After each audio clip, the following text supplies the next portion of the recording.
You felt it before, that chill, that sense that something's behind you. We've felt it too. Welcome to Paranormal M. Subscribe and explore the unexplained. An awful night at my great-aunt's house.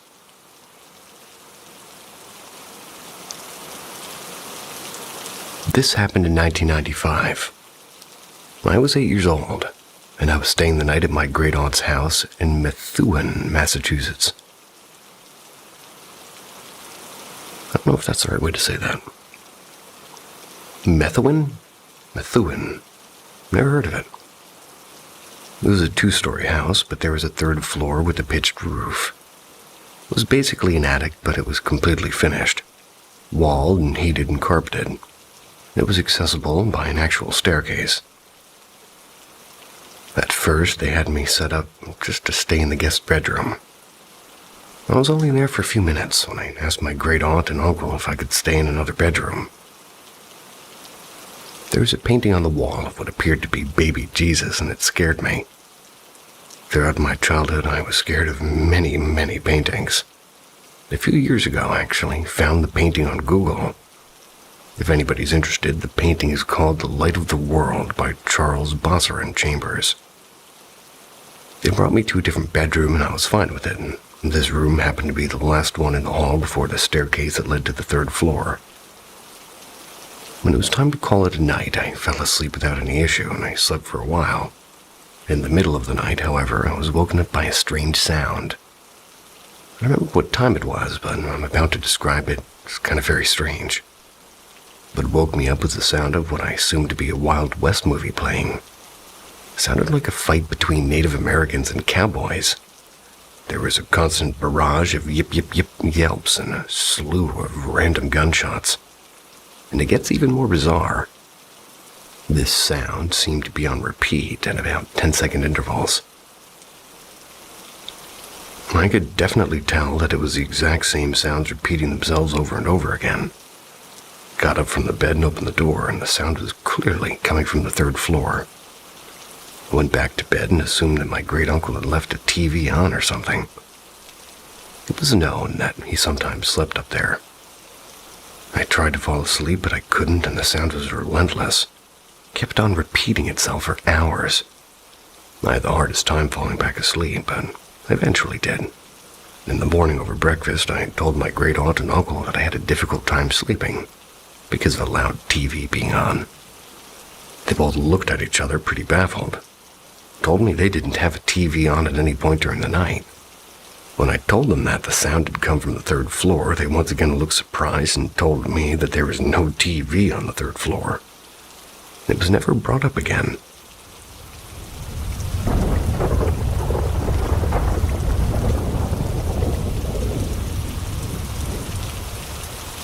A wholesome experience.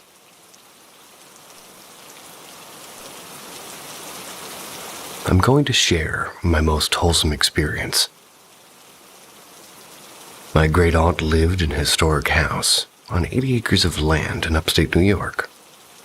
The house had even been declared a landmark by the state, with a plaque that claimed the house had been built in 1640. The summer when I was 10 years old, I stayed with my grandparents, whose property was adjacent to my great-aunt's EE's. It was about a quarter-mile hike to get to her house from theirs, and I. It's a very weird name. They invited me to stay the night with her one time, but she warned me that she had a ghost in her upstairs who loved children, so I was likely to get a visit. Thought she was messing with my head and didn't think much of it. She set me up in one of her upstairs guest rooms, just down the hall from her bedroom. I had settled in and gone to sleep, and deep in the night, I have no idea what time, but I woke to a soft glow in the hallway under the door of my room, and the sound of soft footfalls creaking in the hall outside. At first, I thought it was my aunt, but the steps kept pacing back and forth, and the soft glow was moving with the footsteps, up and down the hall. I began to get nervous, remembering EE's warning about the ghost. I turned over in bed so that I couldn't see the moving glow in the hall and looked out the window next to my bed, trying to ignore the footsteps, and fell asleep again. A while later, I woke to my bedroom door creaking open, and my room was lit by that soft glow, like somebody had come in carrying a candle. I felt a cold chill on my back and tensed up with fear, shutting my eyes tight. I feel a gentle hand begin to stroke my hair away from my face, and I thought maybe it was E. So I open my eyes and I look around, and the room is lit with the candlelight glow, but there's no visible source. I lay back down, eyes squeezed shut tight. The sensation of the hand stroking my head comes back, and I hear a gentle shh. Then I feel a soft kiss on my forehead, and I was filled with this deep sense of love and peace. The glow left the room, and I was able to fall asleep right away. I stayed over with E a couple of other times during that summer. I would hear the footsteps in the hall and see the soft glow that went with them in the hall each time. But she never came into my room again, that I was aware of. I think she didn't want to scare me.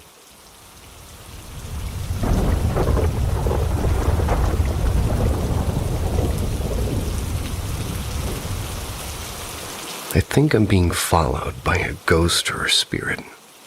Help. All caps.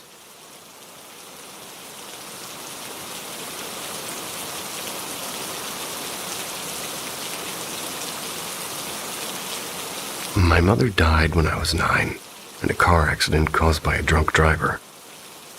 Me and my older sister, Kay, moved in with my father, and my 2 younger sisters moved in with my stepfather. I want to start this by saying I truly don't believe it's my mother that's doing the haunting, that this is all caused by my own stupidity. But now I don't know what to do. When I was a senior in high school, we moved into a tiny 3-bedroom house. I had a creepy basement with no outside entrance, but on the outside of the door was a chain lock right above the doorknob, which made no sense. Right off the basement door was the back porch, where you'd head through to get to my bedroom. But then you would walk through my bedroom to get into my sister's room. My cat, who was more obsessed with my sister than me, refused to go into my sister's room. She would hiss and freak out every time I tried to walk her toward the back of the house. Once, one of my friends brought over their dog, and I put my cat in my room for safekeeping.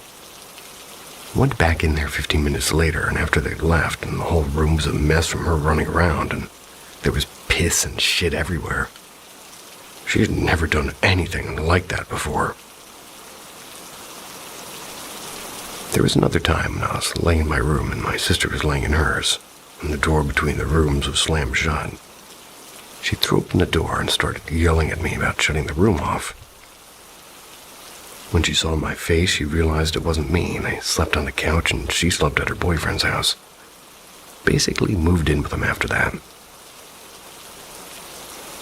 In a moment of divine teenage stupidity, my friends and I decided to use a Ouija board.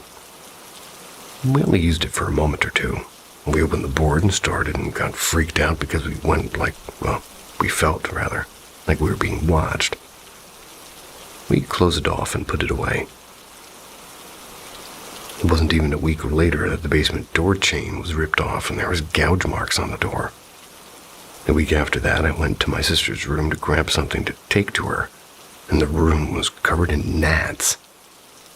Couldn't find anything that would have caused it.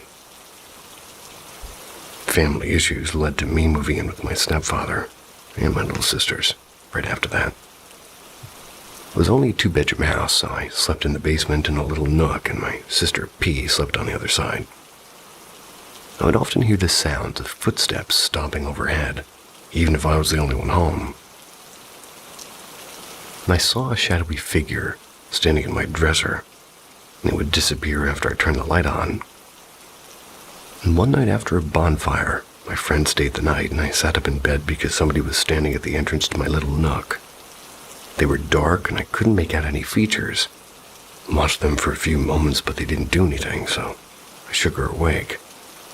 She asked who they were and tried talking to them, but they didn't respond. So, getting freaked out, she turned on the light, and The moment she did, they were gone. We walked upstairs to find out it was almost 4 a.m. Not everyone was sleeping. Needless to say, we slept on the couch that night, and I slept on it pretty often after that. Not long after I graduated, moved into an apartment with my now husband, B, and became pregnant. You would hear doors shutting, which isn't super strange because we lived in an apartment, so obviously you can hear your neighbors. Sometimes I could hear whistling at the back of the apartment. Sometimes I would hear my daughter giggle over the baby monitor when she was learning to talk and talking to someone she called Nana. Once our burner turned on and burnt breakfast leftovers that had been sitting in a pan. And I know it wasn't us because we had breakfast at 7, and it was 11 a.m. by the time we realized something was burning. And it was turned all the way. We bought a new house around the time my daughter turned 3. Everything was fine for 2 years, but I recently just had a new baby, and things have been getting weird again. The first thing I noticed was my first day home alone with the baby. I'm sitting on the couch singing to her, and right above me I heard stomping like somebody was walking through my attic. Obviously, there's no one up there, so I brushed it off to sleep deprivation. But now my daughter's 4-month-old and sleeps way better through the night. So I know I'm not tired, and I often hear the sound of doors shutting and toys going off when I'm the only one home with the baby. My dog always runs to check out the noise, so I know it's not just me hearing things. I have stepped outside to have the door shut randomly behind me when the girls are napping, and we've had cups fall and break out of the cabinet in the middle of the night too. My husband works out of town a lot, so I'm alone at night with the girls. I often get the feeling that I'm being watched. And I sleep with a pocket knife next to my bed. Family was murdered the night I gave birth to my daughter, 4 houses down. So that's not too crazy in my opinion. I'd have way more than a pocket knife. But what drove me to post this last night, as I woke up from a dead sleep because I heard my baby crying, was followed by a soft hello and a shushing noise, to which my baby calmed. I relaxed for a second, thinking my husband was taking care of it. Then I felt him shift behind me. I've never bolted out of bed and grabbed that knife so quick in my life. Threw my door open and my dog was sitting outside of the baby's room watching the door. The baby was awake in her bedroom by herself. Her cheeks were still wet from tears, but her pacifier was in her mouth. She was looking around, and she's 4 months. She can't put a pacifier back into her mouth after crying. I checked the house and it was all clear. I didn't sleep the rest of the night, and I spent it scrolling the internet to find out if anybody else has had this problem. And no, my husband doesn't believe anything's happening. He doesn't believe in this kind of stuff. He thinks there is an interference over the baby monitor, and it still doesn't explain the pacifier or the stomping or the doors being shut. Or the pacifier being back in their mouth after crying, I would add. I just don't know what I should do. Whatever it is, it doesn't seem to know if it wants to burn my house down or nanny my kids. Or maybe it just wants us gone from the picture to have the girl to itself. I don't know what to do or what to think, and I'm almost 26 now, and this all started when I was 18. Any advice or help would be so amazing, and I'd be so grateful. Really don't know what to do.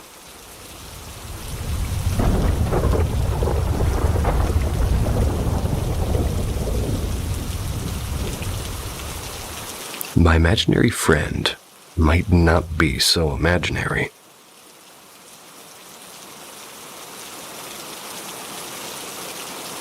When I was about 11, I was sleeping in my room when I suddenly woke up by my sister crying and asking to sleep with me for the night. I asked her what was wrong, and she told me that when she was in her room trying to fall asleep, that she felt something on her leg. She told me that when she looked, there was a small pale white hand reaching over the side of the bed, grabbing onto her ankle. This is when she decided to get the heck out of there and run to my room. Seeing my sister like this didn't scare me, but made me feel like I needed to protect her. So as she fell asleep, I kept watch as long as I could before falling asleep myself. When I thought of scary things at the time, I thought of monsters under the bed or in the closet. Since my bed was against the wall and I was tightly pressed against it, I decided to stare at the closet for as long as I could before falling asleep. When I woke up, my sister was still asleep beside me, but I was shocked to discover my closet door wide open. And one thing you need to know is that my closet door and the door to my room were located directly beside each other, one on one wall to the left, and the other was located in the wall toward the feet of my bed. This design made it so if my room door is wide open, I can't open my closet and vice versa. So discovering my closet door completely open the next morning was a shock, because the only way it could have been open was by somebody inside the room, and you would not be able to leave the room after doing so. I decided it must have been my sister, but when she woke up, I asked her and she told me she never left the bed. This is where my imaginary friend comes in. When I was about 9, I started to talk to my new friend. When I would play with my new friend, I, for some reason, decided he lived in my closet, and that's where I would play with him.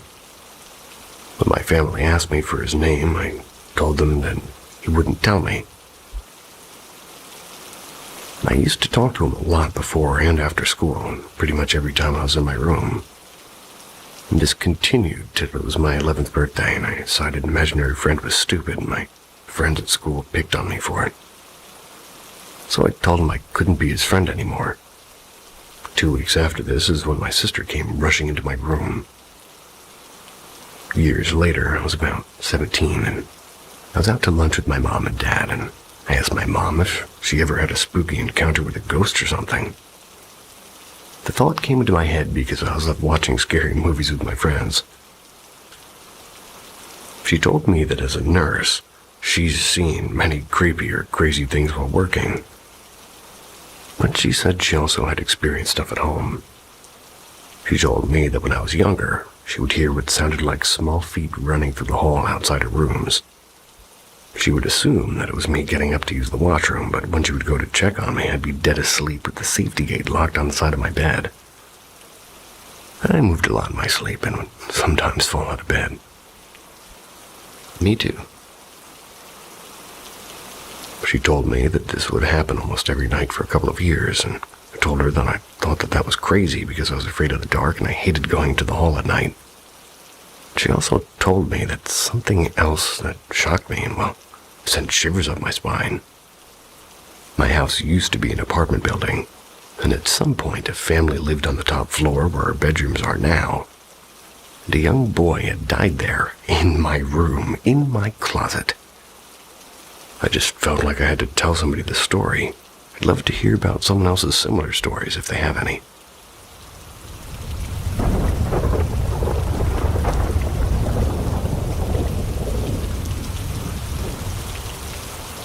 Reader reveals a spirit attached to me.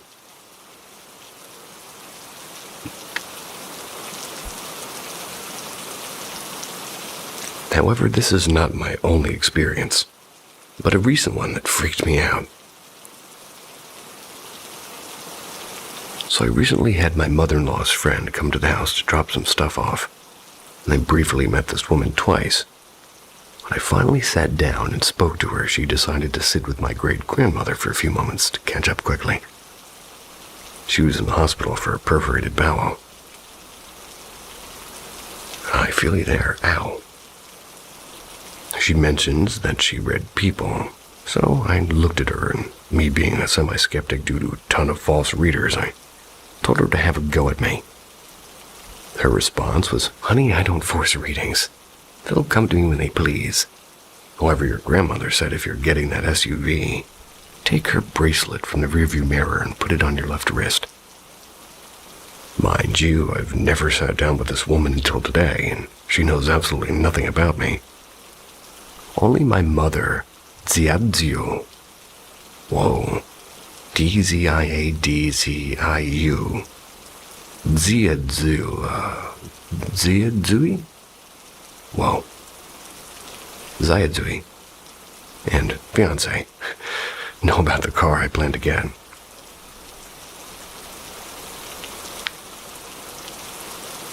Now, no one knows, even about my grandmother's bracelet in my car, as it looks like a string.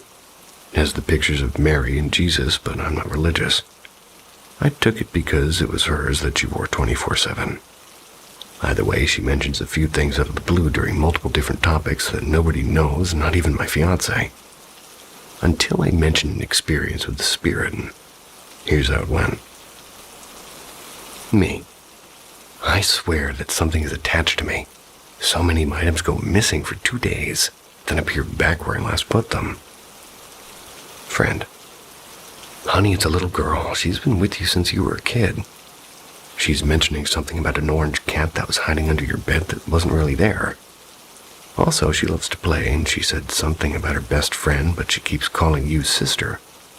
She's saying she died at 5, but she's revealing herself as 3. Me. No, I was attached to a boy, and I swear that cat was under my bed, but my mom said it was on the counter. She steals chargers and keys, right? But she hasn't stolen anything recently, correct?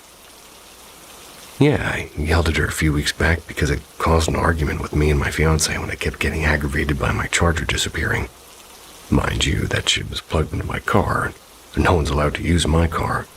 My first car I got at 21. My mom gave it to me for free. Sue me. Talk to her. She wasn't trying to be mean. She wants to play. And since that conversation, I told her I wasn't really mad, that I was just scared that she was a demon. And as I typed this, I remember I had 2 imaginary friends. A boy and a girl. But I hated the girl because she kept moving my VHS tapes and moving my Bratz dolls a lot. The boy was relaxed and only played with me.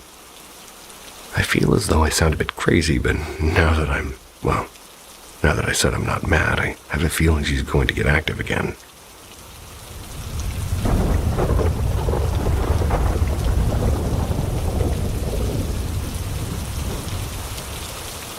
My Belize haunting.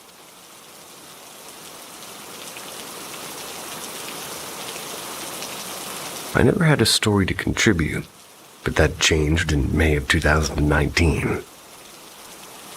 My husband and I love to travel. So when I graduated from my ultrasound program in March, we decided to celebrate by taking a trip. 3 of my close friends had also graduated at the same time, so they joined us in our travel plans. We decided to spend a week in Belize, and we were so excited.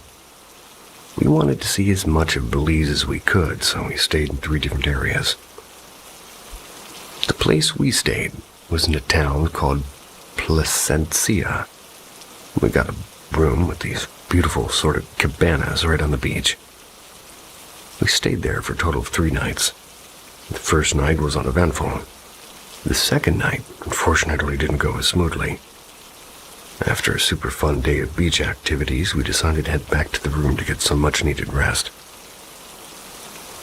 However, when we got back to the room, it seemed that the atmosphere had changed a bit, and I felt immediately uncomfortable, but pushed that out of my mind since I was so exhausted. My husband and I were sleeping in the living room, adjacent to the kitchen. Down the hall from the kitchen was a room to the right where 2 of my friends, Ashley and Brianna, they were sleeping. And a room to the left where my friend Selena was sleeping. At the end of the hall was the bathroom. I woke up the second night around 2:30 a.m. to a very loud noise in the kitchen. It sounded as if somebody was banging pots and pans around and clanging the silverware. My husband was sleeping soundly next to me, so I thought it was one of my friends making a midnight snack. Was angry that they were being so loud. There's a little divider between my side of the bed and the kitchen, so I had to lean over to see who was making the noise. I was about to say something to them, but I didn't see anybody there and the noises stopped. I then heard footsteps walking around the hallway and the kitchen very loudly. This went on for an hour, and then it stopped and I was able to fall back asleep.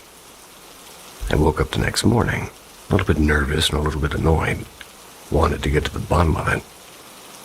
So I asked my friend Ashley if it was her. She freaked out and said she was about to ask me the same thing. She said that she woke up at 2:30 a.m. and heard the exact same things, and She even thought she heard the footsteps pacing around her bed for a while. Brianna had somehow managed to sleep through it, so she crawled into bed next to her and fell back asleep. She told me that she has a dream where she saw a man standing before her, wet and dripping, and she knew that he had drowned. At this point, we were hoping that Selena would say it was her, so we went to ask her about it. Unfortunately, she had woken up at the same time and heard the noises, and the steps went into her room and around her bed. She also said that at one point, they seemed to stop at the side of her bed. She felt as if somebody was watching her. We were all freaking out, but decided to finish our stay at the hotel, as we only had one night left. The next night, I was a little uneasy going to bed, but managed to fall asleep anyways. I was woken up around 3 to a loud crash in the kitchen. It sounded like the fridge had fallen over, but when I looked, nothing was out of place, and I was terrified and kept trying to wake my husband. He's a very heavy sleeper, didn't even move, and I was on the verge of tears, but somehow managed to fall back asleep, and as soon as I did, I dreamed that this man was trying to get into our cabana. We had to hold the door shut. Peeked through the window and saw his face, and it was extremely detailed and realistic. He was a white, bald man with a blonde mustache and looked angry. Eventually, he shoved his way through the door and then shoved my chest. And as soon as he, touched me in my dream, I woke up. I felt the sensation of hands in the place that he shoved. Quickly went away. I was awake for another half hour, too terrified to move, but luckily, the sun started coming up and I felt safer. Everyone woke up and didn't have anything to report, so we packed up and hightailed it out of that cabana to the airport. Happy to be going home. We couldn't research anything because the Wi-Fi was awful, so we had to wait until we got home from our trip. As soon as we landed and we started doing research, I came across this article about a man who'd been drinking at the bar next to our resort, went out for a swim and ended up drowning. Just like the guy in Ashley's dream, they pulled his body up onto the beach in front of our resort. The article featured a picture of the man who had drowned. He was a white male with a blonde mustache, like the guy from my dream. We all freaked out, but we knew it was him who was banging around our hotel at night. I emailed the manager, but she defined everything. Maybe defied. Never encountered anything like that, and I can definitely say I'm a firm believer. And it was a lovely trip, but we will not be going back to Belize.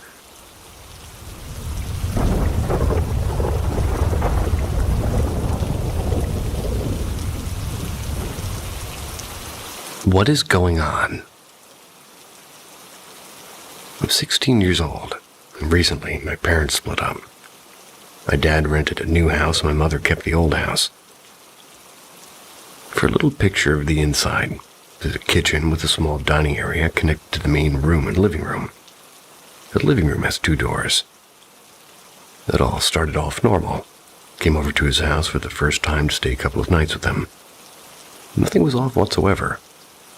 But about a month after, my dad texted me saying he thinks there's a ghost in the house. I was at my mom's at the time, and he tells me the story like this. I was sitting in the kitchen making coffee in the early morning, sitting at the table. I look up and notice the doors start to open, and they creak open when doing so. Go to the door, and I open and close it a few times, and it doesn't creak. Didn't really believe it at first, but oh boy do I believe it now. I saw it happen with my own eyes the day I come back to my dad's. But wait, it gets a bit worse. After a month goes by, my dad has a friend over. Let's call her Olivia. Olivia and him were sitting on the couch watching TV late one night. Well, Olivia also had incidents with ghosts before. But anyway, they were sitting on the couch, and out of nowhere, Olivia goes, "Are your sons here?" "No." Then she says, "Because I saw some sort of figure walk past the 2 doors." And now for the final incident. I had just finished playing Phasmophobia, a new ghost hunting game on Steam. I'm laying in bed watching YouTube, and it was around 1:45. My brother comes to my room and says, "Did you do that?"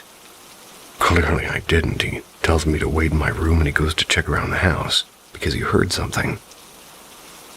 I'm laying in bed, my heart racing, and I hear him scream like a terrified scream. I start getting into a panic attack-like state, and he comes back into my room, saying the ghost just moved a fucking chair. And the chair is easily 20 pounds. No way in hell anything else moved it. And then he said the 2 doors from earlier opened again. And believe it or not, the chair I've been sitting on for the past couple of years doing this job weighs maybe a pound, maybe half a pound. It's a sad, sad chair. I'm sure you can hear it making noise sometimes.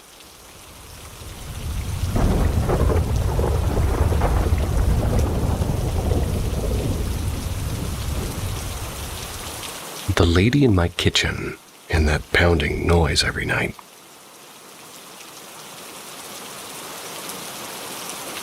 Without further ado, I suppose I should start like when I was young. I lived with my family. My parents and an older sister in a trailer home on a plot of land behind my grandparents' house, which was, no kidding, a large 2-story pink house. It was in Texas, in Galveston County to be more exact. Behind my parents' and grandparents' property was a family with their own business there, which was a large U-Haul rental place. The family that lived there was a wife, 2 daughters, and husband. I won't be naming any names except one, the husband. There was a man named Timothy Gribble. Now, Timmy here was a convicted murderer, strangled and raped 2 women, and he was given the death penalty and executed back in 2000. I lived in the trailer up until maybe 4th grade, then ended up moving to a pink house to house sit it, since my grandparents moved to a new home for retired folks. Now I'm mainly just trying to at least place the setting. Perhaps it'll help to bring some understanding as to what I experienced over the years on these properties.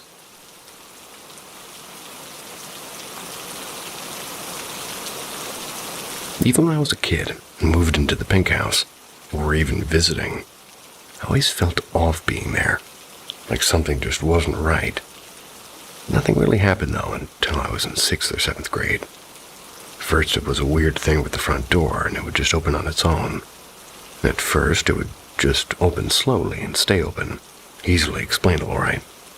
A door unlocked, old house, town sitting on a fault line, so the foundation wasn't exactly the best.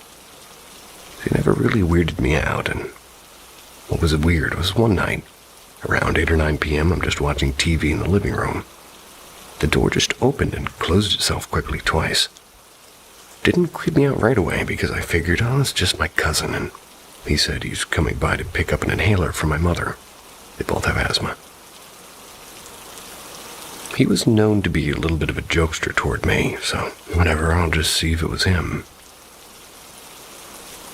I looked outside and my driveway was empty. Asked my mother if he had just came in, and she said no. So I put it out of my mind and moved on. Fast forward further down the road, I laid down for bed and I started hearing a faint noise, like a hand faintly pounding on the wall or floor. From there, I would hear this every night. I disregarded it since nobody else could hear it, and said I was just imagining it. It bothered me for a while, and I just accepted that it won't go away, and I'll just once again move on. I figured if there's something, it's just doing its thing, and as long as it left me alone, I would leave it alone. Then the night I actually saw something I couldn't explain, and to this day my family swears I just imagined it. It was around 3 a.m. I'm in the living room playing a video game on the TV. And I want to say this was around when Nintendo 64 was around, because I kept remembering the game Killer Instinct Gold from that night. So I go to the kitchen to get a drink, and I look across the room, and there was a figure standing there, and I froze. My dining room and kitchen is a bit large, and I'm standing at the entrance next to the staircase looking across the dining room past the bar into the kitchen. And the figure was a woman, and she was a slim build, wearing a long nightgown, and had no head. There wasn't a bloody stump where the neck was, just there was no head, and as I said, I froze. I wasn't truly scared, just unsure how to react. Just wasn't processing what it was that I was seeing. Turned around, went back to the living room, and just sat down confused. I kept thinking about it. I kept pondering. Did I really see that, and was that real? So I got up and went back in there, and she was still there, never moved.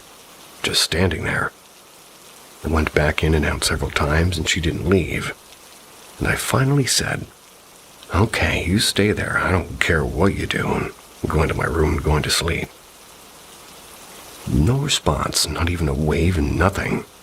So I went to bed and laid there all night until 6 a.m., terrified, wondering what if she'd come up here into my room. Thankfully, that was the last I saw her. There were other experiences that happened in that house, and even in my old trailer home. A couple of weeks after that, we're doing some remodeling work in my room, so I wound up having to sleep a few nights in my parents' room on the floor. And as was every night, the faint pounding noise continued. Again, I would ignore it and just sleep, and that night the noise grew a little louder each time. It stayed faint, but grew slightly louder each time. I would ask the parents, "You hear that?" And they would say, "No, of course I didn't." As it continued, it finally stopped for a little while. It was oddly quiet, and I figured, okay, finally guess it got tired. After about 10 or 15 minutes, something slammed into my parents' closed doors to the room hard. It sounded like somebody just ran head first into it, and trust me, it was loud. I sat up and said, "Okay, I know damn well I was not the only one who heard that." My parents agreed. My father and I checked the whole house, even her attic, which is not a place you really want to go into since the house is so old. Nothing, and no one was there with us. The noise went back to its faint self that night after that. To this day, I think about this all the time. I have had other things happen, but these two events stick out all the time. I just still don't know what to think about them. I don't really know if this woman in the kitchen was a victim of that cripple guy or someone else. I just don't know, and I wish I actually had some evidence to even prove it all happened. Either way it happened, I guess nothing else I could say there. Again, I have other things to share, which I will later on in a couple more threads. But what's everybody else's take on this? Some days I wish I did imagine it all.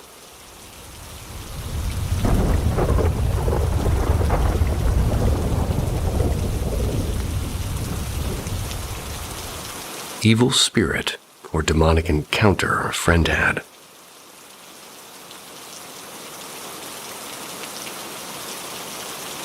Years ago, when I was between 18 and 20, I was in a little metal band with 4 others, and this incident happened to our bass player in his home, which is also where we would gather for practice. However, in a way it involved all of us. And again, this is his telling of the incident. This was in South Texas in December. It happened sometime late at night, according to him. Started at 11, maybe 12. He woke up randomly and just felt compelled to look out of his window. He was sleeping on the living room couch that night. When he looked, he saw a shadowy figure crossing his yard. He said it looked like it was moving quite erratically. His example was like how the doctor moved around in the remake of House on Haunted Hill. Thinking he was just tired and half awake, he thought nothing of it and assumed it was just one of his neighbors.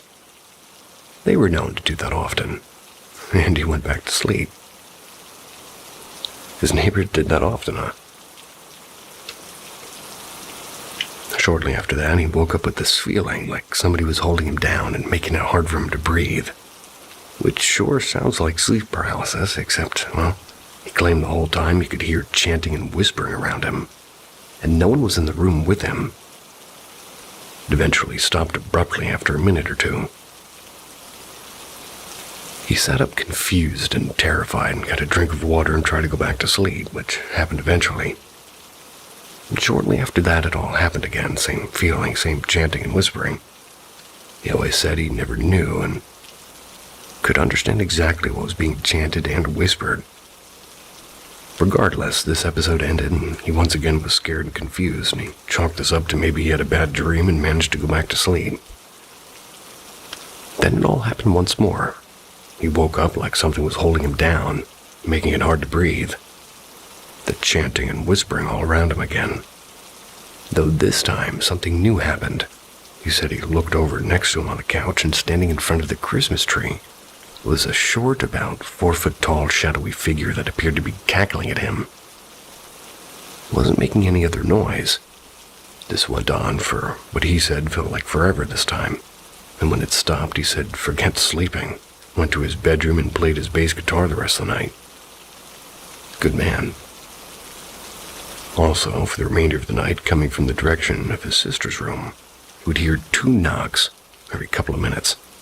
He didn't go back to sleep until the next night due to this. When the band and I gathered the next day for practice, he told us what happened, and of course we all laughed and said, "Yeah, right, you're full of shit." Then he showed us that in his yard he found what looked like footsteps. They were tracked through his yard all the way to his front door. And the steps were just that, footsteps, made from shoes, but no defining features to them. No imprint on the bottom of a shoe, just plain. Then when we sort of told around what time this started happening, that it was about 3 a.m. when the last attack happened. We all froze because of what we realized we were doing that night. Our singer woke up randomly and was praying. Our lead guitarist woke up and just couldn't go back to sleep, feeling like something was wrong and off, and I, for no reason, just woke up and turned on my lamp and started reading the Bible. We all realized that all of us at the same time he was experiencing the incident had gotten up at 3 a.m. and either prayed, read a Bible, or felt a sense of dread. Strange metal band. And our drummer wasn't there at the time. He never said if he did anything that night as well, but the story had spooked him.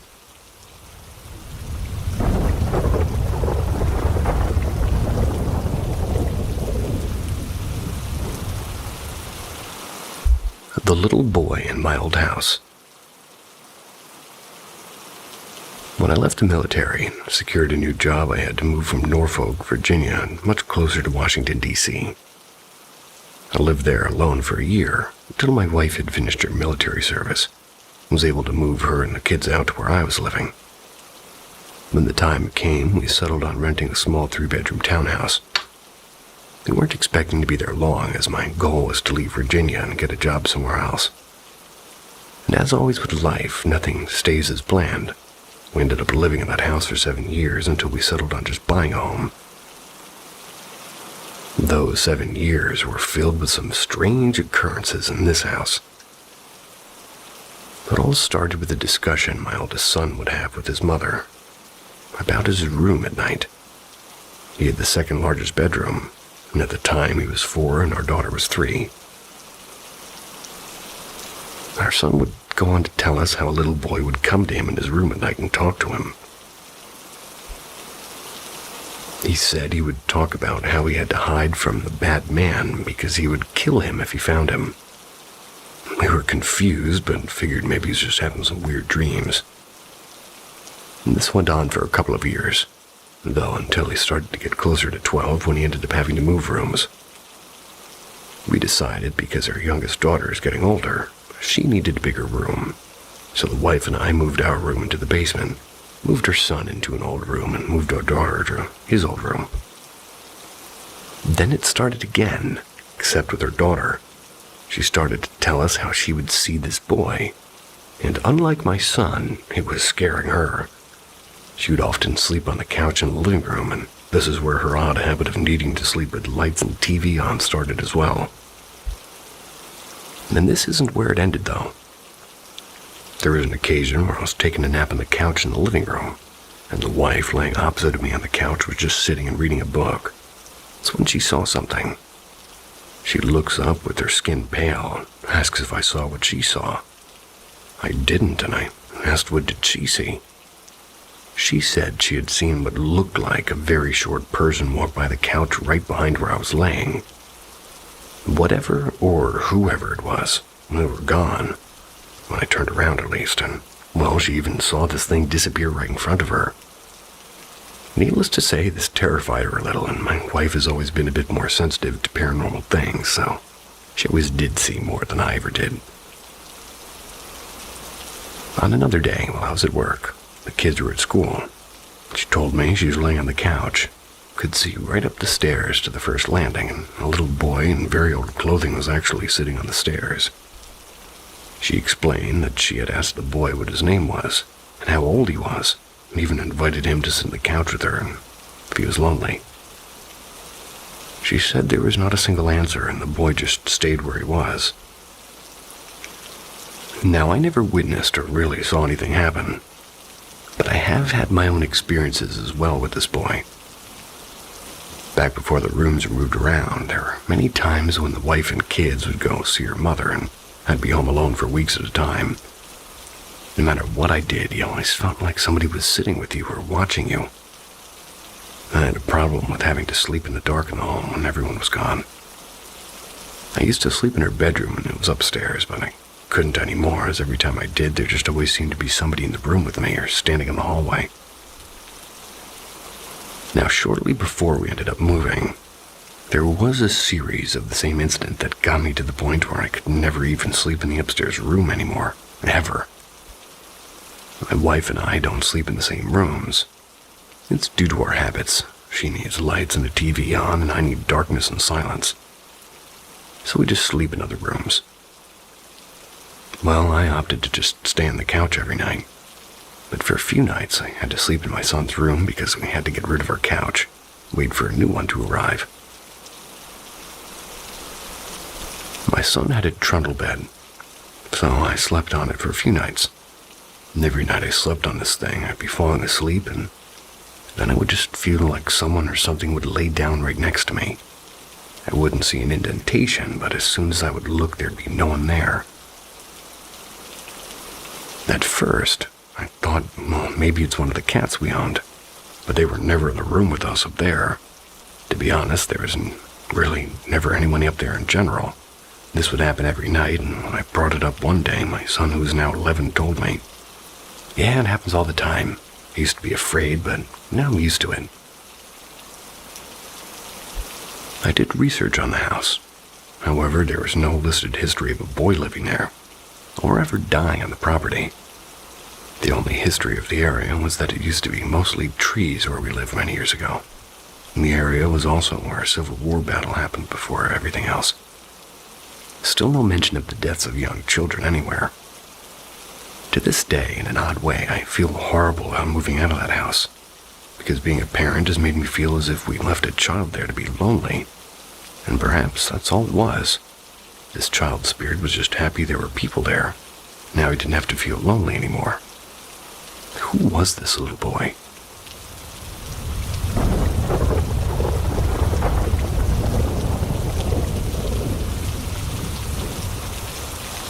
Star Hill Hauntings.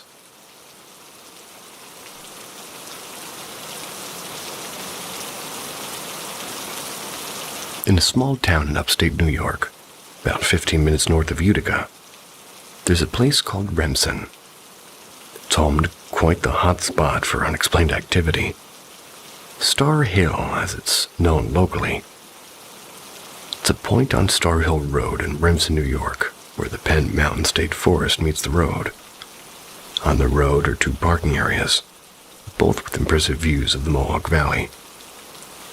You will find two lookouts, one along the actual road and another off of a trail that turns off the road and goes into the forest. Locally, we refer to them as the first and second lookouts. The first being the one by the road, the second being the one in the forest. So I'll be referring to them as such. Up this trail is also a cemetery, a small cluster of buildings, if you can call them that. A small body of water known as Hatch's Pond, and a radar dome with a sign from the U.S. Air Force prohibiting anybody from getting too close to it. I've gone there. All of these locations have their share of strange activity. Over the years, people have mostly used this as a gathering spot. It isn't uncommon to go there on a nice weekend in the summer and find people camping or some high school kids having a party. That is, or at least was, mostly what it was known for. high school type parties. I've spent my fair share of time here over the years. I've only experienced one of these myself. It's just the kind of place everybody seems to have a story about. Stories vary from hearing screams in the middle of the night to floating orbs of light crossing the road and disappearing into the woods. I'll outline all of these phenomena and provide some possible explanations. The orbs. Undoubtedly, the most popular story is that of the mysterious floating orbs that can be seen alongside the road by the first lookout. Everyone's story seems to be the same. 2 to 3 orbs of light floating about 6 feet above the road. They appear seemingly out of nowhere, and they appear to almost dance around and slowly move across the road and then disappear into the trees. I've personally seen them while I was parked at the first lookout facing down the road. I saw 2 of these orbs float slowly across the road and then seemingly disappear into the tree line, just like the stories had said. So what could be causing this? The legends say that there are lanterns of Daniel Roberts. Or these are the lanterns of Daniel Roberts, a 19th century doctor who lived in the area and practiced holistic medicines and herbal remedies. Locals called him the witch doctor. Claimed he also showed interest into the cult. In 1820, he traveled on the road and was thrown from his horse. The fall broke his leg and he died at the age of 45 from his injuries. He often traveled at night with a lantern and hung one from a window in his house, and people say that his spirit is carrying these orbs as if they're lanterns, while he still travels that same path he did so many years ago. Another popular story is that the lanterns are carried by the Baron von how do you say that? Baron von Steuben, a Revolutionary War general who once lived in that area.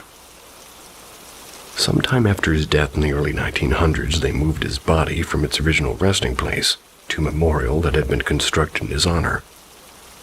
His wishes were strictly against this, as he wanted a burial that a normal man would receive.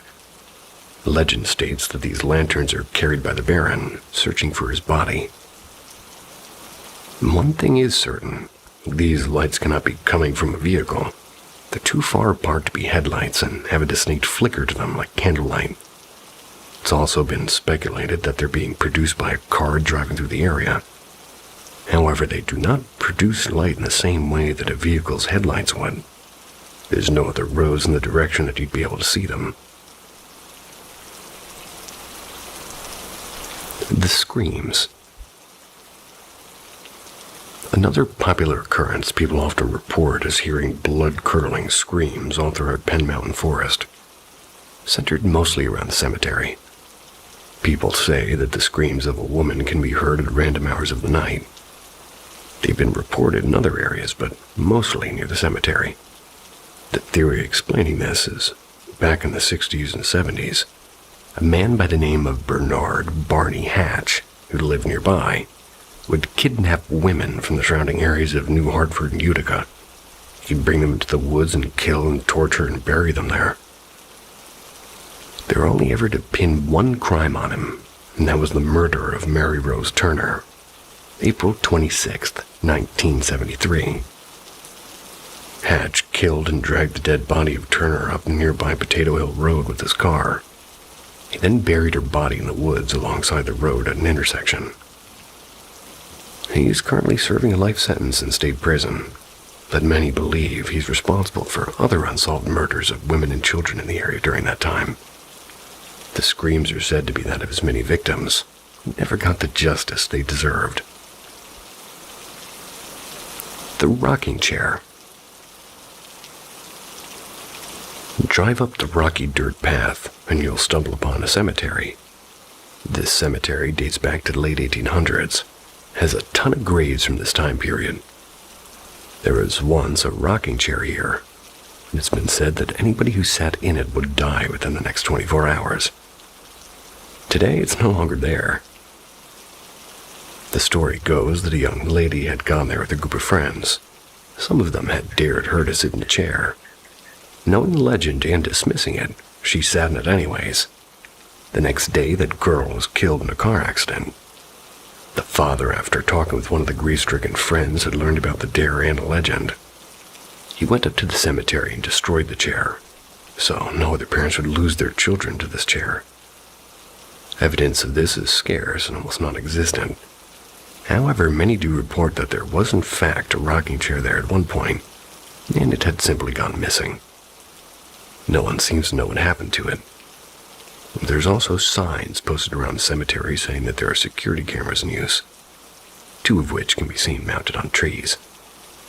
They seem to be pointed in the corner where the chair supposedly was, and it could be argued that they were put there to deter vandalism, which unfortunately seems commonplace there. That, however, does not explain why they'd be focused on that corner in particular. Miscellaneous occurrences. These events are not popularly reported or experienced by a great number of people that visit here, but a few people have shared these stories with myself and others, so I believe they deserve to be listened to in some fashion.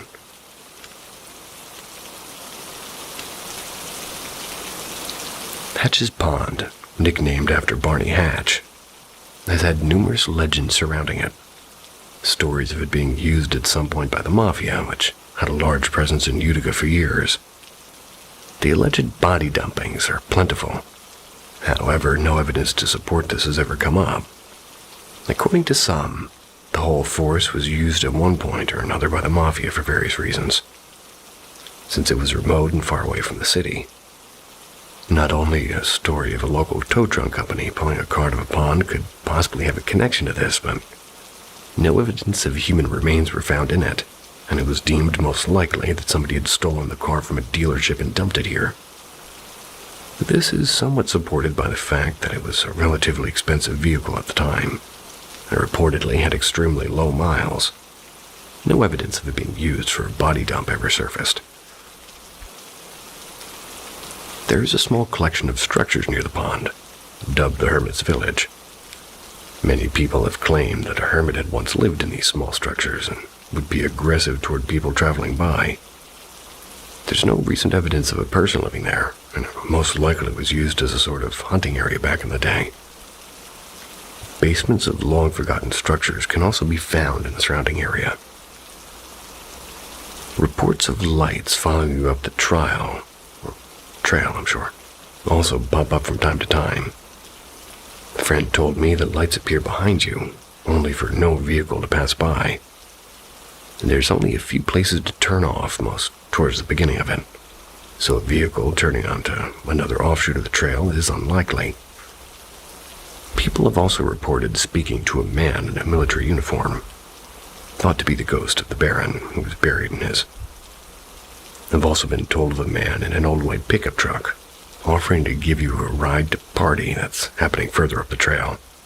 When you make your way up the trail, you don't find a single soul, let alone a party, and the truck seems to have disappeared. Also, sprinkled throughout the state forest, there are concrete structures with no clues as to what they once were. Most likely they're basements or foundations of some type, and there is originally a Welsh settlement in the area, which would explain why they might be there. There's plenty of what appears to be more modern construction as well, and it's anybody's best guess as to what they are.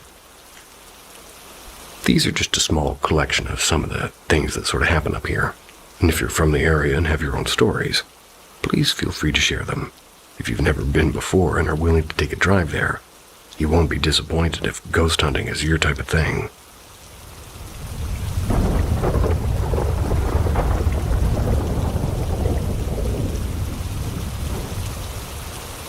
Four-year-old suffering visual and audio hallucinations.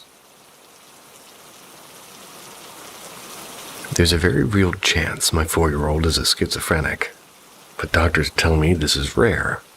They've ran her through a battery of tests this past week. MRIs and spinal tap, and now injecting her with steroids because of a gut feeling on a possible result that may take weeks to come back. To begin with, this started Friday, August 28th. We sent the child to bed while the rest of the family watched Bill and Ted Face the Music.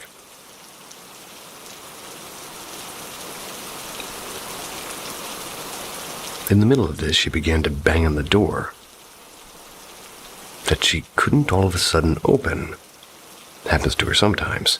Probably because she's a kid and not very coordinated. She never freaks out about it, just calls for us. That day she was definitely perturbed and frantic, then started talking about the cloudy people. We didn't really put much stock in it, and she ended up sleeping with us that night. We even forgot about this until we needed to start piecing everything together later. The next real event was at a Target on Saturday.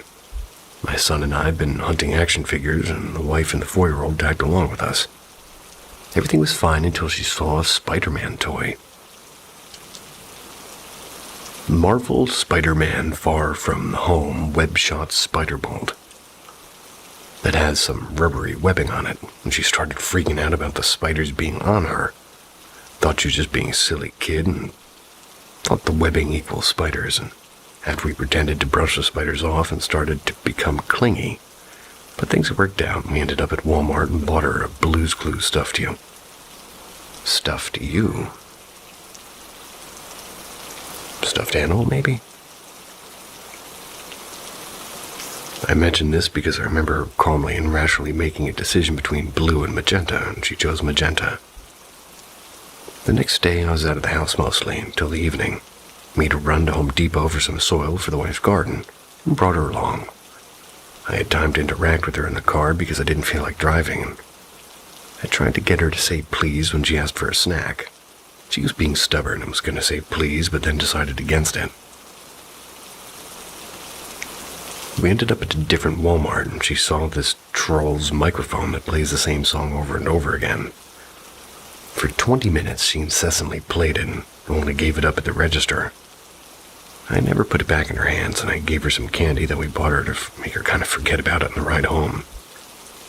Again, I tried to get her to say please, and now she refused outright.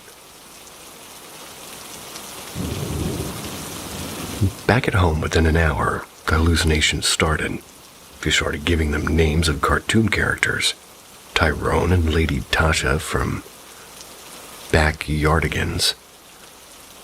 They go often on adventures and never remember cloudy people. I checked my Plex records, and she had watched them on 8/26. A few days prior to the event on Friday. Prior to this, she had watched them on 8/21, and before that in March.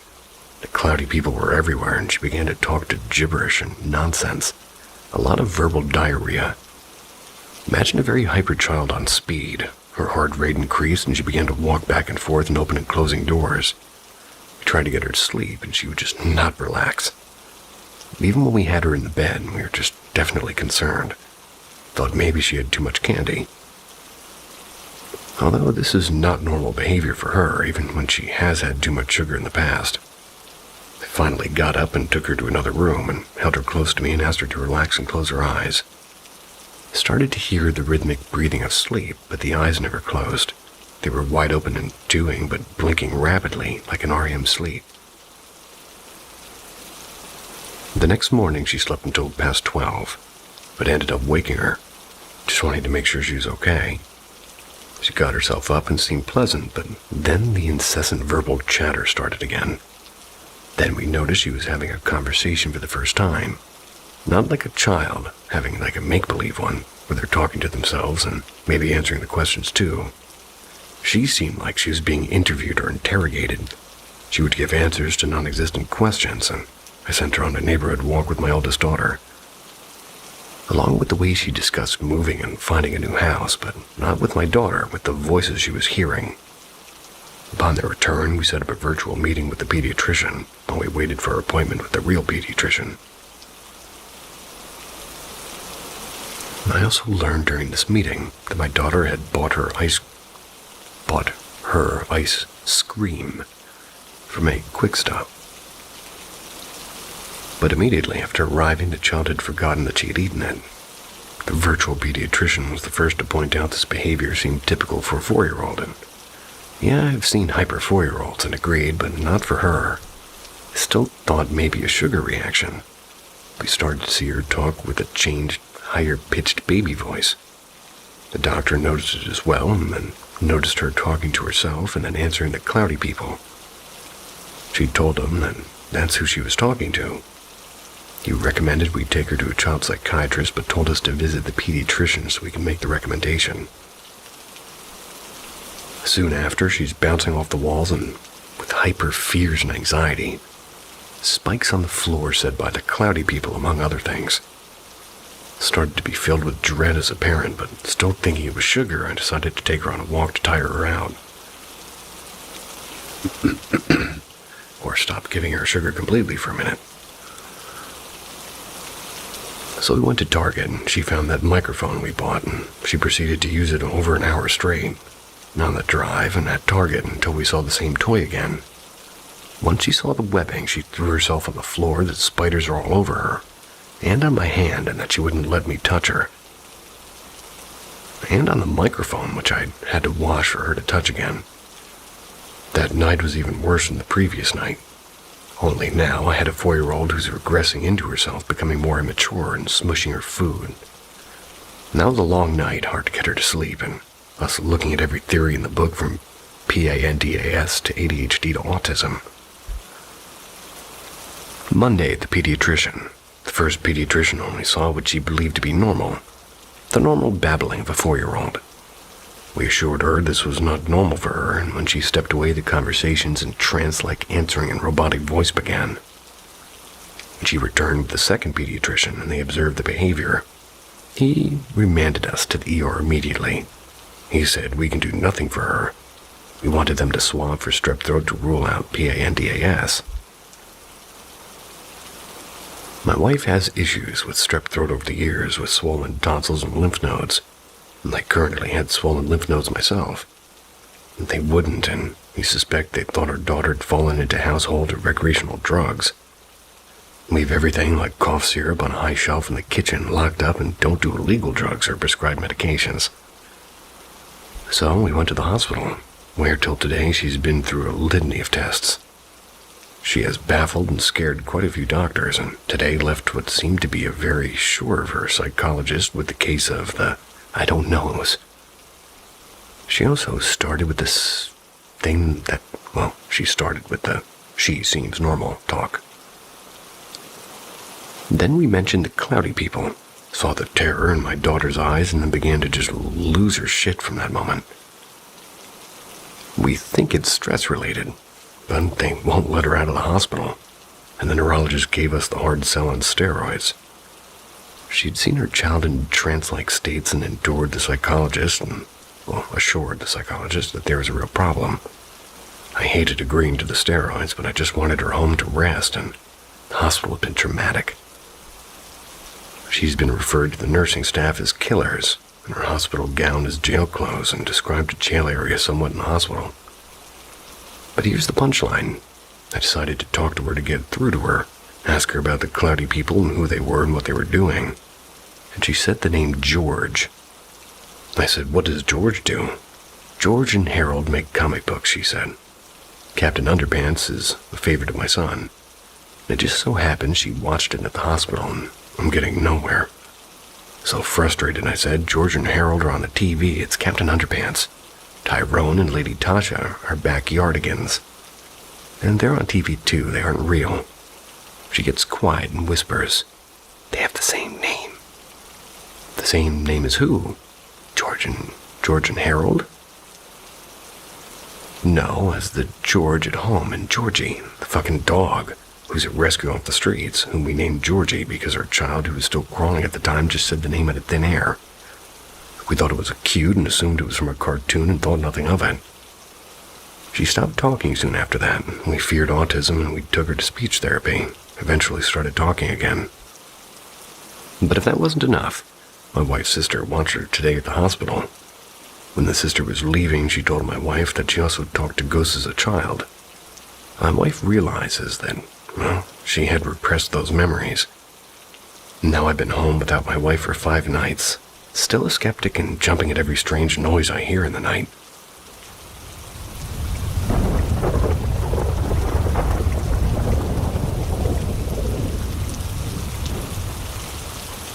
I think my apartment is haunted and it seems to be growing. I've lived in my apartment for about 5 years now. It's a small one-bedroom place where just me and my girlfriend stay.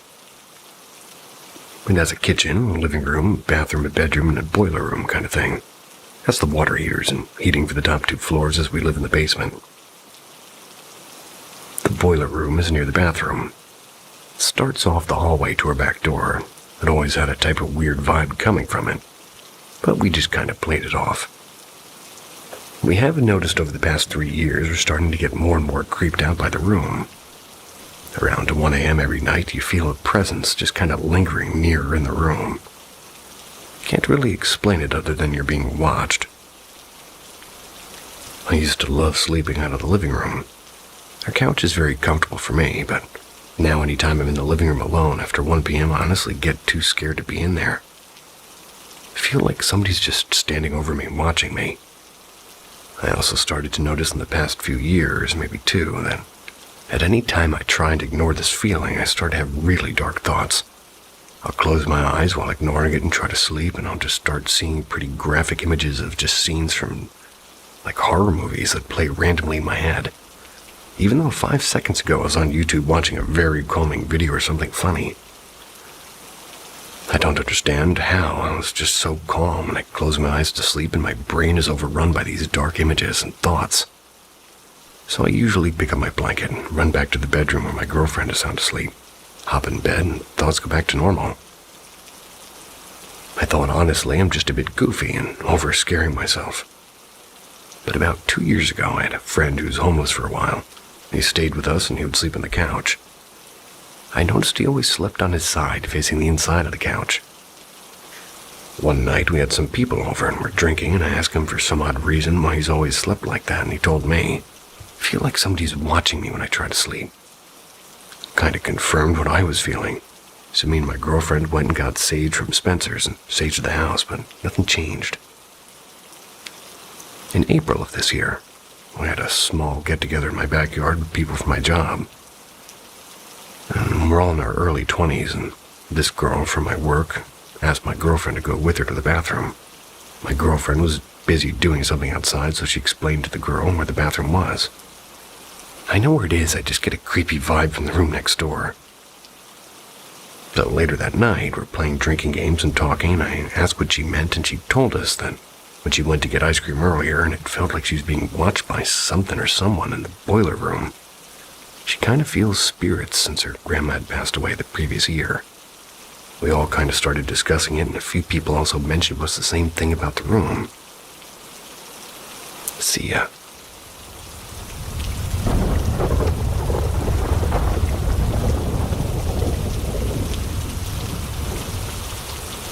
You thought it was just a dream, but the scratch marks were still there in the morning. This is Paranormal M, and we believe you. Subscribe now. Possible demonic encounter. To preface, I have had a few paranormal encounters in my life, but this is the only one I felt scared about afterwards. I say after, as the main encounter was in a dream. The night in question, I'd spotted a shadow person lurking outside of my home. I tried to catch pictures of it, but nothing came up on my phone camera. So seeing shadow people is a rare occurrence for me, but I've seen them before, and yeah, let's just say that, that night I went to bed feeling uneasy. I had this dream that night. I was in an only void, and a face appeared before me. It was huge, like Andros at the end of the old school Star Fox games. Its features were kind of distorted, and it almost looked like an anime character with huge red eyes and a narrow chin and a small mouth. It was just a head floating there. It looked right at me and started chanting, "Corpsey, corpsey, I'm gonna get ya," over and over again. Bit more sing-songy, but you get the point. I ran in my dream, the chanting getting louder until I snapped awake, breathing hard and covered with sweat. My wife started to wake too, from my scream. I've never screamed awake before, and well, at the time, 5 years that we'd been together. It was all so real, and I didn't sleep at all the rest of the night. I felt eyes watching me from a dark corner for several nights after I saw shadow people around my home. I had a Wicca friend bless my home and do me some protection spells that seemed to stop the shadow people. I know what you may be thinking. Maybe I just had some twisted nightmare about Cropsey, the hooked killer of Staten Island. But at that time, I had not heard of Cropsey. It wasn't until I was researching Cropsey that I found out about that. Or Corpsey. Well, you wrote Cropsey, so I said it. Next story.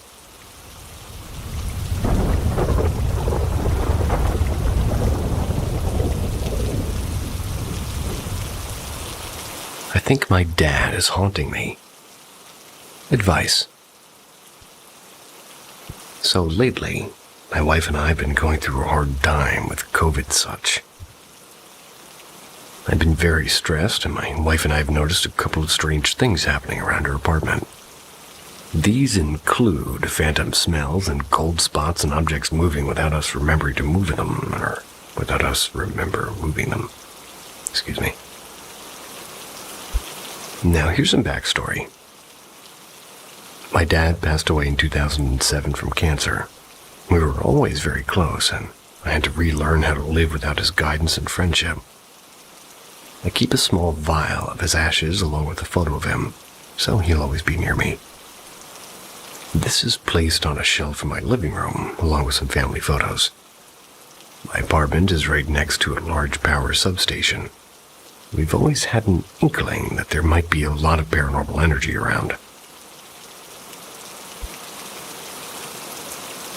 Now, since I've been going through this stressful time, I've really been feeling like he's... God, my voice. I've really been feeling like he's been around. I keep smelling his cologne, a scent he always wore, and wore the same scent throughout my life. I associate it with him because it comes and goes, mainly when I'm really feeling down. Other things are, well, some things that were his that I inherited get moved on occasion. Do you think that it's my dad or something malevolent? I was thinking of getting a spirit box to see if I can contact him. We tried to do EVP, but it's too noisy in our apartment to get a decent soundscape. Is there any danger in using a spirit box? I'm not going to use a Ouija board. Those things scare the crap out of me, so that's out. It would mean a lot to me if it was my dad, knowing that he's keeping an eye out for me.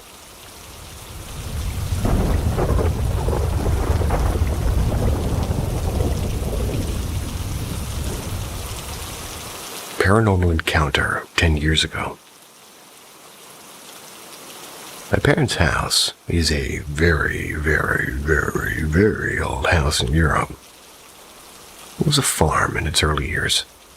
The two houses that surrounded were the barns, and our cave is under one of them. It's a nice and inviting house, nothing creepy, a lot of light in the day, and it always felt cozy. I love that house. But tin, tin, tin, scary music. When I was about 12 to 14, strange things started happening. That night I was hearing somebody walking in the stairs. When I say walking, I'm sure it was the sounds of somebody walking. I know all the sounds of this house. I've never been a ghost believer, so for me it was my dad having insomnia or going to the toilet. But he was doing a lot of noises, going up and down all night. I clearly was annoyed by these noises. So one night I'm going to confront him while he passes near my door. I open the door and there's no one. Chills, but okay, I must be dreaming. Then we started having other problems around the house. The walls are hollow and weasels got in and died multiple times. Died multiple times. Necromancy. Hogs came to the garden and destroyed several things. The neighbor who was a hunter killed them, and we gave them to a butcher who made very good recipes with them. Yummy. Then my mom's car had her tires cut by a knife, and we don't know who it was. One day, my grandmother told us to make a cross with salt underneath the rug, and she did not believe in God or what, but she believed in witches and, by her own words, knew some. This was for her a way to repulse the bad spirits and the bad people. We did it for the lol, thinking it would not work, but it did work. Never heard the steps and the stairs again. No weasel died in the wall since then. No car attacks. I was thinking it was my imagination, but the other night I talked about that with my parents for the first time because we're talking about my grandmother who died this year. They said that they also lived some weird things in this house, which ended at the moment we put the salt cross. They never told us because they didn't want us to have nightmares. So that was my quote-unquote ghost story, or maybe the story where a creepy dude lived in the walls of the house like Bruno and Encanto and died.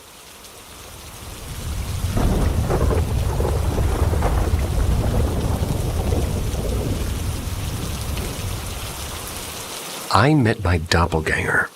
I saw him before he saw me. This was several years ago. Statistically, at any given point, there are 2 to 3 people that look exactly like me and you. I don't know if my story will be classified as paranormal, but it happened, and it's pretty fucking weird. So I'll just tell it as it happened. Back in 2014, when I was younger, and malls were still a thing, I found myself at the mall. It was in the middle of the day, and I was at Macy's with my then-girlfriend. Nothing unusual at the time. We were on the 3rd floor and just got on the escalator going down. The part that I always remember about this specific flight of escalators were the walls. They were completely mirrored and provided an almost funhouse effect where you're riding the escalators, which was cool. Keep in mind that next to the escalator we were riding, there's another one. This one going up to the 3rd floor where I was leaving. Riding the escalator down, and near my girlfriend, I was enjoying the infinite reflections within the mirrors dancing all around me.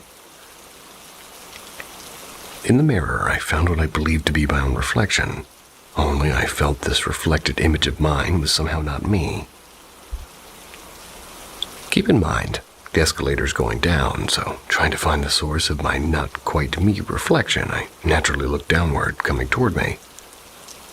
And I see somebody who looks exactly like me. His eyes are looking straight ahead, so he didn't see me yet. I stood in amazement as I rode down, and he's riding up toward me. He was with a girl that also looked similar to mine. Time slowed down as I made a mental image of what I was seeing, and I knew I was meeting my doppelganger, and that this must be an important moment. I should probably pay attention because I wanted to remember every possible detail. The face, the nose, the hair, and hairstyle. Exactly the same as me. He had my physical build too, and he looked exactly the same height and weight and skin tone and muscle tone as me. What really blew my mind was his clothing. I believe my jaw dropped. I've been told by my friends that I have a very specific style, although I've never really understood what that meant. It's probably because I'm a retired skater and punk rock type of guy and don't really follow pop trends and shit. Anyway, the point is, my doppelganger was wearing clothes I actually owned and wore at the time. When I made this connection, I was overwhelmed with every kind of emotion all at once. He was going toward me, and I was going towards him. And as our motorized stairs carried us further, he noticed me and we made eye contact. When he saw me, his jaw dropped. We drew closer and our eyes locked when we passed by each other like 2 ships in the night. I wasn't scared because his reaction was completely genuine, and he had the same stupid look of bewilderment I wore. We didn't say a word, but I could tell he was pretty fucking surprised to see me. At least my doppelganger seemed pretty chill and not threatening. We turned our heads as far as we could and then got off our respective floors. Immediately after I got off, I said to my girlfriend, "Did you see that guy?" Her face was white as, well, she said she didn't want to talk about it. I would have used everything in my power to stop that escalator because I'm a different looking guy, and if I saw a guy that looked like me, I'd be like, stop the press. I'm hanging out with this guy. He looks cool.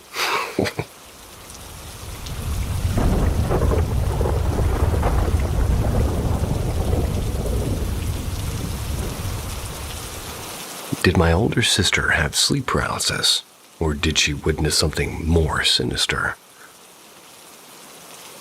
The year was 2018 during fall time. I was sleeping one night when all of a sudden somebody started calling my name.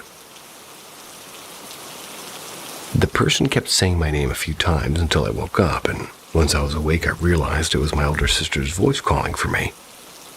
I sat up on my bed and I looked at my alarm clock. It was 3 a.m. And as I was slightly weirded out by the number on the clock, I replied to her, "What's wrong?" As I squinted my eyes in the dark, my older sister replied with, "I'm scared." And then she burst into tears, got up off my bed and turned my lamp on as she started explaining to me what she saw. She said she saw some type of human-bodied deer-headed creature with horns that was looking at her from her window. I asked her, "Do you want me to check it out?" She was a little hesitant when I asked, but said, "Okay." So I grabbed a hammer from my closet. Don't ask why I have a hammer in my closet. I walked into her room, and there was nothing to see in her room, so I walked back to my room. Then she told me that her back hurts as if she'd been whipped. I pulled up her shirt to see a huge S-shaped scratch on her back from her upper back down to her lower back. It looked like somebody took their index and middle and ring fingers to make a huge scratch on her back. My older sister usually likes to pull pranks on me.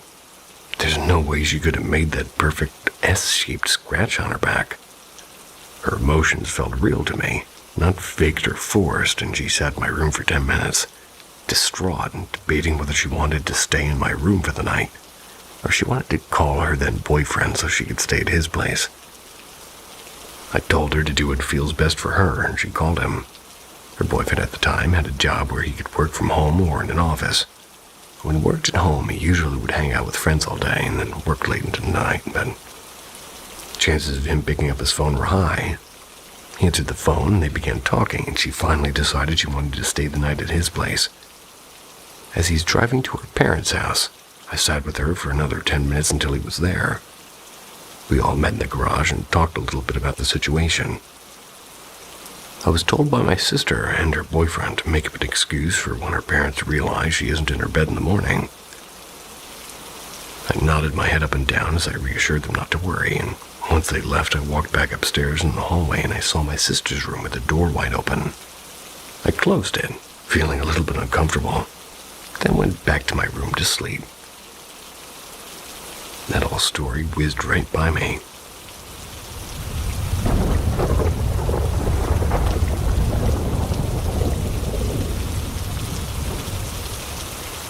I have dreams about my teeth falling out before a loved one passes.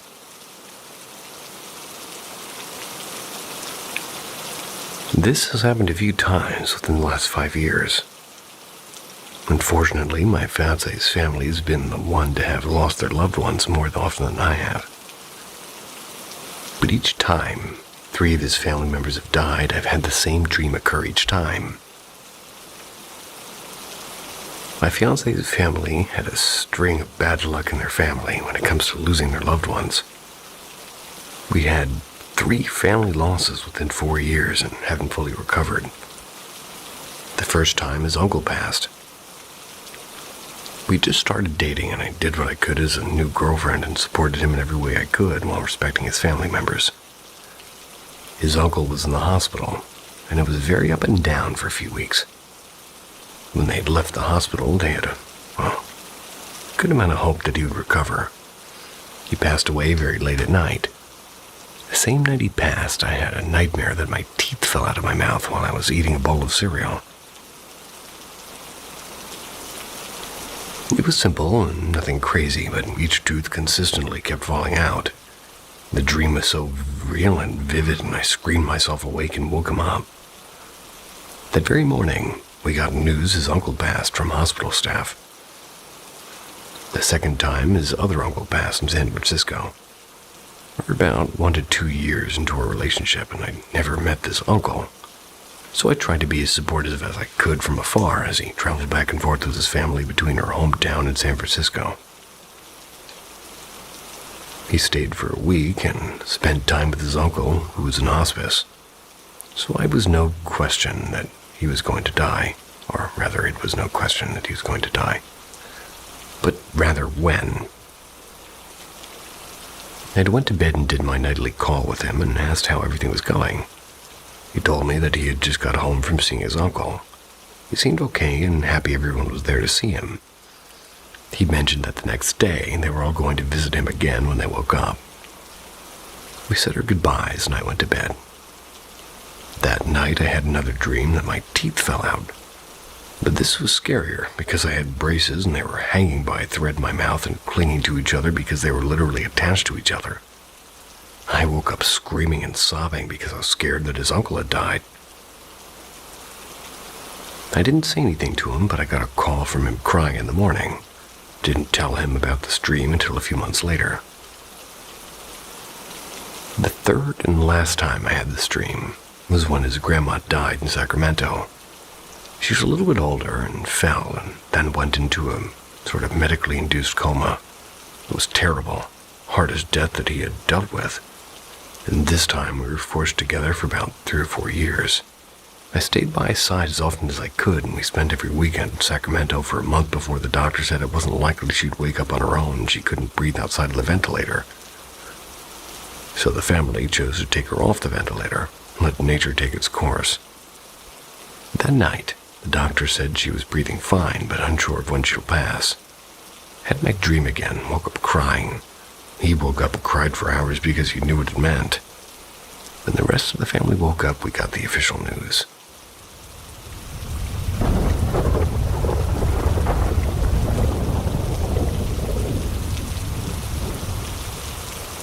My dead aunt found me and said goodbye. My aunt on my dad's side had heart issues that led to a pacemaker being inserted into her heart at a young age. She died 2 years ago after having complications with her pacemaker that resulted in ultimate failure. Backstory. My fiancé and I normally visit his parents about 1 to 2 times a week for dinner. His sister still lives at home and has a dog named Zoe. My fiancé's family is full Chinese and fully follow Chinese traditions and beliefs. My fiancé and I went to go visit his parents for our weekly dinner. And their home is rather small, so you can see the full kitchen from the TV and living room area. They have a dining room table in between there. We go through our normal spiel where his mom finishes making the dinner, serves us, sits around for a bit before I get up to clear the table and wash the dishes. As I was rounding up the dishes, his sister's dog, Zoe, comes into the dining area and lays down near the dining area and is watching me wagging her tail. I'm talking to her and saying normal cute dog things. When rounding up these dishes, and I walk over to the kitchen sink and start putting the dishes in the sink. As soon as I turn on the water, the back of my neck felt a cold presence. Which is weird because they're Chinese, so they don't run the AC, and it was in the middle of the summer. I hear that. I froze for a second, let it go, and then started fiddling with the dishes. Finally, my hair stood up on the back of my neck. It didn't feel right, but I wasn't scared. I turned around to look what was behind me, and, well, it was nothing. I can clearly see into their formal living room, and nothing looked out of the ordinary. Then all of a sudden, Zoe was no longer happy to see me. She shot up and started growling at me and started backing up. But she's never ever done toward me or in general. Been together for 5 years. She was showing teeth and her tail in between her legs. My fiancé and his parents, sitting in the living room and TV area, can fully see me and Zoe, looked at us and kind of stared at each other. Then his dad jokingly said to Zoe, "Zoe, what's wrong? Is Grandma here? Do you see Grandma?" Then gets up to try to calm her down. Still very defensive and won't stop looking at me. But then it dawned on me that she was looking past me. I suddenly felt sick. Told my fiancé that I wanted to go home and felt tired. His mom agreed and tried to leave the dishes so she could kind of do them later. As we're packing up, Zoe kept staring at me. She wasn't as defensive, but she kept her distance and did her small barks. On the ride home, I still felt sick and very, very uncomfortable. My fiancé asked me if I'm okay, and I shrugged it off, saying I just needed to lay down. Maybe something I ate for lunch isn't sitting right. We pull up to our apartment and proceed inside. We also have a dog at home, Max, a 7-year-old Maltese boy. Normally, Max is happy to see us and, all over me. But as soon as he greeted us at the door, he ran away from me, and as I got closer, he freaked out and started barking aggressively with me, began sort of backing up away from me. And at this point, my fiancé's freaked the hell out and looks at me and says, "The fuck is going on?" Told him I didn't know, but something isn't right. Within 10 minutes, Max was fine and almost as if nothing ever happened. He was on my lap giving me kisses and following me everywhere. Within an hour of that, I got a call from my dad saying my aunt had passed away. They found her in the room after she had taken a nap. She never woke up. She told me she had passed away about 2 hours ago. I looked at my fiancé and started bawling. He even was freaked out because we both firmly believed that she had found me to say her last goodbye. We told his parents, but they don't believe she could have gotten into their home without their permission. She's never met them, and something else about the Buddhism culture. But they still believe it was a freak occurrence or one of their family members. Either way, I've never felt truly scared, just uncomfortable, so I believe she said goodbye to me. I got too many opinions about Buddhism. And I don't mean that in a shallow way.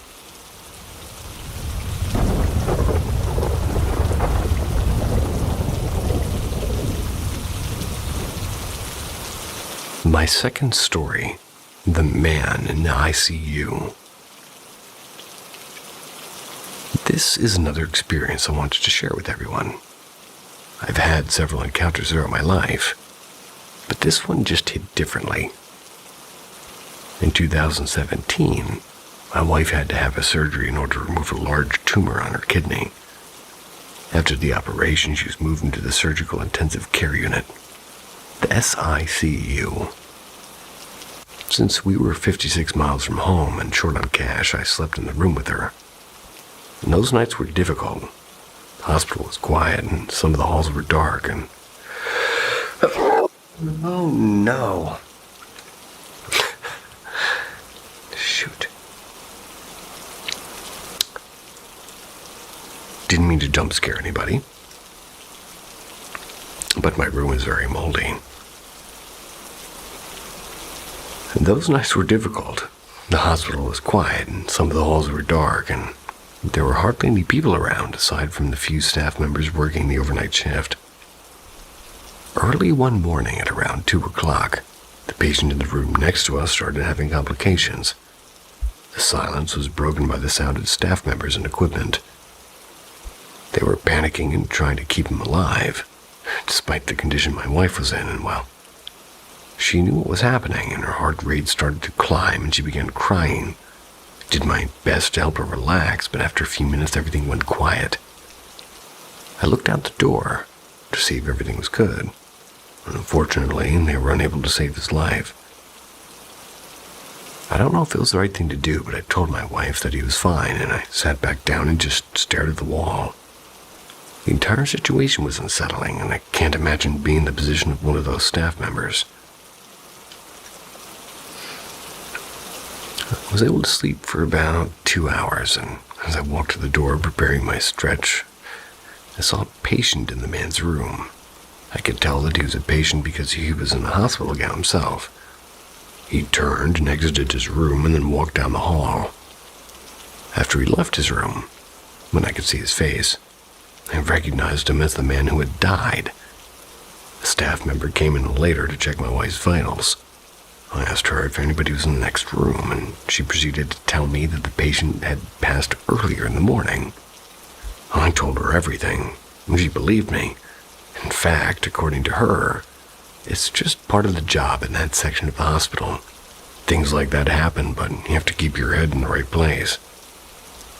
I think about this pretty often. As I've stated before, I'm not sold on the typical explanation that a person dies and just becomes a ghost. I think there's something more to all of it. I think it bothers me because I doubt we'll ever have the answer. My wife died 1 year after this event. She passed away in the living room of our home, and I moved out the next day.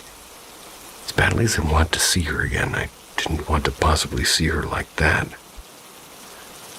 Yeah.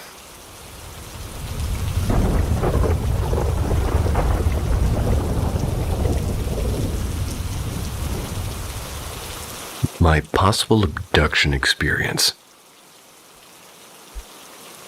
To begin with, I have no history of sleepwalking or sleep paralysis. I do, however, have a history of seeing strange objects in the sky, usually near my home. This goes back to my childhood, and it's a deep hole to dive into, so I'm going to share my most recent experience. This occurred in 2017, and I live in northwest Alabama, surrounded by fields and wooded forests. I went to bed rather late this night. If I recall, it was about 1 in the morning. My wife was still watching a TV show in another room. A few moments after lying down, I began to see a red light illuminating my bedroom window, and I stared at it, trying to think of what it could be. Next, I heard a sound in what I thought was the kitchen. It sounded like a pan hitting the floor or wobbling on its edge. It made a warbling sound. The strange this was, the sound would not stop. Aggravated by the sound, I started to go on to investigate, and I assumed my wife was struggling with something. I raised up, and then I immediately was lifted above the bed, and I can't recall how high above the bed I was, but I can vividly remember the pain I was in. My back was arched in a very painful way. I was attempting to scream for my wife, but I have no voice. I don't know how long it lasted, but I was eventually back in my bed still in pain. When approaching my wife, I was disoriented. I struggled to walk and maintain my balance.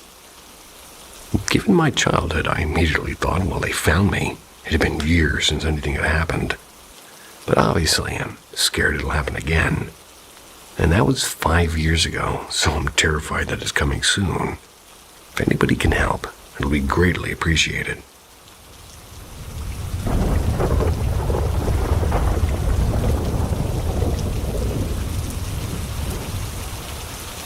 Ghost in my room in San Francisco hotel.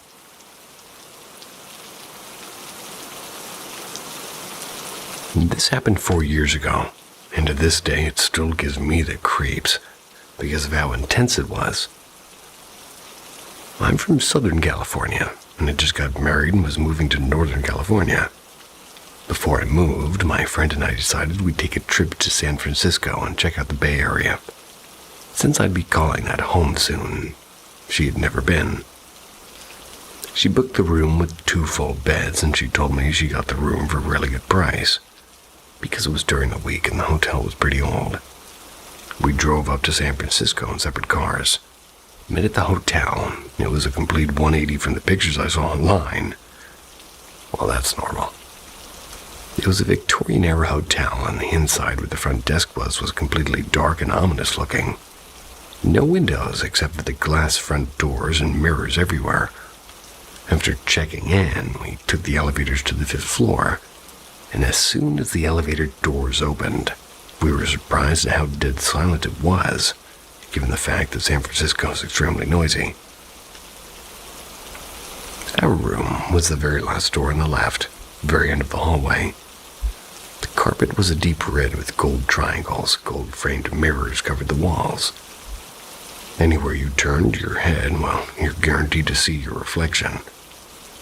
And as soon as we got to the door, she handed me the key card and quickly said, "You open it." I swiped the card and pushed the heavy door open, and it was pitch black, which was even creepier given the fact that it was 4 in the afternoon. I did the good old-fashioned put your hand against the wall and quickly look for a light switch before the monster in the room eats your hand. And as soon as I hit the switch, absolutely nothing happened.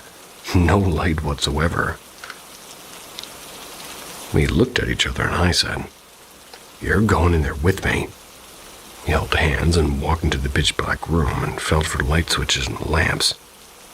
Finally, I found a lamp on the desk that worked.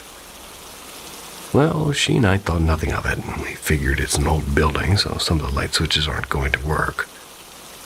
A couple of hours later, after we settled in, she and I went to go grab food and decided to go back up to her room and eat since the drive was long and we were exhausted. I let her take the bathroom first, since she wanted to take a shower, and she asked me if it was okay for her to leave the bathroom door cracked open.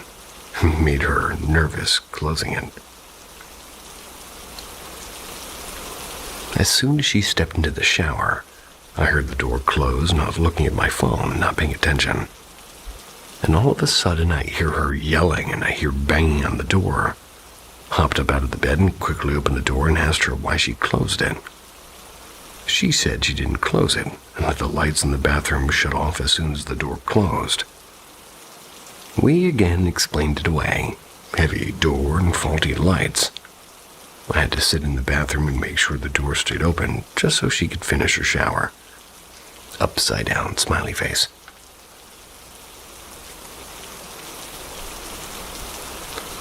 Once we were in bed and ready to go to sleep, we decided we'd leave the TV on, since that was the only good source of light in the room, and it would help us sleep comfortably, hopefully. And I vividly remember having a dream of me walking through San Francisco, but it was clearly a different era. I want to say 60s or 70s. My dream was colorful and it kind of looked like a poster from a Beatles album. The people in the street looked colorful and happy, and I looked down at my body and I realized it's not my body. I'm in a man's body. Quickly, the colorful streets turned gray. All the people that were colorful and smiling now looked like they were being tortured and in pain. I remember being scared and running away from these people, and I could tell I was panicked and I was trying to get away from something, and suddenly I woke up and the room was just dark. I thought I was still dreaming for a second, because I knew for a fact we left the TV on. My eyes adjusted to the dark, and I could see my friend sleeping in a full-size bed next to mine. I turned onto my right side, which was the side the only window in our room was facing, and I tried to go back to sleep. And suddenly, the room went cold, so cold that I could feel it on my cheeks. Both cheeks. All 4 of them. Then I heard heavy footsteps coming from the front doorway toward her bed, and I don't know why, but my first instinct was to pretend I was sleeping, and I quickly shut my eyes and I stayed still. I heard the footsteps come toward my bed, which made me panic a little bit. My breathing started racing, and then suddenly, I felt a heavy weight on my left side, like sat right beside me, so heavy that my body moved back toward the weight. I was breathing heavy and started stroking my hair, and I didn't feel anything malicious from it, but I was terrified. I remember not being able to say anything for some reason. I couldn't speak and I couldn't even move, and finally, what felt like minutes, I found the strength to sit up and started yelling my friend's name, "Jessica, Jessica!" She woke up and quickly ran to the desk lamp and turned it on. Told her what happened, and we looked over the room and checked the door to make sure it was still locked, and ended up sleeping in the same bed for the rest of our stay. And after the vacation, I talked to my friend about what happened. He did some research, and turns out the hotel we stayed at was known for being haunted.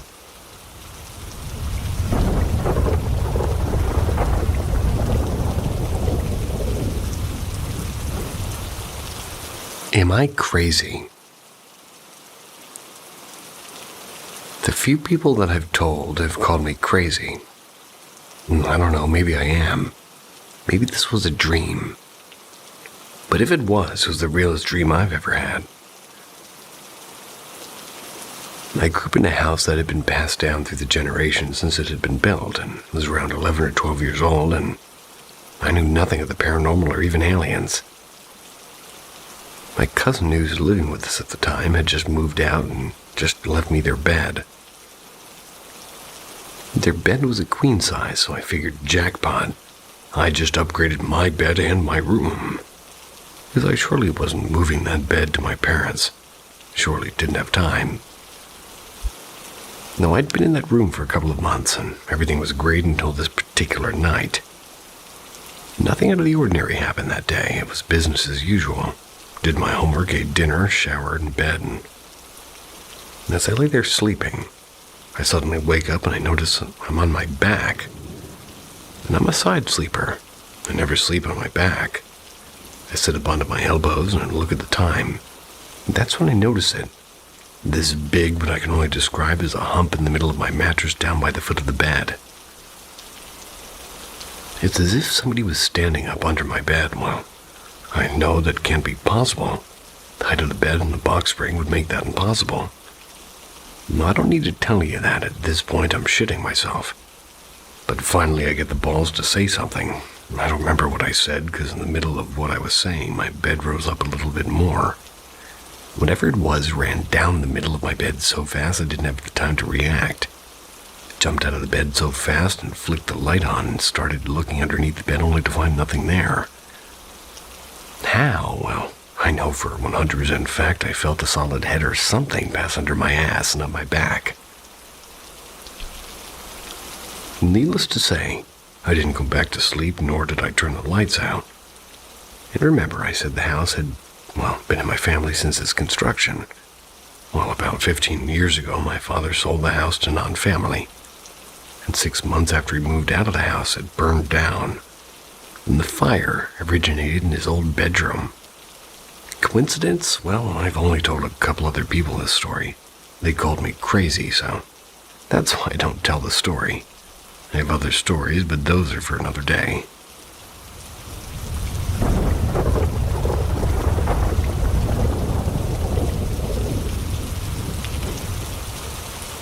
The sound in the attic.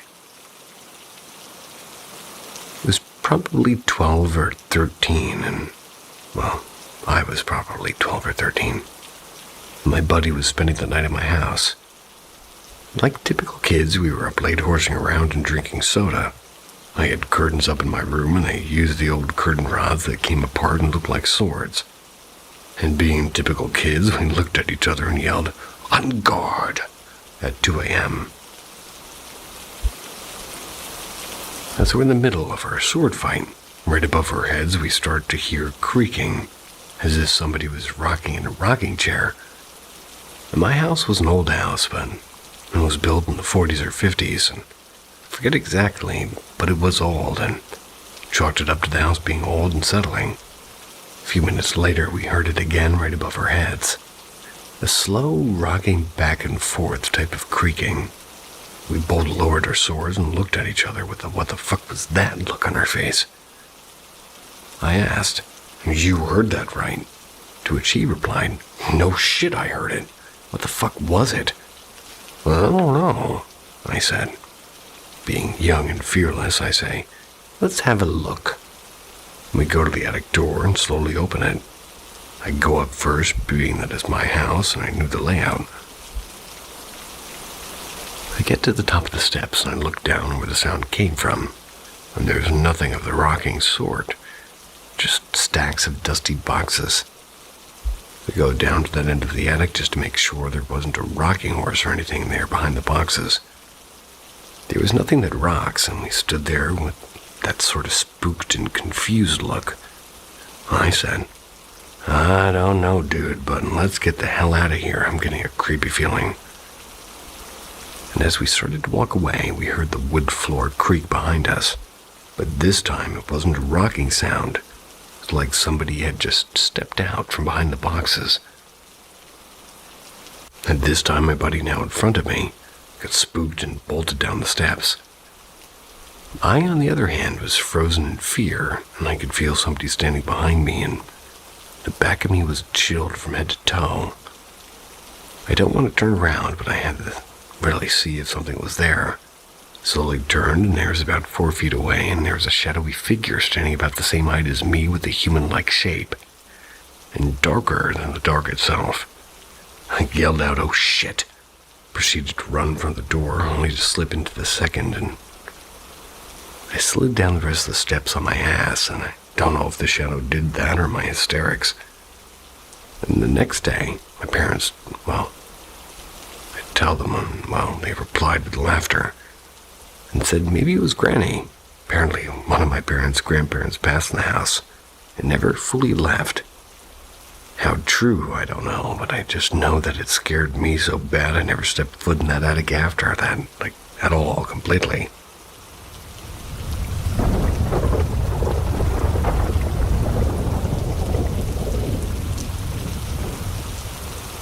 Mystery Storm.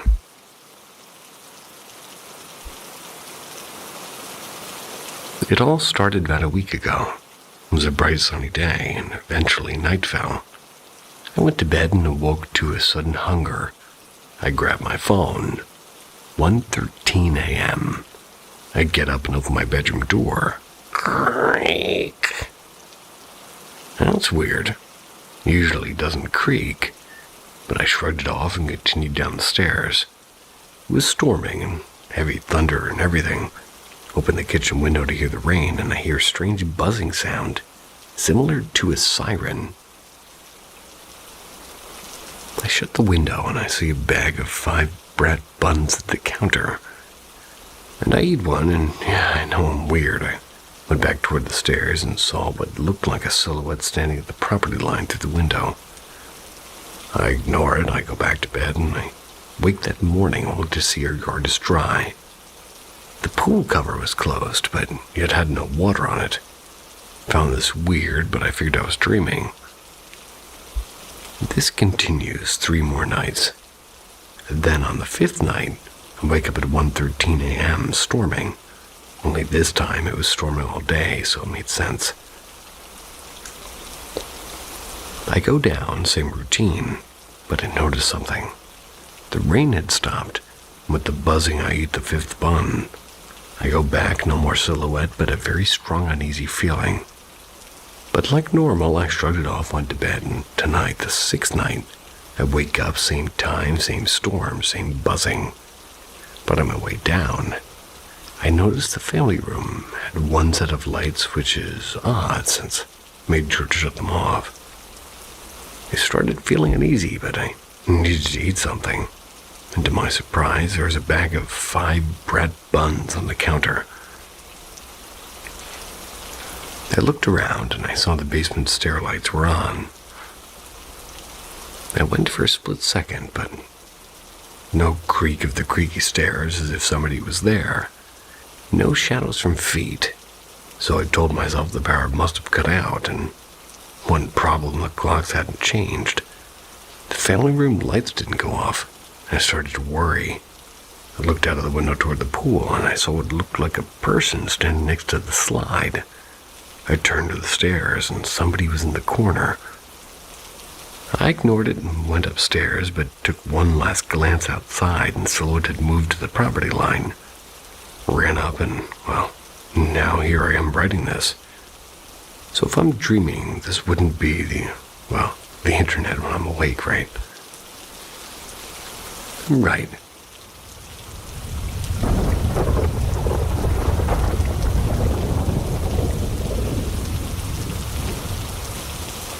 Looking for people who've had similar experiences. So I've been obsessed with the paranormal since I was about 9 years old, because of a traumatizing and very oppressive presence in my childhood home that left me with a broken understanding of our world as a whole. And I have to stress the story I'm going to retell here was not sleep paralysis, nor was it a nightmare or, well, a night terror.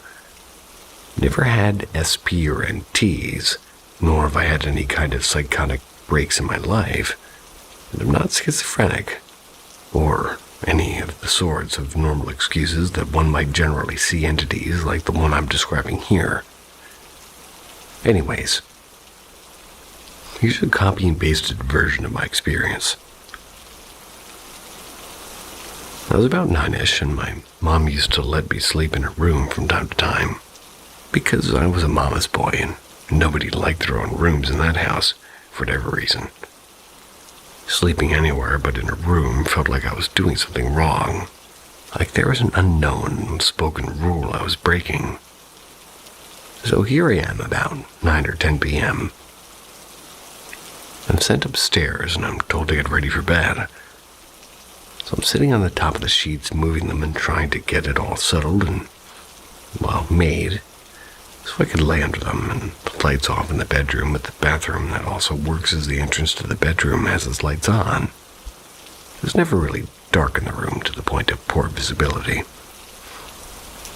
As I was pulling the blanket and flopping over onto my butt about to lay back against, everything went completely still and silent.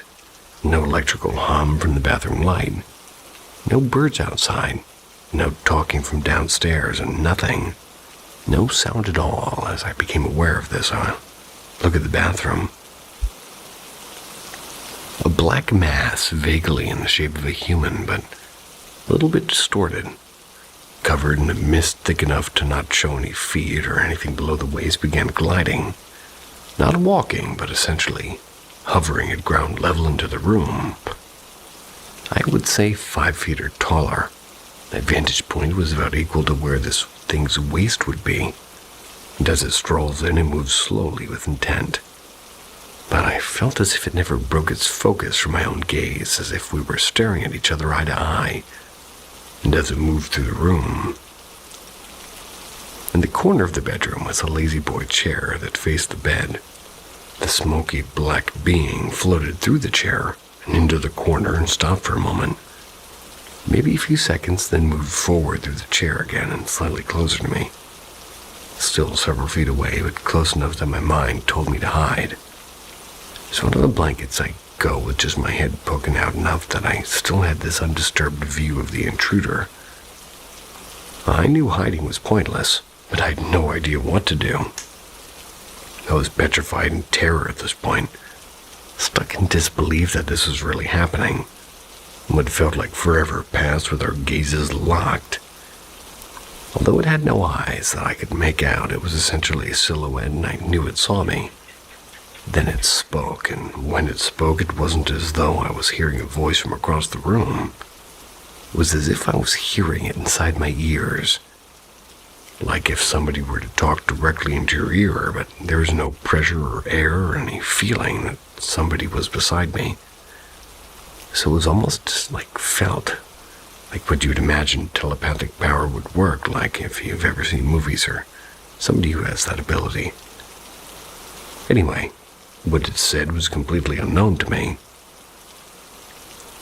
It was what sounded like a different language and a different, pitches all at once. Like if a group of people were sort of reciting the same phrase. Spoke for a few seconds, saying whatever it said, and began gliding back toward the bathroom door. And as it left, all other noise resumed, and I was alone again, and I could feel that it had gone. I didn't move a muscle.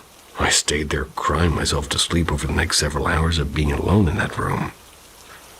And when I woke up the next day, I had no idea on how to explain what I just went through.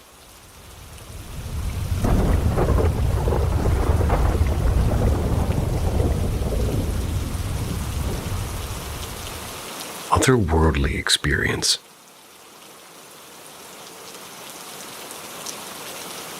I've been hanging around with somebody on the internet who seems to attract supernatural things, or just happens to live at the very spot where supernatural stuff happens a lot. He's a pretty honest dude and very predictable and dense too. It's fun to have him around. So skipping to the topic. One time, we're having a very serious talk on Discord about how he wants to separate himself from our group in Discord since he doesn't want to be attached with the people there. only to be left alone like how internet friends are usually. I told him that we eventually value him as much as we've been together for a long time with the other guys on Discord. Want to make things work out with our friendship. We live far from each other, which is why we had these thoughts.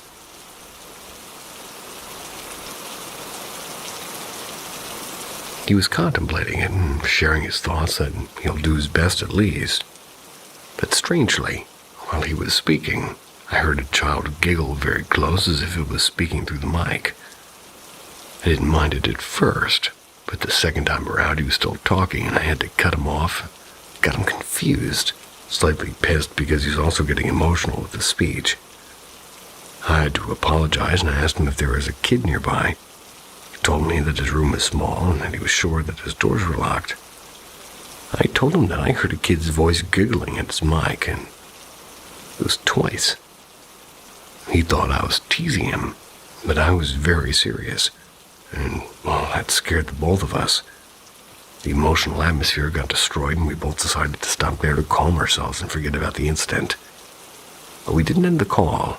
I still wanted to talk more, especially about the thing that I heard because I knew that somebody was going on, and, well, he'll tell me after things calm down. He decided to rest for a bit since he's having a night shift. Did some errands for my parents. Well, I did some errands for my parents. Not him. A half hour passed and I came back and the call didn't disconnect. I put my headphones back and decided to scroll through some feeds and chats on Twitter since I didn't want to wake the guy up. And while scrolling, I heard a soft whisper onto the mic. It was a woman's voice this time, and it was calling my friend's actual name. And my friend has two names since he's half Japanese and half Malaysian. We'd usually use his Japanese name if we want to call him out, but we never tried calling him using his Muslim name since Malaysia is a Muslim country. Oh yeah, it is. Since we thought that we were not close enough yet to call him his Muslim name, we first thought that it was either his sister or his mother.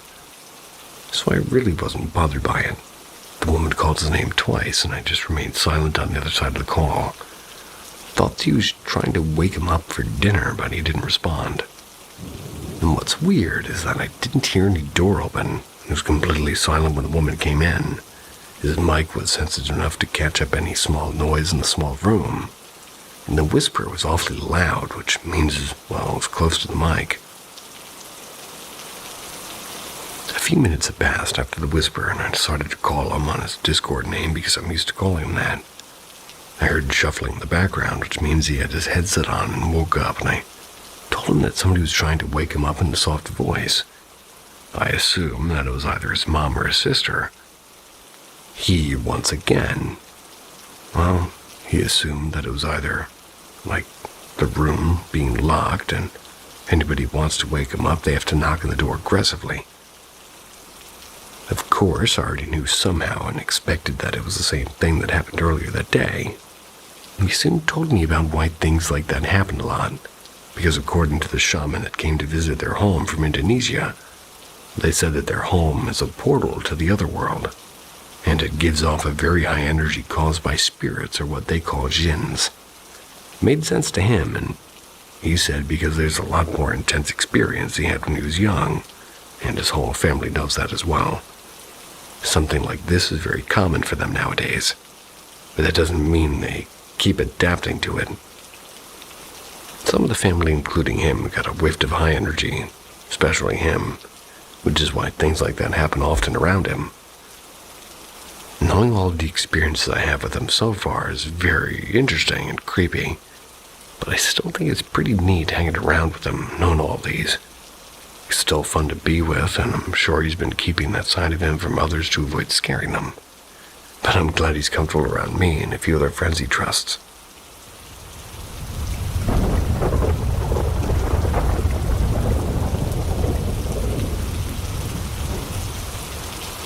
A deer-like apparition behind my house. This story takes place in Oklahoma County, Oklahoma, May of 2019. And for the story to make sense, I'm going to describe my land's layout.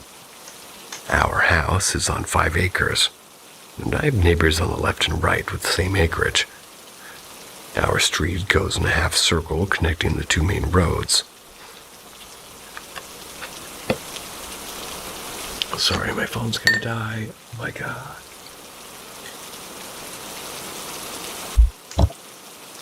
Our God, whatever. There we go. My mom and I like to walk after dinner with our black lab and my small brown chihuahua. I give their color and what kind of dog they are because what we saw was not anything like our dogs. It was pitch black outside by the time we finished dinner. Decided to go walk. Since it was hot during the day, being summertime, and my mom hates going out in the heat, it was probably 11 at night by the time we got the dogs and headed to the gate to go to the road. We did not carry flashlights, and we liked to let our eyes adjust to the dark, enjoy the natural nighttime scenery. As we were passing, it was about 10 minutes in, and we were passing the back field of our neighbor's house.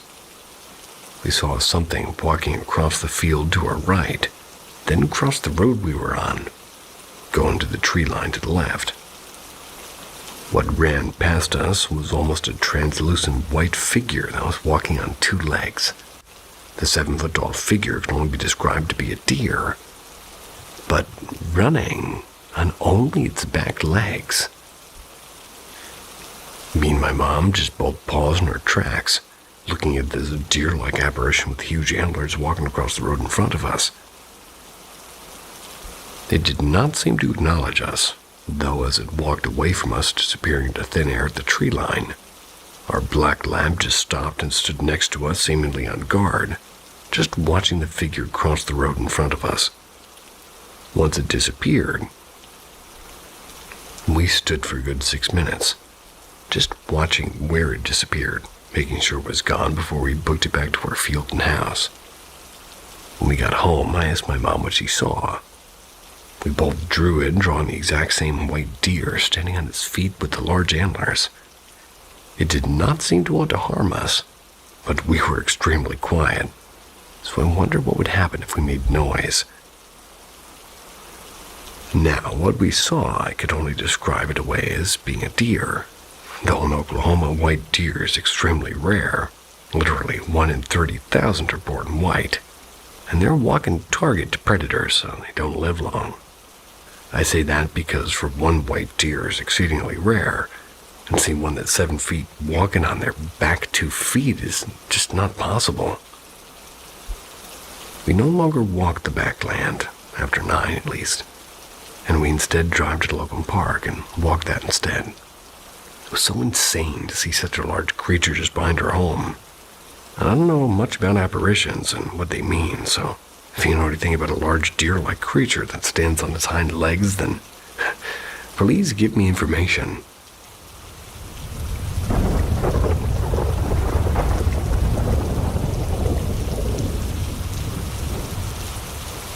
Light beings encountered.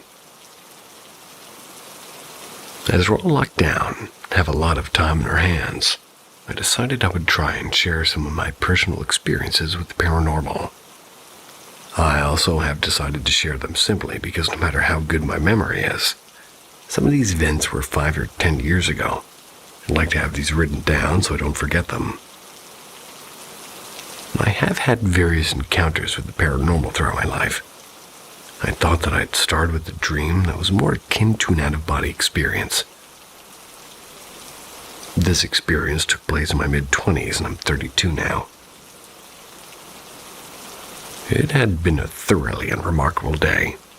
I went to work, came back, and chilled out for the evening, as most of us do. But upon going to sleep, however, I found myself to be dreaming lucidly and had the most intense feeling of fear come over me. Very hard to articulate my actual state of being, but it felt like I was disconnected in some way. I was in some kind of a room with a grayish metallic wall and floor. I was surrounded by humanoid beings, made out of what appeared to be translucent light. To put it mildly, I started panicking. One of the beings actually started speaking and said, "You're not alone," in an attempt to placate me, I would assume. Well, this didn't work. I shouted back, "Yes, I am. I'm alone." And these exchanges went back and forth, and I found a deep rage building inside me. Pretty much screamed out, and absolute blinding light enveloped me and everything around me, and I woke up completely dumbfounded. A couple of points to note would be that, as absurd as it sounds, I don't think I was in an out-of-body experience during this, but I have absolutely no way of verifying that, and I would really appreciate people's opinions on this. Happy to answer any questions, and I'll share more experiences provided that people want to read them. I have come across a load of weird things in my life.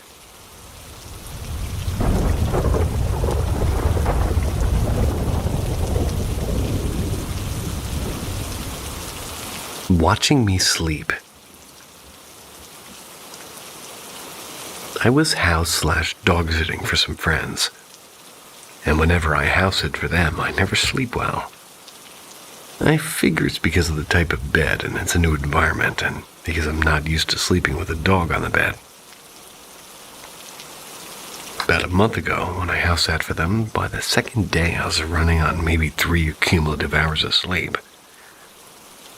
I got back after board game night at another friend's house. It was around 9:30. I wasn't even close to tired, but I knew I needed to sleep. So I'd cuddle up on the couch with the dog and put in a mindless movie. And after a while, I would start nodding off, but then my mind and body would jolt me awake like I wasn't even allowed to sleep. Like I needed to stay alert for some reason. Finally, around 10:45, I fell asleep. And after sleeping for a bit, I woke up super groggy and looked at my phone. It was only 11:50. For context, the style of the house I was watching is super open. A bunch of big windows and 2 sets of sliding glass doors. After I checked my phone, I looked up to see if the movie I'd been watching was over. When I looked up, I saw a man looking at me through the window on the right side of the TV. I immediately covered my head with a blanket. Within seconds, I realized, oh wait, maybe it's somebody who's staying at the Airbnb, and I just woke up because they were trying to get my attention. The owners of the house have a mother-in-law suite detached from the house, which they rent on Airbnb, and it's not uncommon for guests to bother me with questions. And when I house sit, so I uncovered my head and looked at the window again. The man was gone. I turned on all the outside lights and looked to see if I saw any motion on the Airbnb, but there was nothing. And I made sure everything was locked. I went to lay down in the guest bedroom, didn't sleep though.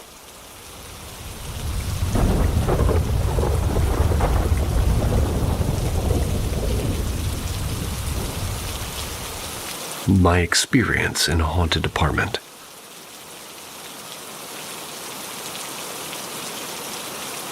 So I've lived in Chicago for 6 years now, and my first apartment here was definitely haunted. And I've been a firm believer in the paranormal for years, ever since I was a kid. I found books in my local library about ghosts in the nonfiction section, which of course I believed to be the common real knowledge back then. I always wondered what it would be like to live in an actual haunted house. Well, I know now, and when my roommate and I first moved into this apartment, we were blown away by how cheap the rent was, and how large and accommodating the unit was. The owner of the apartment was a little old lady, who we're going to call Janet. Couldn't realistically live there anymore because it was a 3-story walk-up unit and her old age was starting to get to her.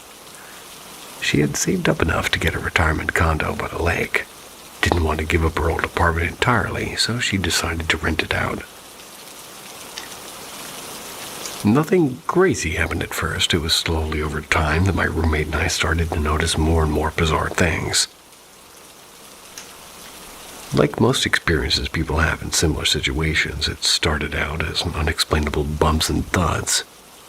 This was an older building that had radiator heating, so most of the noises you could attribute to that. But sometimes things would happen. You would hear what sounded like footsteps walking down the hallway, only for no one to appear when they should have. The sound of somebody scratching something seemed to occur around you at random times. There was once I was in my room and probably browsing Reddit. I heard a scratching sound coming from directly underneath the discarded plastic bag near my wastebasket. We've had mice get into the apartment before and die, so I figured it was a mouse or something. Then I threw a pen next to the bag to spook whatever it was from underneath it. The scratching continued to happen uninterrupted, and when I finally just sort of stood up and picked the bag up, there was absolutely nothing underneath. The scratching bag never made a noise again. Sometimes, when you were lying down trying to sleep, there was a sudden feeling that somebody had just entered the room, even with the door closed. Hard to explain, but it was a different type of energy. I'd also feel that same energy dissipate as if whatever it was that came in left. My roommate once claimed to actually see a pair of floating eyes as he walked down the hallway late one night. Also, while he was sick once, he swore he saw a woman standing in the kitchen from down the hallway. When he looked again, she was just gone. Two of the most insane occurrences, they were when they had witnesses. Otherwise, I feel like it would just be me doubting my own sanity. But one was when a friend of mine who was visiting, and I was sitting on the couch in the living room. I'd just finished a cup of yogurt, and I'd put down the spoon still resting in it, and it sat undisturbed for a couple of minutes. Then we both saw it completely do a 360 spin on its axis, as if it tilted itself. Like it went back and then spun and then sat right back down again. My friend and I sat speechless for a second before he said, "Did you just see that?" The other instance was when the same friend was staying over on an inflatable mattress in our dining room. And for context, our apartment was basically like the shape of a dumbbell. At the living room, and then your right was the hallway. There was my roommate's room on your first left and the bathroom door, which also had a connecting door to my roommate's room. And on your next left, and then finally my room on your final left. The hallway opened up into a small dining room, which fed directly into the kitchen. And this night in particular, we'd all been drinking and smoking and what have you. We went to bed and a massive thunderstorm passed through. The sound of thunder woke me up at 3:30. That and the sound of my roommate puking in the bathroom. He had some egg rolls, apparently. And as I'm laying there, listening to the sound of him vomiting in a thunderstorm, I hear my friend who's in the dining get up and walk down the hallway and stop directly in front of the bathroom door, and I thought to myself, well, that's weird. He's getting up to check on, well, we'll call him John. He knew John at college, and, well, he should know that he can take care of himself. But there was no knock on the bathroom door. No anything, and I don't think much of it, and I fell back asleep. When the morning came, I sat in the living room with my roommate and mentioned how our guest had gotten up to check in on him. "I heard that too," my roommate said. Wondered why he was just standing outside the bathroom door. And our friend eventually woke up and joined us, but when we asked why he did that, he just stared at us and said, "I heard that too, but I thought it was you." Sneaky Snorlax getting up to check on John. And from his perspective, I can see how he thought it was somebody else because the steps were walking away from where he was in the dining room.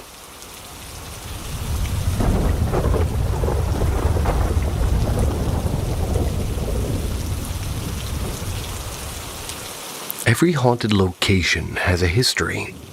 We don't just tell ghost stories. We uncover the truth behind them. Welcome to Paranormal M. Subscribe and face the past. To preface this, while I do believe in ghosts, I am somewhat of a skeptic. Unless I've seen something concrete or have proof. I've seen what I believe to be a total of 3 different ghosts. But they were apparitions that disappeared quickly. Nothing like this. I've recently moved into an apartment and I think a ghost is finding things for me. Either that or the objects went temporarily invisible. It started with the base to my iPhone charger. It was disappearing into thin air one night. I always keep it in the same spot. My roommate swore up and down that she hadn't touched it. It really stressed me out because I had to go to work the next day. And I need a nap to clock in and out. That's annoying. I was very upset and eventually went to sleep. The next morning when I checked, it was exactly where I left it. One could explain this away as my roommate finding it and putting it there. And that's what I thought happened. The next time the mic to my headset went missing, it does detach from the headset in broad daylight. It was in its designated spot a few minutes ago, and I was completely alone in my locked apartment aside from my small bird, who's too small to lift either of these objects. Doesn't really like to leave his cage. I looked everywhere around the couch, talking to my bird the whole time. I bent down to look under it, and when I stood back up, my mic was sitting right where we were supposed to be, like it had been there all along. It was at this point I began to suspect something. I began to suspect something paranormal. I verbally thanked whoever or whatever it was. Then kind of had a short, obviously one-sided conversation. I'm used to talking to myself or my bird a lot, so talking to the air wasn't that weird to me. I got an almost warm shiver up my spine in response. It was comforting and felt safe, and I'm not exactly sure how to describe it. This is what made me think that they were benevolent with a possible mischievous streak. I got the feeling that they just liked being acknowledged. Yeah, I'm comfortably unaware of, rather aware of how crazy I sound. But there's more. Every time something went missing from its spot, and my roommate wasn't home because I don't want her to think I'm crazy, I talked to my ghost and politely asked for their help to find it. I would inevitably find it where it was supposed to be, maybe a few minutes later. I'd get that warm feeling again when I thanked them, and this went on for a short while. One day while I was alone, I was listening to a story where a woman described having a friendly ghost in her family home. She said it did a lot of things that my ghost didn't do, but then she said that it would find lost items for them within a few hours. And that's when it really hit me. I paused the video and I asked, "That's what you are, aren't you?" I get a really strong, warm, shivery feeling in response. Seemed happy, so I took that as a yes. Well, maybe I am crazy. Maybe it's confirmation bias. Still not quite sure what to think. Then last night, when my roommate was asleep, my charger base went missing again. I asked the ghost if they took it, or if they knew where it was. But I got an uncertain, indignant sort of shivery feeling. I thought maybe they were just being stubborn, but then I remembered I'd actually left it somewhere other than usual, and sure enough it was there, and I said, "That's what you were trying to tell me, wasn't it?" I got warmth and contentment and satisfaction in response. My items still go missing from their spots, especially when I'm alone. I still find them there after I ask for their return or help finding them. Still not certain if the ghost is taking them, or if I'm maybe putting them in other spots I forgot about. What really matters to me, though, is that they're found, which they always are, and I'm not sure if the same thing happens to my roommate. I don't want to ask because I'm unsure of her stance on the paranormal. Always assume it's a normal stance. I assumed ghosts were part of the child's imagination, until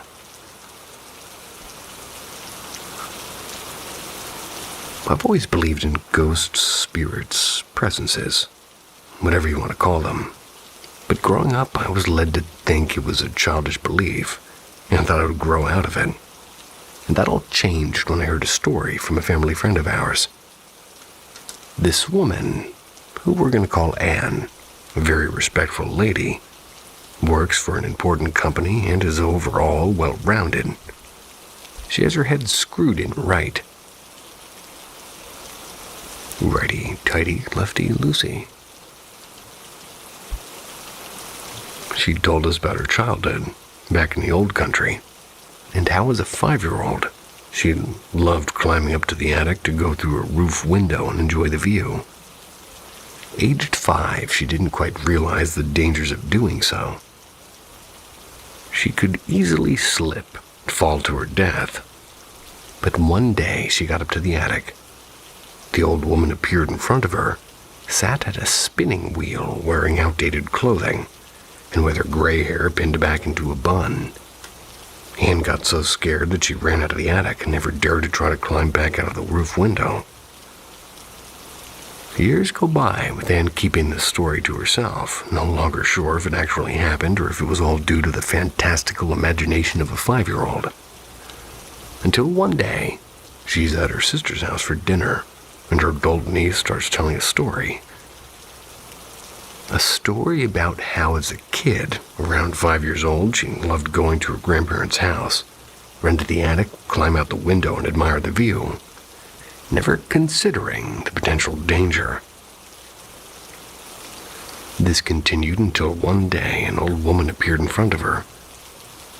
Anne froze, asking for specific details about this woman, and they realized they had the same vision of an old woman spinning a wheel, dressed in outdated clothing, and with her gray hair pinned back into a bun. They'd seen the same thing with over 20-year intervals.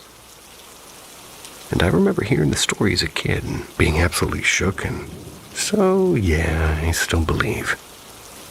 Anne actually sees it in a positive light. She believes the old woman appeared to protect them, since both her and her niece never climbed out of the potential lethal roof after that. Clown. When I was 6 years old, my mom took me to a circus. There at the entrance, we were greeted by the scariest being I've ever seen. And since that day, I've been very afraid of clowns, which became a trauma that I still can't get over. One time, December, home alone, my mother was out of town visiting Granny. My dad working until late. My brother, I believe, was at a friend's house, so I was alone, and I received a call from my best friend. She told me she was going to pick me up so we could go to the fair. Obviously, I asked my parents for permission. Since they've known my best friend since we were little, they said, the fair was not very far from my house, and I was very surprised that they let me walk there since they never really let me out alone. And to this day, I am prohibited from going out to the backyard without somebody being with me.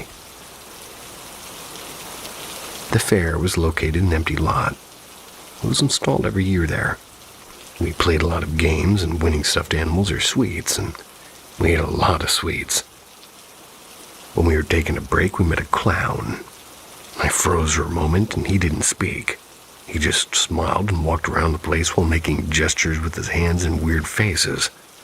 And to be honest, he seemed to act more like a mime than a clown. But it seemed that he was discreetly approaching us more and more. It was time to leave. My friend greeted him before leaving. You could see my face of fear at the moment he looked me straight in the eye. But we still kept walking to get to my house early. Started talking about how weird was that, and that we started hearing a noise behind us. It was strong stepping, and they both heard around, but there was nothing. So we kept walking for a couple of minutes, and my friend got scared and started saying she'll wait for her parents there. I told her to go to my house and call them just to be more safe. Obviously, I told them that because I also felt that something was not right, and I didn't want to be alone myself.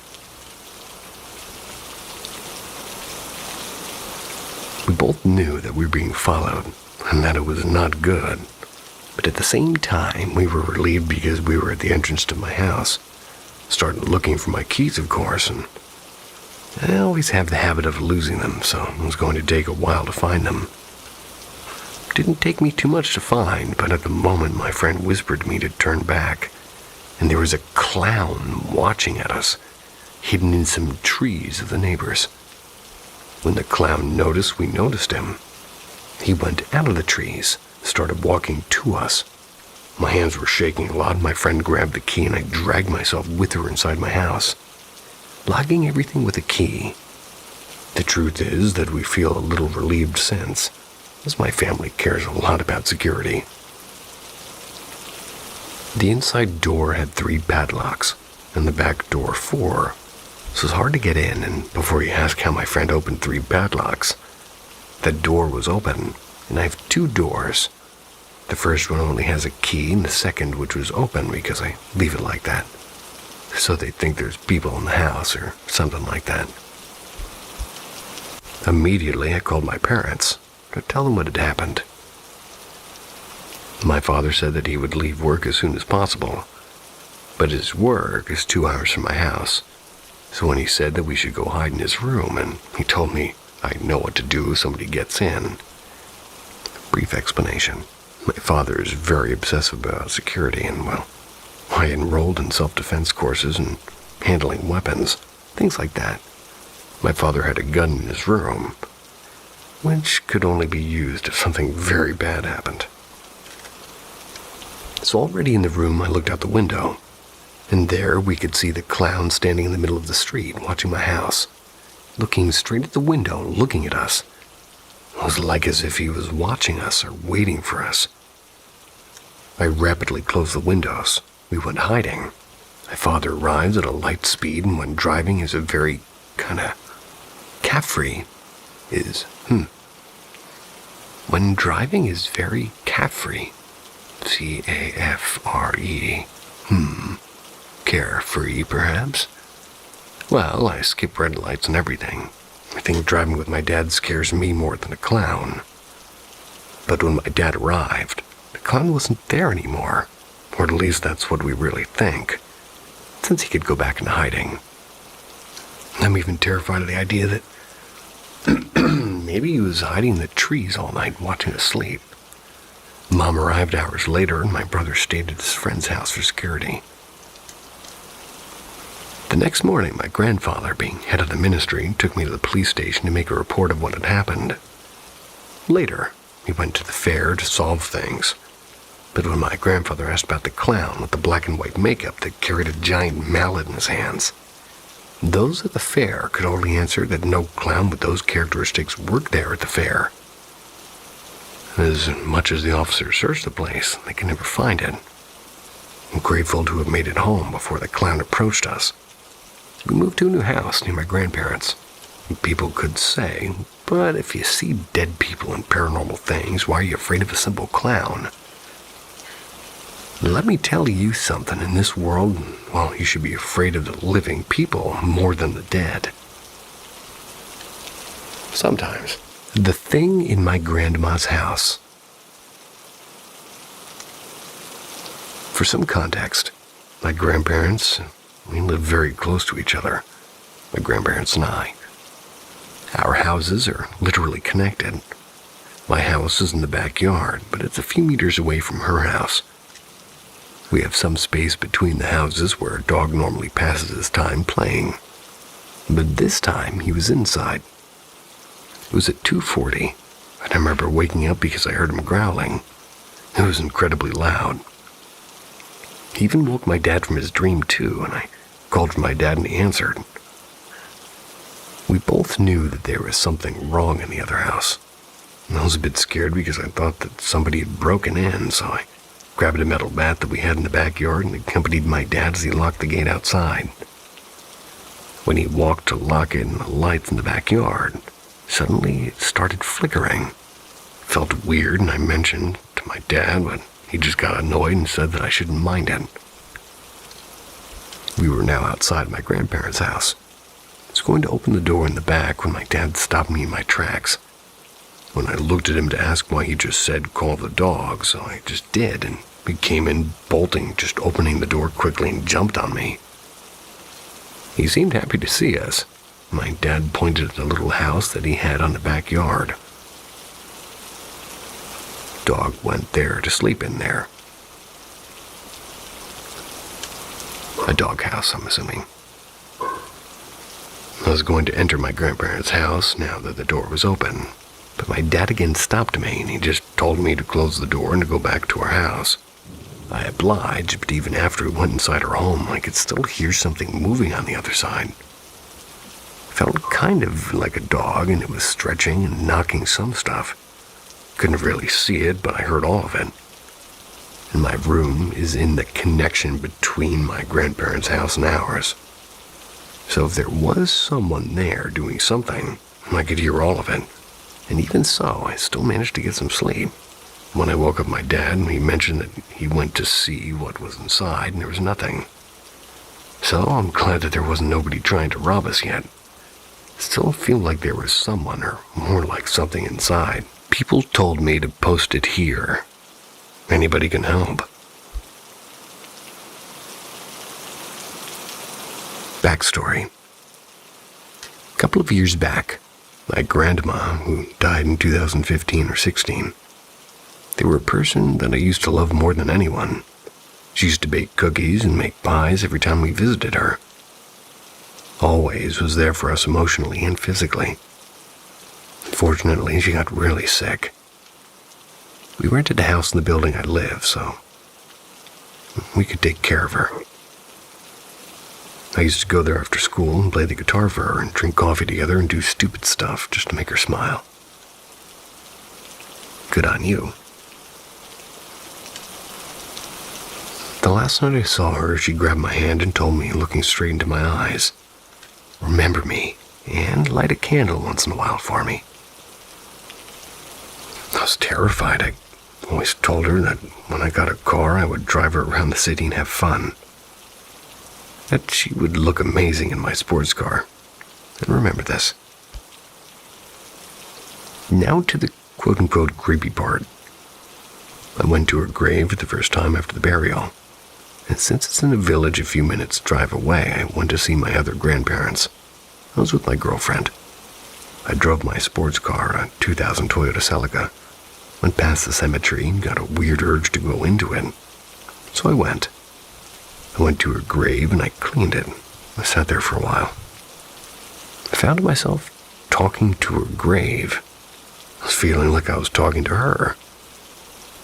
Anyway, I went back to my car, and that's where shit gets odd. My player didn't work since I left the graveyard. My lights wouldn't go on. Car was fine, it was checked 2 days ago. I looked into the rearview mirror, and I saw a figure in the distance. It was around 3 o'clock, so the sun was super bright. The next breath I took was full of my grandmother's perfume. I looked back again, and the figure was gone. Everything worked well except for my audio. Went back home, everything was fine. The second creepy part. We used to watch a series on the TV when she was at her house while she was playing with my hair. And when I was at an Airbnb all alone, the same series was on. And the perfume hit me like a punch in the gut. I felt it touch onto my head. Third creepy part is I stay with my parents. And I'm alone mostly. I can always see a figure with the edge of my eye, but when I turn to see, there's never anything.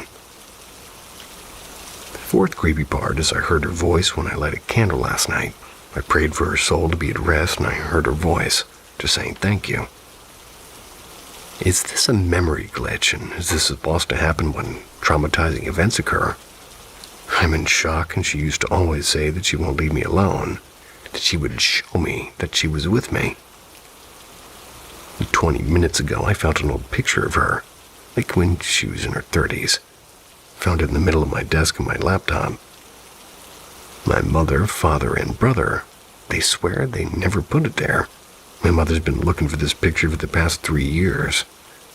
What's going on? The facility in the woods. I work in a wildlife rehabilitation center in the middle of the forest, atop a hill. About 20 minutes away from the nearest streetlight, and it's a beautiful property during the day, but at night you can hardly see your hand in front of your face. Plus, the moon is high enough over the trees to shed a little bit of light in the area. And for privacy's sake, I won't be giving the name or location of the facility. I started working here last year, usually being put in the closing shift, which is 11 a.m. to 9 p.m. But we were typically on the property till the wee hours of the morning, since the sheer number of animals in our care prevented us from going home before everything was complete. The facility itself is deeply haunted. I've known this since a couple of weeks into my employment. One of the routes for the Trail of Tears actually went right through what is now the property. But more on this later. These are some of the stories I've collected while working here. One night, as we were all wrapping up downstairs and getting ready to shut down for the evening, the doorbell rang. Must have been around 10 p.m. by then. We close admissions by 5 usually. All of our admissions are by appointment only. But on occasion, we'll get a walk-in. And with a sigh, my coworker goes upstairs to greet the person, take the animal down for a quick examination. After a few minutes, she comes back down empty. She's looking a bit unsettled as well. And upon being asked what the problem was, she answered, "There was no one at the door, and there's no other car in the lot." And this has happened at least 2 other times. I've always been a little sensitive to the paranormal, but I'm pretty skeptical by nature. I want to first rule out any other possible scenario before jumping to the conclusion of something otherworldly. So I chalked these situations up to an electrical error. The building took on a whole new energy at night. Rooms of the facility that were well lit and, well, normal during the day. They felt more ominous at night. I never wanted to be alone inside by myself at 8:30, or at least after then. But after 8:30, things get weird. Mostly it's just the feeling that I'm being watched or thinking I see something out of the corner of my eye. It's all very unsettling. As one of her interns was leaving one night, she said she heard somebody calling for her from the parking lot. "Psst, hey, over here." There was no one there. One night, my coworkers went outside to finish up animal care in some of the outside enclosures, the ones that hadn't been done during the day, and I was left alone inside to finish preparing diets for some of the raccoon babies we had inside. What do raccoon babies eat? Other than milk. You have me mystified. We had a microwave above the counter, and I'd long since gotten used to seeing my silhouette in the reflective sheen on the door. I reached up to retrieve the bowl I'd put in the microwave and shut the door once I was done, only to see the reflection of a silhouette behind mine. I whipped around so fast I nearly dropped the bowl. No one was standing behind me. When I looked back into the reflection, the silhouette wasn't there anymore. And as I said previously, the Trail of Tears ran through the property, and at least 2 of my coworkers have made separate comments about seeing a woman in, buckskin, either walking through the hallway or standing in the laundry room. She was always moving out of sight before anybody could try to say something to her. We have a separate little building on the property that's now a storage unit. Had once housed interns that would stay on site overnight, but it's kind of been a long time since it's been used for that purpose. I've always gotten a weird feeling whenever I'm near it, and I've never been inside. I hope I'll never have to. Anytime I walk past it, I feel incredibly unsettled, like there's something standing behind me or watching me. And several months ago, I was informed we were no longer having interns living in the building, because late one night a man walked in and stood in the doorway, staring at the interns while they were trying to sleep. And since then, we've installed trail cams and security cameras all over the property. And there's a million stories I can tell about this place. Maybe one day I will, but so far, They're the only truly paranormal feeling ones that I've really having to tell. I'll be sure to make any updates in the future if anything else happens to occur. It wasn't my grandmother.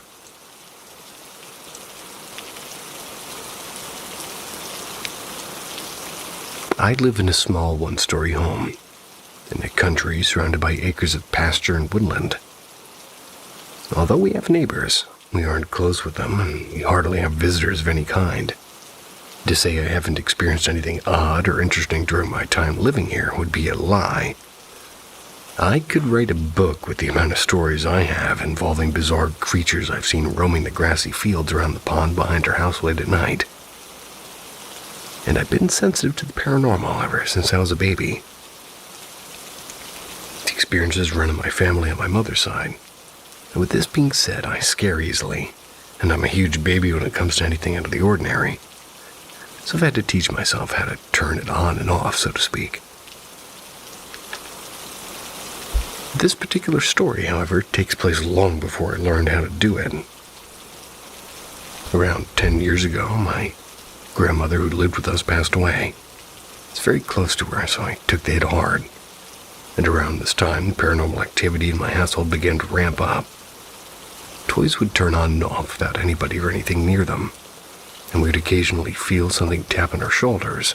My brother, who moved into our old room a few months later, even distinctly remembers a warm breath on the back of his neck when he was alone in the house. We were all rather calm about it. We believed it was my grandmother hanging around just to help ease us into the transition of life without her. Never felt scared or in danger. That is until one night. And I'm a very light sleeper. I inherited that from my mom as well. The slightest sound of the air conditioner turning on at night was pretty much always going to make me wide awake. This time, however, I awoke to the sound of the floor creaking outside of my room.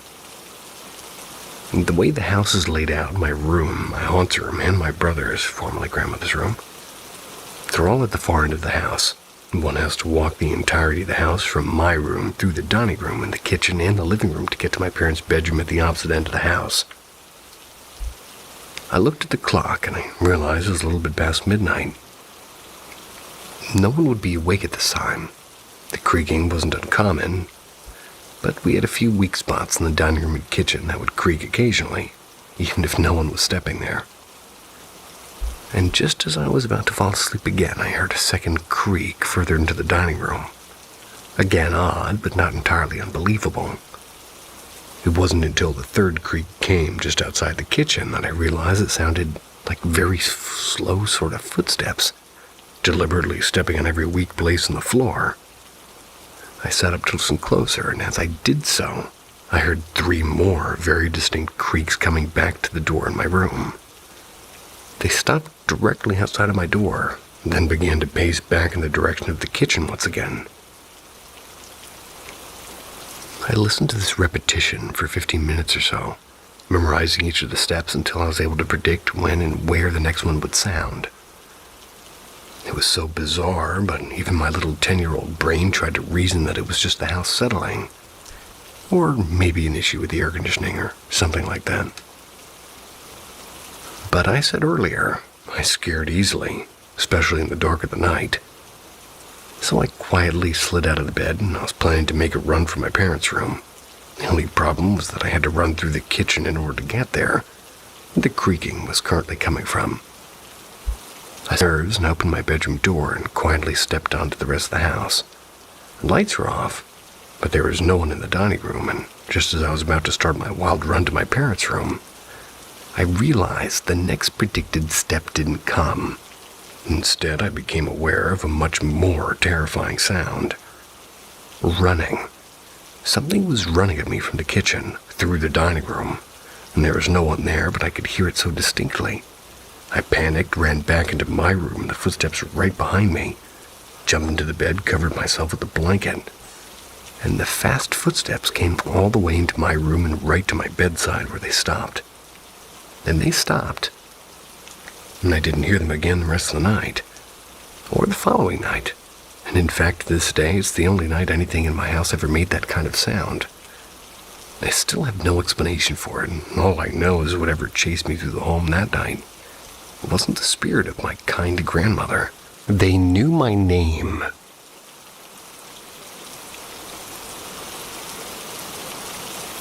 He and my mother were very close growing up, had a strong bond. They connected in a way my mother didn't with any of her other siblings. So when he passed away, my mother took it extremely hard. I was still a baby at the time, so I regrettably don't have any memories of the remarkable man my mother tells me about. And even to this day, she can hardly talk about him without tearing up. When we do get to talk about him, though, the subject of the paranormal almost always comes up. You see, when I was a small child, I always looked forward to spending my days at Grandma's house. I always loved playing with my toys on the kitchen floor and watching Disney VHS tapes. I know, in the living room. I always hated nap time, though.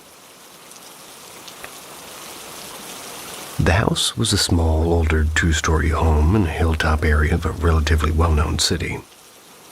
And my grandmother, well, she lived in it for the majority of her life. When it was nap time, I'd be placed in my crib in a quiet bedroom on the second floor. I was never comfortable in that room. I always attributed it to my rebellious child brain associating it with the dreaded nap time. But looking back at it now, I believe something else was to blame. Sometimes while napping, in quotes, in my crib, I'd like to sit there and watch the bars move as I recount to my mom years later, but all of a sudden the sturdy bars keeping me from escaping my little prison would sort of liquefy and wave back and forth underneath the railing. I'd reach out to them, and they'd be completely intact once again. And along with that, I'd occasionally hear my name called in a sing-songy male voice. It never scared me, and it didn't feel threatening or dangerous. And in truth, it sounded more like a voice in the back of my head than something out loud. And as a kid, I thought it was normal. I figured everybody occasionally heard a voice different from their own internal thoughts and brushed it off. No, not really. As I grew older, a second voice developed. Still male, still polite and friendly, but distinctly different from the other voice. Sometimes they talked together, but would always be the same two-toned word. Ellie. Again, I never gave it much thought, and as I got older, I no longer needed the crib and no longer got to watch the bars swim in the air beside me. But instead, I got to bring my toys upstairs with me when my grandmother needed a break. Still, the voices would continue. After we moved from the city and into the countryside, I stopped hearing the voices altogether. It faded into the back of my mind as an odd memory. But it wasn't until rather recently that the thoughts resurfaced, and I brought it up to my mom in the car during one of our discussions of the paranormal. It's kind of weird, right? And looking back, it only happened in that one room of Grandma's house. I told her, expecting her to quickly agree and move on, and instead, she got that somewhat sad look in her eye as she focused on the road. Well, that was Uncle M's room when he still lived with your grandma. That was her response. She quickly followed up with, and that was the room your grandfather died in. I was stunned, to say the least. For a few years of my childhood, I heard two very distinct male voices in that room. And only in my early 20s did I figure out exactly why. My most terrifying encounter. This is about 2 years ago. It happened over 3 days. And also, a dear friend of mine had made me a protection bracelet prior to all of this happening.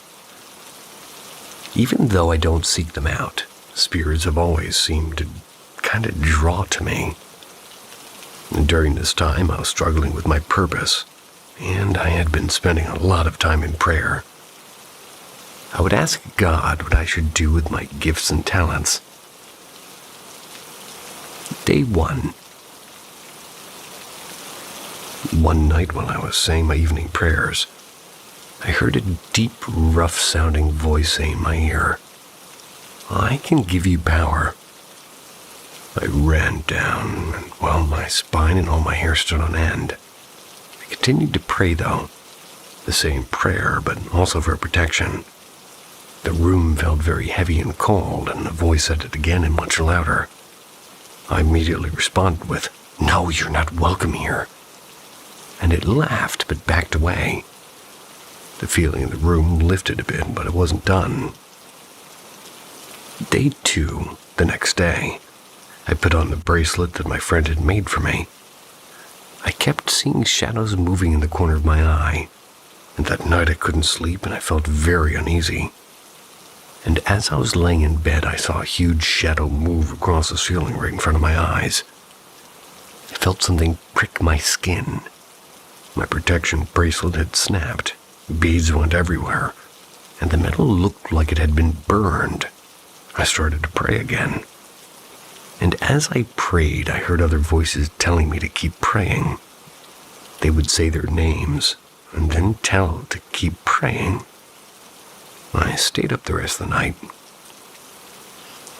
Day 3, I got up and prayed around the house, and things started to die down, but I was shaking and crying with fear, and I called my friend and she came over as soon as she could. It made itself known to her as well, and she called on the name of the Lord and was able to drive it out, and thankfully it hasn't returned. I gave her the broken bracelet so she could see it and maybe fix it. She agreed that it looked scorched and took it back with her. She said it was a demon, and I consider myself lucky and blessed to have her as a friend, and to have made it through this event unscathed. Please help me make sense of what happened in my childhood. To start with, I come from Eastern Europe, Ukraine to be specific.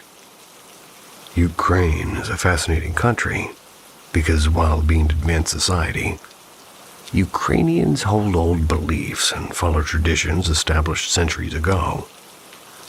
This old set of beliefs and values is what causes our people to search for answers to questions they do not have the courage to ask themselves from traditional or religious, rather than scientific sources. This is exactly what happened in my case, and to this day I have no explanation for the following. We were about 4 to 6 years old when everything started. My kindergarten classmate, previously a happy and healthy friend of mine, suddenly started becoming lethargic and began wasting away day by day. Everyone noticed the unforeseen changes in her appearance and behavior. Teachers and nannies and other parents and us kids. Although we did not necessarily understand that something bad was happening to her. Things were progressing pretty quickly, and in a matter of weeks she looked skeletal. Her skin was pale gray and eyes sunken. She always had this woeful look on her face. This is when even the least attentive ones of us noticed that she had become a mere shell of that cheerful girl she previously was. Worst of all, nobody knew exactly what was happening to her. And I remember my mom telling me that her parents took her to several doctors. Yet nobody seemed to understand what the problem was.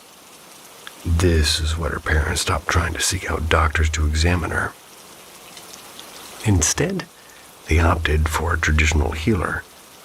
And by the way, a typical moniker for a female traditional healer in some of the Eastern European countries is babka. Most of them are female, although there are a few male healers out there, I'm sure. But thankfully, this babka did help my friend, and she miraculously recovered, almost in an instant. The babka claimed it was a maleficium, or maleficium. And that's what was slowly killing her, a curse as I understand it. None of us ever found out anything about her situation beyond this blunt yet perplexing fact. As my friend was struggling with her malady, I started having recurrent nightmares. And these nightmares were unlike, any I'd ever had to endure before. And now that I think back to them, the only thing that comes to my mind is a bad trip that repeats every night without a known trigger. These nightmares were quite different from regular nightmares you randomly get here and there. They were more like a series of short gifs, and they get played on repeat. At least that's how I would describe them. The content of my nightmares was not scary in a traditional sense.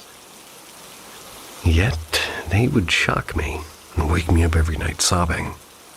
I vividly remember only 3 things that I would see every night. Although, thankfully, I cannot recreate them in my head anymore. One of the nightmare gifts, as I would put it, they would have a chessboard with dolls. Barbie dolls, dressed as ballerinas standing on every other black square, spinning all together in one direction.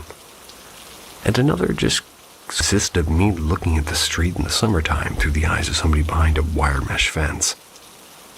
The third would be a textured paint on the wall, a dark reddish-brown wall with specks of blue here and there.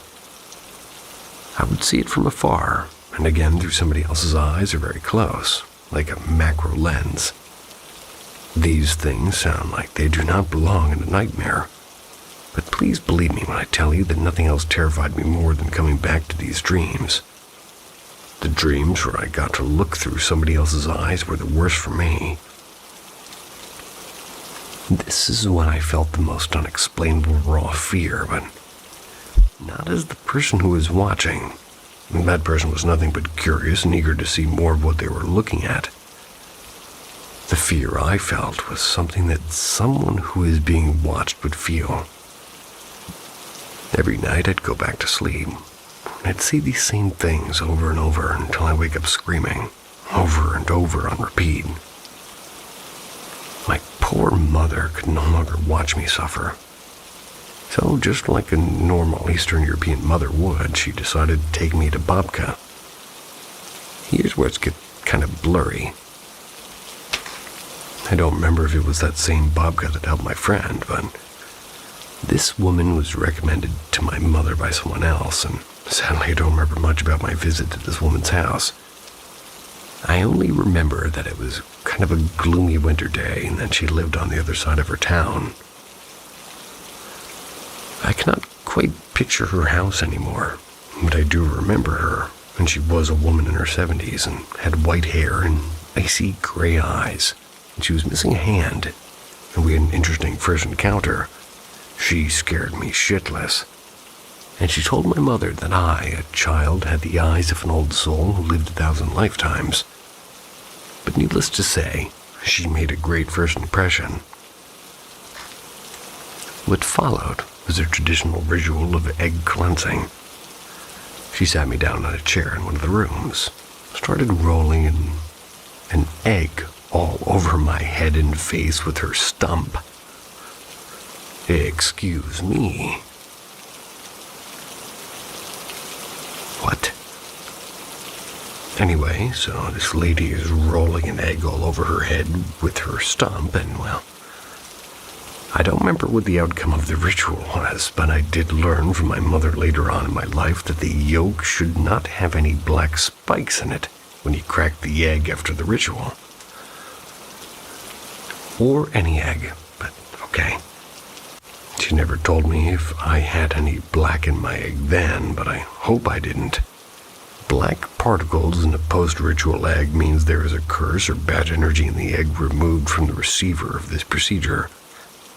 Or a very sick chicken. Anyway, needless to say, that ritual did not work. The nightmares were back, more intense than ever before. My mother was really concerned, and I believe she even considered taking me to a doctor. Yeah? But she decided to try something else as a last resort. So here's a little bit of a backstory. My mother could not get pregnant for years before she had me, and even when she did, she ended up miscarrying a few times. She had quite a few health problems, which resulted in her living with only one piece of her living with only one piece of one of her ovaries that her doctors kindly left her with, just because she didn't have children yet. And of course, everybody told her that getting pregnant is virtually impossible for her. But she never lost hope, and being quite desperate, she resorted to church, and one of the priests there gave her a belt with a prayer. Psalm 91 to be exact. For her to keep and wear when she does get pregnant, she would wear this psalm. Sometime later, she got pregnant with me and wore it throughout her pregnancy. And everything went well, and she had my sister afterwards as well, and she kept the belt, and I think she has it to this day. The last bit of this story is what I'll always remember with tears in my eyes, trying to compose myself, but this event is still so vivid in my memory. When I was having yet another one of my nightmares, I woke up screaming and begging my mother to come to my room. She walked up to me with this belt in her hands and sat next to my bed, and she told me to try my best to relax. And as I was laying there in my bed with my eyes closed, she read Psalm 91 from the belt over me. As she was reading the prayer, I fell asleep. She said that a single tear fell from my eye when she finished the prayer. I never had these nightmares again. To this very day, I can't find a satisfactory explanation of what happened. I have many questions. Was my childhood friend cursed? Does my experience have anything to do with hers? And is the fact that a prayer was what ultimately helped me get rid of something that plagued my life for an extended period of time a proof of the existence of God? Well, more than 20 years later, I still can't erase these painful memories because of how persistent they are. But I'm no longer certain I should, which is why I decided to share this story with you. Well, make of it what you will. Talking to my dad. Backstory. My father died November 5th, 1993, after a long battle with cancer. I was only a baby at the time, so I don't really remember him. But I do have pictures and everything. When I was much younger, though, I'd always talk to him and have little conversations with him, which actually led to some school staff thinking I was legit nuts, having me evaluated for mental illness, which I don't actually have, and they never found signs or symptoms aside from random conversations with a dead man. What I do remember about being a kid was feeling somebody holding my hand or touching my face all the time. I remember hearing whispers like all the time and everything. But I didn't even remember up until I heard a recent EVP that got me all messed up. So to keep the story as short as possible, I'll skip to the good stuff. I work for a local hospital, and I applied for another position within the company. And I just left my interview and I decided to visit my father's grave. His gravestone is one of the flat ones, and that day it was pouring outside. So after looking where I thought it was for a little bit, I just gave up and sat in my car. As I'm sitting there, I thought about the shows on TV where they do the recordings and everything. I decided I'd try it because, why not? Now, at the time, I was crying, so you can hear that in the recording, but underneath you can hear a voice saying my name and saying that, okay, I'm right here. I'm right here, it's okay. Over and over. Hearing that just put me into shock because I really didn't expect to hear anything. But since then, I've caught several intelligent recordings that I just can't explain.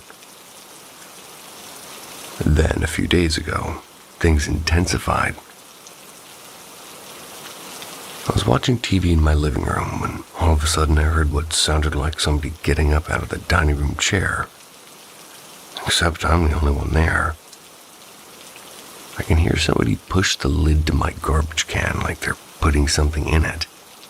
I just freak out because I can see into my kitchen and there's nothing there.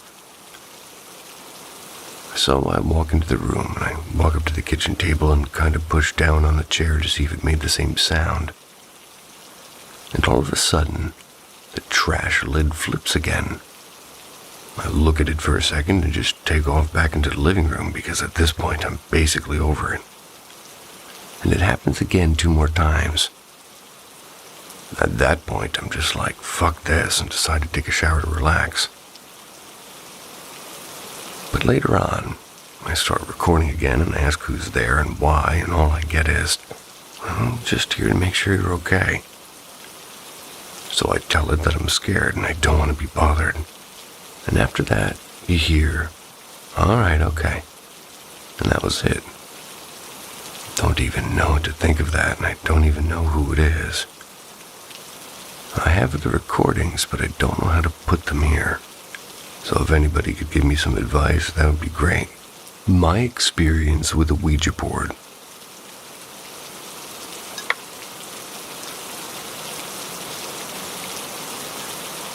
When I was in college, I had a roommate who was really sweet and gentle. I loved her and she was a great person, but extremely simple, if you know what I mean. One night on the weekend, we decided to make a Ouija board because we were bored.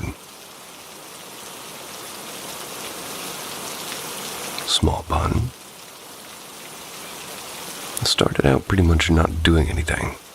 But after a few minutes, though, it started moving, except only when my roommate was touching it. It wouldn't move at all for me. I know it wasn't her doing it because I started asking questions about myself that she would have ever known, and it was answering everything correctly. It spelled out my mother's name, who I didn't even talk to, and had never told her or anyone or anything about it. It knew what city I was from, even though I just told everybody else from Boston because it's easier. My new father's name who died, but I was only 9 months old and it knew everything. And after a few questions, though, it started to spell out strange shit like people and places that weren't really local or relevant to either of us. According to the board, it was supposedly a kid, and a kid that they said died in a river and all this stuff. But it started turning dark, so I just cut that shit off and, well, we're done. I said my goodbyes and decided to put it in the trash. But my roommate was still acting weird. She had like this dark demeanor about her, which is literally nothing like her. I was like, what the fuck is going on with you? She just said it was nothing and laid down on, well, top of her covers and everything. So I shrugged it off and went to the lobby of the dorm to watch TV. Later that night, when I just went to bed, she was still laying in that same position. I just decided to ignore her and go to bed.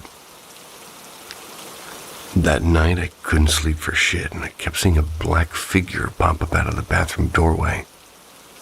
It was placed directly in front of my bed, so everything said fuck that, and I got a Bible from the RA. And that apparently didn't help my case, because little shit started moving around on my desk to the point where I went to sleep in the couch in the lobby.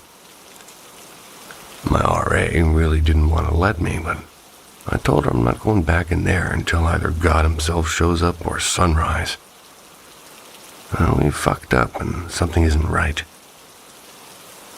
Eventually, I did end up back in my room and I did fall asleep at a pure exhaustion. But that girl literally never went back to that sweet little mouse she always was, and even to this day, she's so different. I feel bad because nothing happened to me in a way it affected her, but I didn't intend on anything to happen like that. I felt literally nothing when we touched the board except like a weird sort of rocking back and forth in my body that wasn't visible to my roommate. When I touched the cup, we used to sort of feel nothing, and it didn't move or do anything, only for her. Very weird. Will never happen again as far as I'm concerned. Last year around May, this is what I experienced. Maybe a shapeshifter.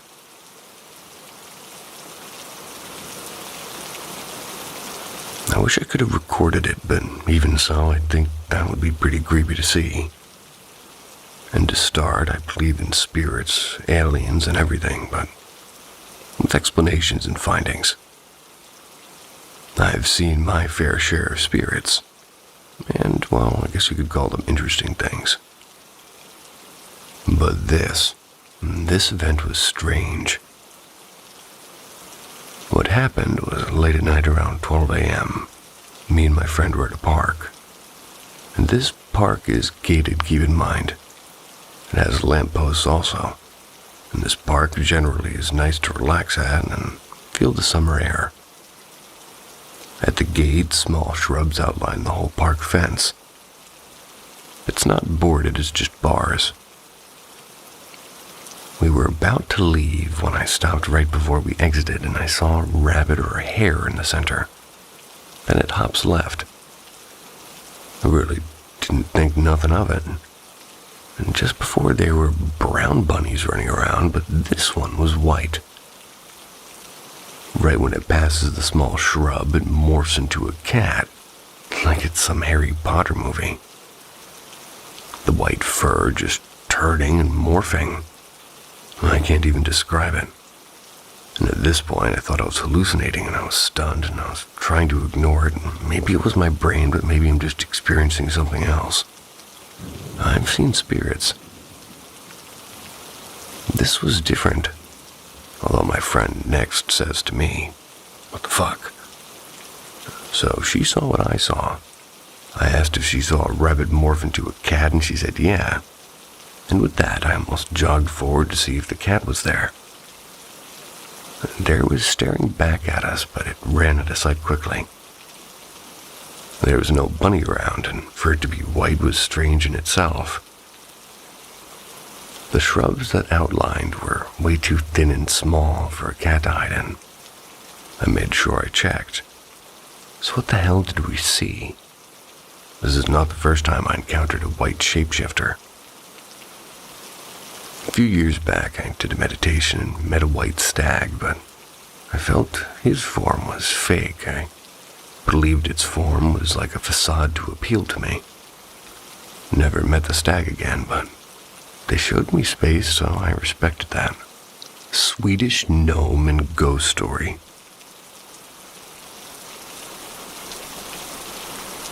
For reference, I live in Sweden, and my family is very anti-religious. The house we live in is fairly old, dating back around 100 years. My dad is a very productive person, always gets new hobbies on the fly. One day he decided to start a bee farm in our backyard.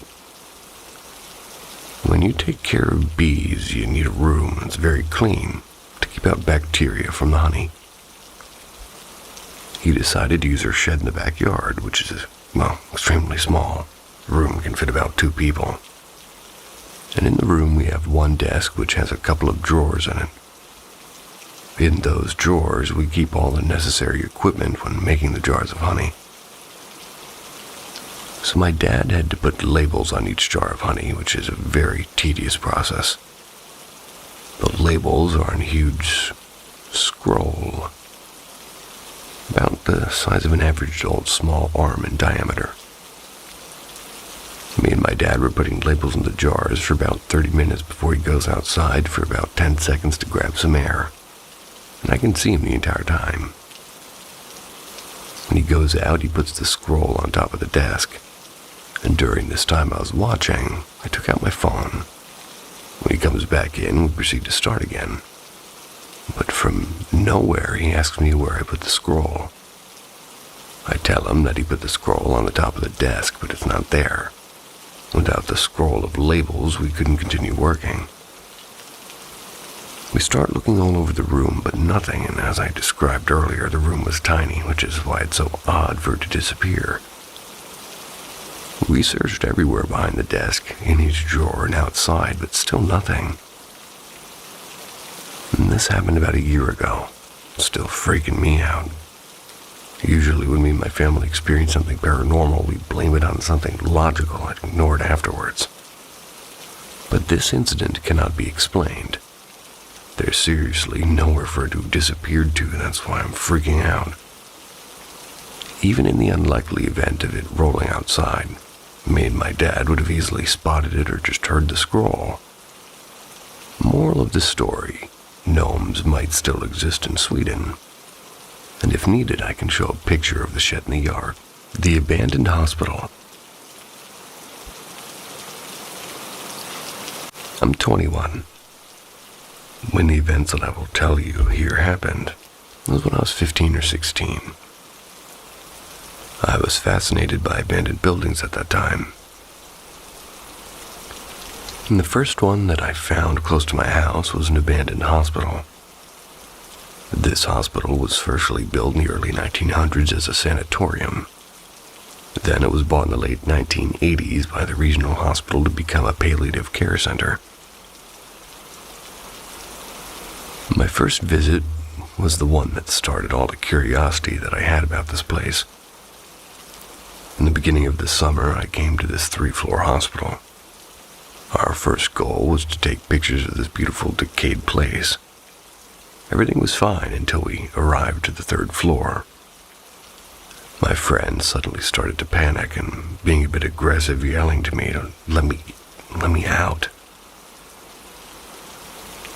I first thought that he was doing a joke, but he looked really scared of something. Since I didn't want to leave, I accompanied my friend outside. Came back inside alone to take pictures of the empty corridors of the 3rd floor. The weird thing is that when I asked him about this a few minutes later, he didn't remember being aggressive or scared. He just remembered that we went out together. I didn't have any particular feeling about the place during this visit. I was just excited because it was my first time in an abandoned building. Not scared, just excited. My second visit was with another friend, and I didn't tell her about what had happened during my last visit. Like the last time, things started to become weird when we arrived to the 3rd floor. I started to feel a bit bad, like if something prevented me to breathe correctly. My friend told me a few minutes later that she was having the same weird feeling.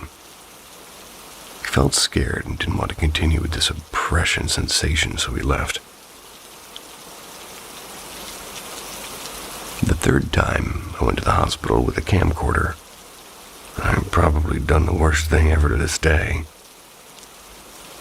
Before our second visit, we watched some paranormal videos on YouTube and wanted to get some answers to our feeling. Okay, 3rd floor. And during the whole visit, we asked some questions to the supposed entities that lived in the hospital. We got what we interpreted as an answer in the basement. And since our last visit, things were moved and destroyed, and probably by vandals. So I asked, "Did you move anything here?" On the video, I could clearly hear, "It's not us." And the other voice that I recorded was in the church part of the sanatorium.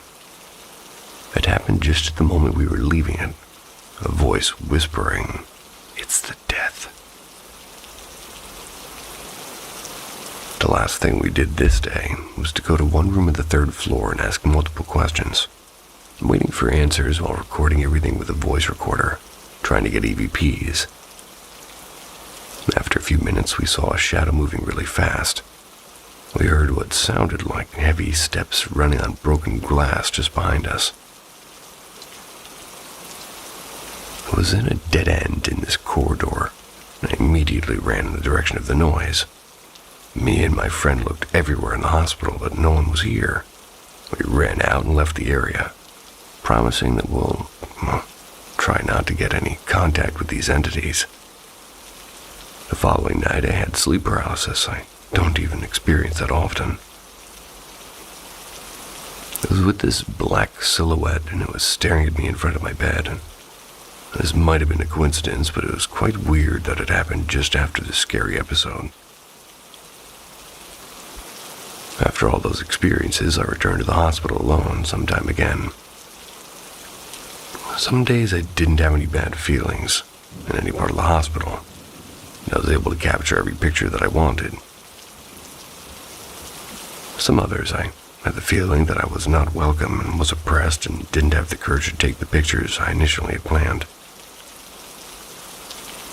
And as I told you, I was 15 or 16 when all of this happened, so now the building's sold and under security. And if I had the same experience today, my judgment about the events would probably be different. My theory is the following. The voices heard in the recordings were probably interpreted because we wanted to have answers. My friend's behavior in the third floor could just be a strong panic. The bad feeling that I had on this floor might be because of the memories of my friend's reaction. My friend having the same feeling as I is weirder. First thought about something in the air like asbestos, dust, or cracked paint that was causing this. But this theory doesn't work as it's happening, well, rather not happening every time I go there. Looking for help, explaining my experiences.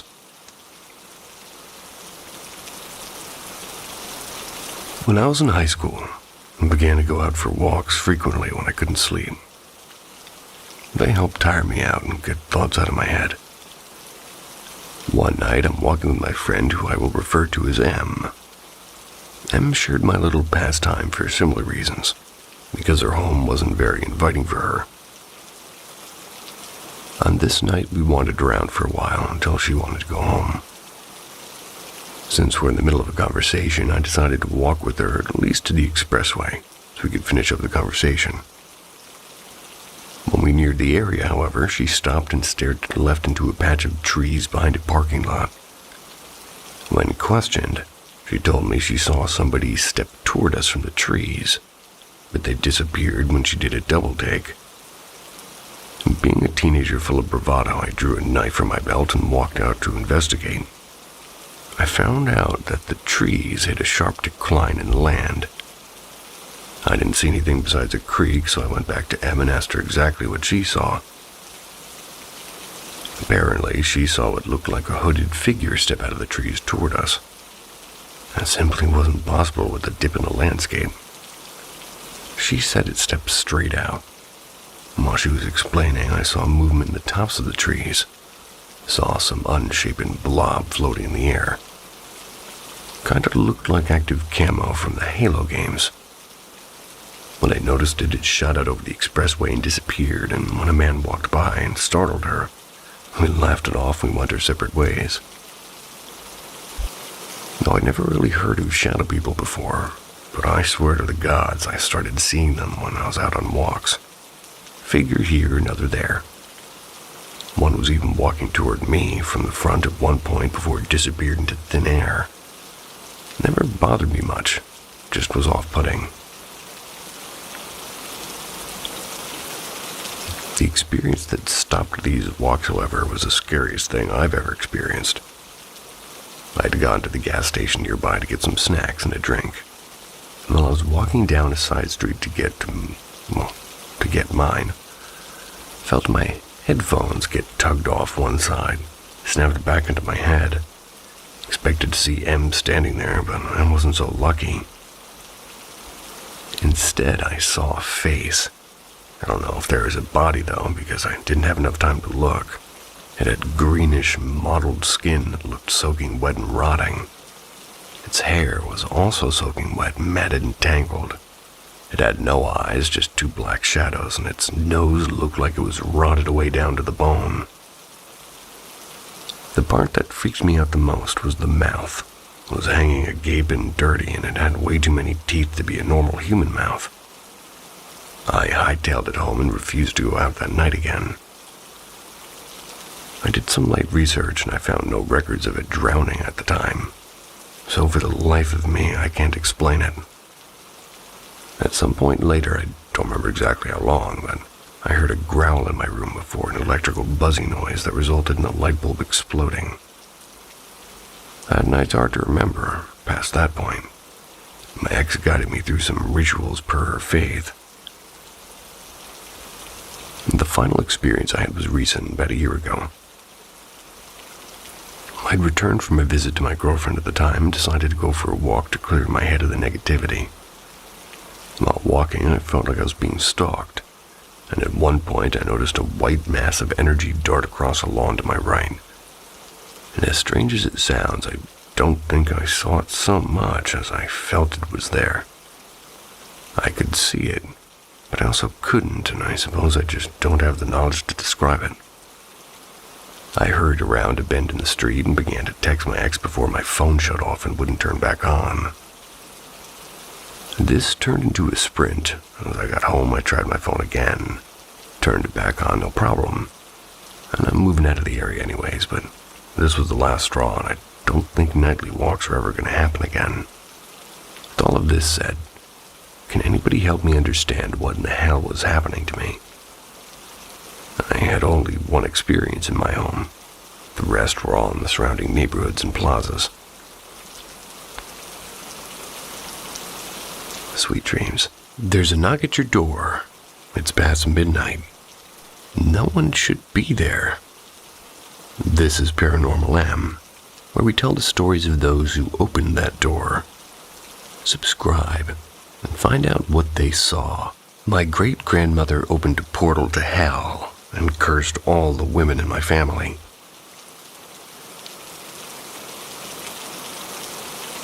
I feel like I'm exposing darkness every time I speak about it. My grandmother invited possibly the devil himself into her home and brought a curse onto all the females in her family after her. I've always wondered if this is the reason for all of the misfortune in my life, or why every home I've lived in something has followed. Let me start from the beginning of the story. All of what I'm about to tell are accounts of my mother and the daughters of my great-grandmother, which are my grandmother, my mom's mom, her sister, my great-auntie.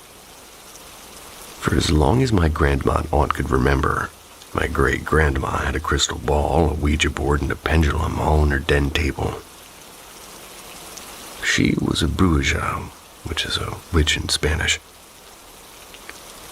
She would hold seances, and pregnant women would come to her to determine the sex of their babies. Over 100 pregnant women came to her for her service, and out of those 100, she was never wrong. They all had what she said they would have, and she charged $2 for this. This was in 1967. My grandmother was about 14, and my great-auntie was 13. They were wild girls who liked to go out with the boys and skip school and kind of come home late after partying. Throughout the years, my great-aunt, who was the main target of my great-grandmother's mischief, experienced several strange phenomena linked to my great-grandmother, from a white veil coming down from the sky and almost suffocating her after my great-grandma found out she'd lost her virginity, to a black coffin appearing on my great-grandmother's porch. That's when my great-grandma got mad at my aunt for not answering the phone for her. There's so many other strange things, but those were very odd and pretty unexplainable. However, none of these small accounts would compare to the night when my great-grandmother went from doing a little bit of magic to full-on inviting darkness itself into her home. One summer night in 1967, my grandmother and great-aunt came home around 2 a.m. They were drunk and loudly giggling and stumbling into the home. When coming in, my great-grandmother was sitting in her den waiting for them, and she was furious. But they laughed and told her to just go back to bed and to get over it. Outraged and feeling like she had no other way of controlling her daughter, she fell to her knees and began praying out loud to the devil himself for him to teach her daughters a lesson and make them behave. They didn't take her seriously, mocking her as they stumbled to the bedroom they shared, began changing into their nightdresses, getting into their sides of the beds. Quickly falling asleep, 3 a.m. approached. About an hour went by. My great-aunt began hearing my great-grandmother's brother, who lived with them, coming down the hall, which was odd because his bedroom was on the other side of the house. There's no reason for him to be in the hallway. She knew it was him because he suffered from a stroke, and one of his legs dragged behind him. So she heard him coming like a footstep and a drag. Heard this over and over until it was outside their open bedroom door. Laying on her side with her back to the door, she called out in Spanish. Like, "What's wrong? Do you need something?" No response. As she tries to turn around and sit up, she realizes she can't move. The sense of pure evil filled the pitch-black room. Panicking now, she suffers for over 30 minutes paralyzed as she feels somebody standing right behind her, fully knowing this wasn't her, Tio. It was something malicious. She began to feel her cover slowly pull off of her body, and her nightgown began to be pulled up, stopping at her shoulders. A quick slap to her back, and an immense burning pain. She jolted to life and is able to move again, bursting into tears as she jumps out of bed. My great aunt, now in hysterics, starts trying to wake my sleeping grandma next to her. She awakes and it instantly starts freaking out and uncontrollably crying as well. The whole time this was happening to my great aunt, my grandmother was having a dream that she died and went to hell. And in her dream, which was only about an hour, she spent years in hell suffering. They held each other tightly, but my great aunt's back was hurting her so bad. After telling her sister of her experience, she shows her back to my grandma, and on her back was a burn-like lesion in the shape of a goat hoof, with 3 distinct finger-like marks. It's as if they couldn't be more traumatized by the experiences they both had. The mark was all the validation that this was real. Calming down now, my great-grandmother all of a sudden is at the bedroom door, startling them with a loud, menacing laugh. She then spoke the craziest thing and said, "Oh, my poor girls, did something scare you?" And after that day, the house never felt the same. Even if you had all the windows open or all the lights on, it felt dark. Doors would slam, locks would flick back and forth. Kitchen drawers would open and silverware would fly out. And even late at night, the piano would play by itself. The house began to rot and fall apart, and it did stay in the family on until recently. My great aunt, who inherited the house after my great-grandmother passed away, fixed it up and sold it to somebody unknowing of all of this. My great aunt didn't want to own the house, much less live in it, knowing what was there in the event that took place. I mean, how can she forget? She has a hoof-shaped scar on her back to this very day. You see, it should have ended with my great aunt, my great-grandmother. But when she prayed to whatever it was that answered her, she asked for it to teach her daughter a lesson. That means every daughter in our family after her is included. We have all had pretty terrible relationships with our mothers, and unexplainable things happen to us, from bad luck to paranormal activity. So if you move to the center of New Mexico, be careful, because you might be moving into a home with an over 40-year-old curse and a portal.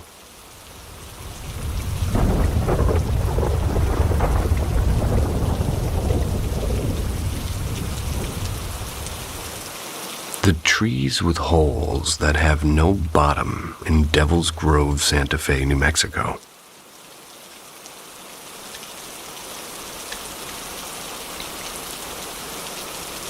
My hometown of Santa Fe, New Mexico is extremely haunted. Being the oldest capital in the United States, lots of terrible things have happened on the ground that hundreds of thousands of tourists walk upon each year. The ground is soaked with the blood of the natives who lived here when the Spanish conquered the land. This is the first of many stories of my hometown I'm going to post. But the oldest cemetery in the city has graves that go back to before the 1800s. People who are said to haunt certain buildings are buried there. It just so happens that the cemetery's address is 1134, 1134 spells hell if you flip it. Just a little fun fact. The front of the cemetery is gated, but the original iron gate doesn't run the perimeter. The back of the cemetery has no fence. Many here say that's because the graves go, farther past where the marked graves end. And directly behind the cemetery is a power transformer that's so big you can hear the hum from the front of the cemetery. You see where I'm going with this? Spirits feed off of electricity in order to manifest. A lot of people who live here don't even know that behind the cemetery is a little forest in the middle of town, successfully hidden by building homes and a huge academy around it. These woods are called Devil's Grove. The trees, however, are odd. Many of them have holes in the middle that go farther down to where the trunk meets the ground. There's no fencing or anything, but the wood is sort of hidden in plain sight. The people who live in the homes surrounding it do not venture there.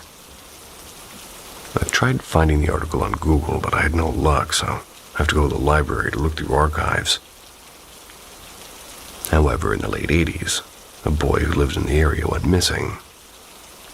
His mother said that he'd went to play in the arroyo, the river runoff, and it ran through the wood and behind the homes. They searched and they found him in the wood. He was head first up to his waist in one of the tree holes. He was obviously dead already. See, the holes aren't big enough to fit your body into, even if you were a small boy. The tree had dug into his stomach and back, and there's no way he would have been able to get himself into the hole. It said the tree looked like it had swallowed him. So fast forward to 1991. My dad was in his late teens, and he was a gang member. He had a terrible home life and turned to the streets. He and his friends decided to rob a gas station up the street from the cemetery. It went bad and the cops were called. He ran, cut through the cemetery, and went to hide in the trees.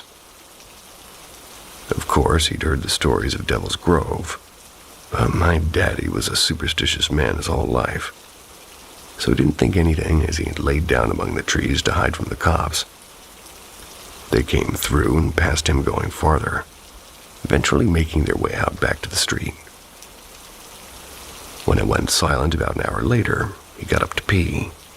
He walked a couple of feet so he wouldn't be peeing by his bed for the night. And as he was peeing on one of the trees, he noticed it had a hole. Finishing, he looked around and picked up a handful of rocks. He held the rock up high as the hole and dropped it to the ground. Hitting the ground, it made a noticeable thud. So he dropped the first decent-sized rock down the hole. However, he never heard the rock hit the ground. He dropped another and another, but he never heard anything hit solid ground.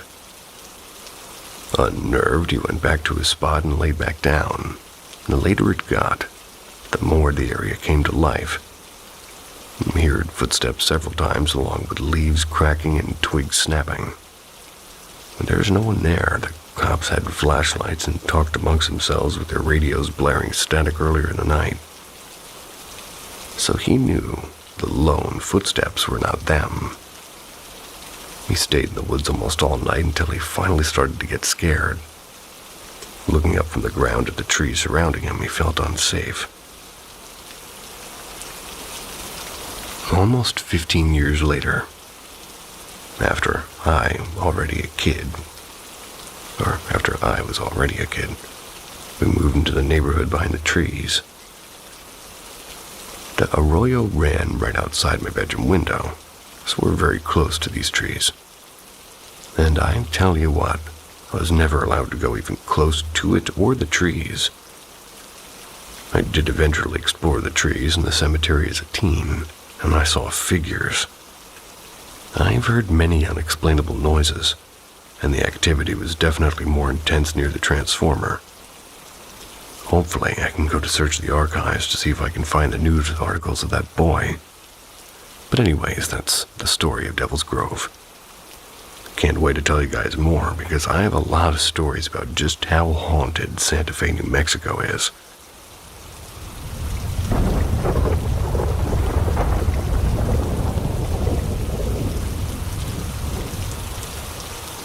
Be careful staying in a luxury hotel in Santa Fe, New Mexico.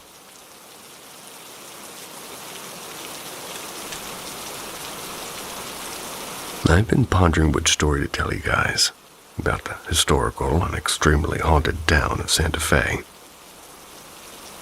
When the other day the local paper did a report on one of the places on my list, I took it as a sign. I was originally hesitant to tell this story, as they recently rebranded this place, and I was a little bit scared of being sued.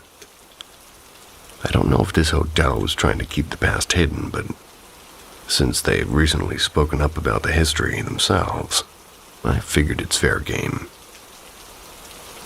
The Drury Inn is a fairly new hotel in the downtown area. They only opened in the last 10 or so years. However, the building that is now the Drury Inn has been there for quite some time. This hotel used to be the original St. Vincent's Hospital, being the only hospital in Santa Fe for a very long time. The old St. Vincent's Hospital has more than its fair share of horror stories and resident ghosts. So the fact that it's now a luxury hotel is mind-boggling to me. And I'll be honest, I personally would never lay my head there, even if I did have the money. Where to begin? And I guess I'll tell the more mild of the two most well-known events of the hospital. During a late winter night, a young and fairly new nurse was working on the third-floor nurse station. She was going about her duties when she heard a child crying coming from down the hall from where she was. She walked the hall till she was standing in front of room 311. This is where the crying was coming from. When she opened the door to see, the crying stopped. No one was set up in this room at the time, so of course she was very confused. She thought maybe she misheard where the sound was coming from, so she went around and checked her other rooms. Every patient was in fact asleep. And as she went back to the nurse station from behind her, she heard it once again, the painful crying of a young child. She swiftly walked back to room 311. When she got to the door, she flung it open and flipped on the lights. But of course, the crying stopped once more. She even went as far as to check under the bed, but yet again, nothing. Trying to calm herself, she went back to the nurse station to sit down. For a little while it was silent, until the crying began again. Imagine how she felt being a nurse, a person who genuinely wants to help people, and hearing a helpless baby crying in pain, yet you can't help. So again she walked to 311, and yet again the crying stopped as soon as she opened the door. The next night she came in to work her shift, caught a couple of fellow nurses before they left. She told them about her, eventful night, and their faces changed. They told her that everybody who had worked that night shift on the third floor heard the crying, and apparently it would pick up in the winter, especially around Christmas time. They told her to just ignore it, and for a little while she didn't even hear the crying until Christmas Eve. She knew from the beginning that it was a baby, and she had worked with babies in the hospital before. And to her, the cry a baby makes when it's in pain was unlike anything else, and unfortunately was burned into her memory. So for a while, she listened to the crying, and that's when the cry turned to the sound of a baby gasping for air. It was a sound she also knew. The sound was of a baby taking its last breaths. A week later, she mentioned the event to some coworkers. They were having dinner. One of the other nurses at the table told her that she had been on duty on the 3rd floor on Christmas Eve a few years prior to this. She said there was a bad car accident on the highway, and in one of the cars was a father and his infant little boy. The dad died at the scene, and they rushed the baby to the hospital, which, may I add, is quite a long drive from the highway that the crash had, taken place. Apparently, the little boy was suffering from internal bleeding, and it was only a couple of hours later when the poor angel succumbed to his injuries. The nurse said that she still remembered hearing the little boy take his last breath, and that they were rough and deep. The fairly new nurse asked her which room the baby had died in, and of course it was room 311. I wonder if the Drury Inn rents 311 out during holidays. Seems to already be occupied. This is a truly heartbreaking tale of an old building that I can imagine holds many like this. However, on the other side of the spectrum, this building holds something much darker. Every haunted place has its hot spot. For the old St. Vincent's Hospital, that spot is the basement. People have reported experiencing many things in the basement.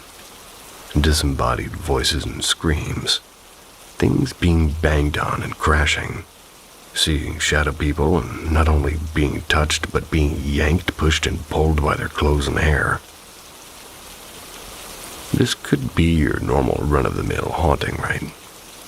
However, people have also reported hearing low guttural growls, moaning, and being scratched.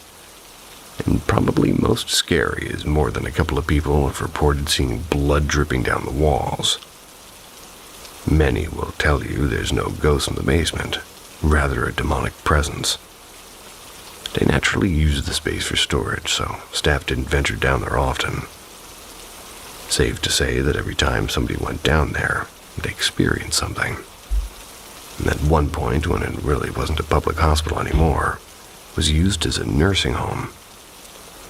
I don't know what made the nursing home staff less cautious than the hospital staff, but they took the rumors of the basement as an opportunity of sorts to scare each other. Anytime they had a new hire, they'd wait till night or just take like a newbie down the service elevator to the basement. It's almost like a hazing ritual. They'd take them down, and when they'd reach the basement, they'd make the new nurse get out. They'd leave them with no flashlight in the dark, unfamiliar place, and tell them to find the staircase. Meet them back on the 3rd floor. The lights in the basement didn't work at all for some reason or another, and the only light source that would be down there would be an exit sign. On top of that, the basement had been described as a maze. It was a huge building, so it was a huge basement. One night after training, a new nurse's aide, one of the other nurses, was given the responsibility of escorting the new nurse down the elevator to the basement so she could complete her initiation. They reached the bottom, and she wished the girl good luck, reminded her to meet them back at the 3rd floor. She went back to the 3rd floor nurse's station to wait for her.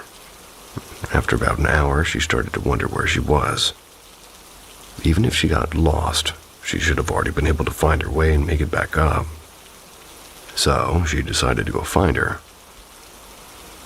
However, she was scared to go alone, so she convinced another nurse's aide to go with her.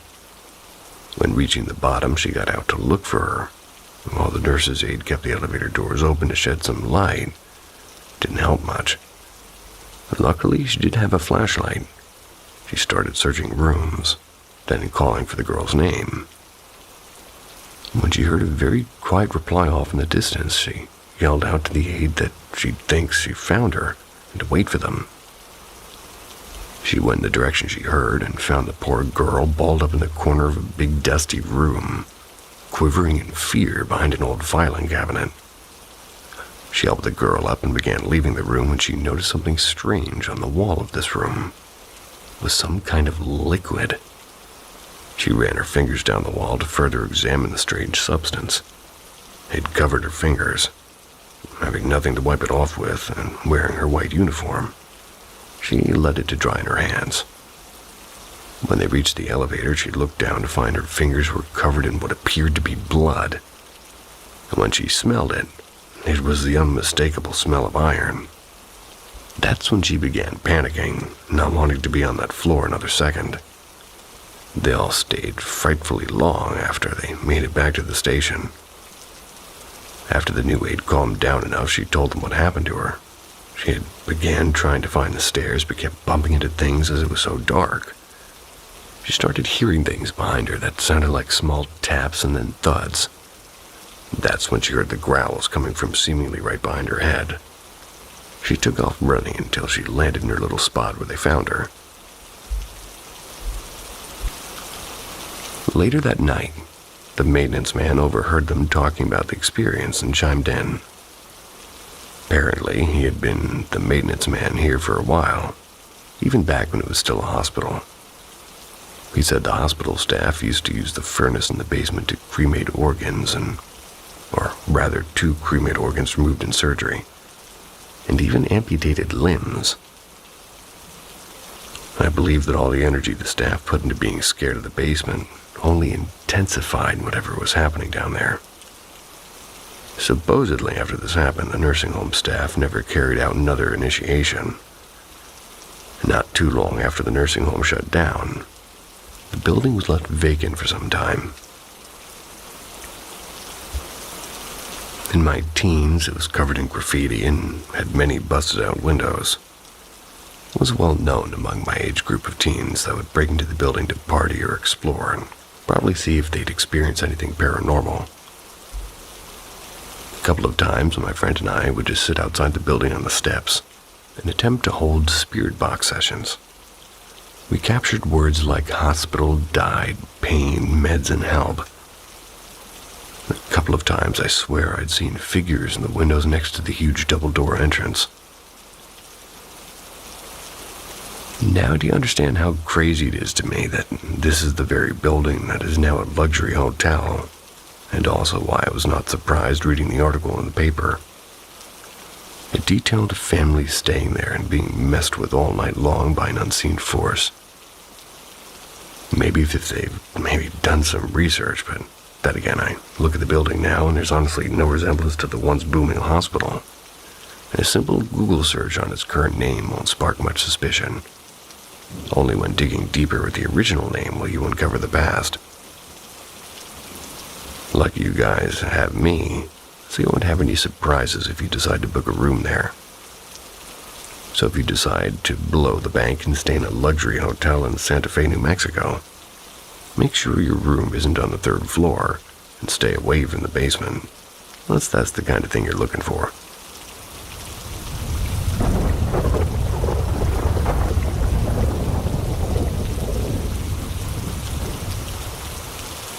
If you go to a resort in Santa Fe, New Mexico, you might meet a famous ghost.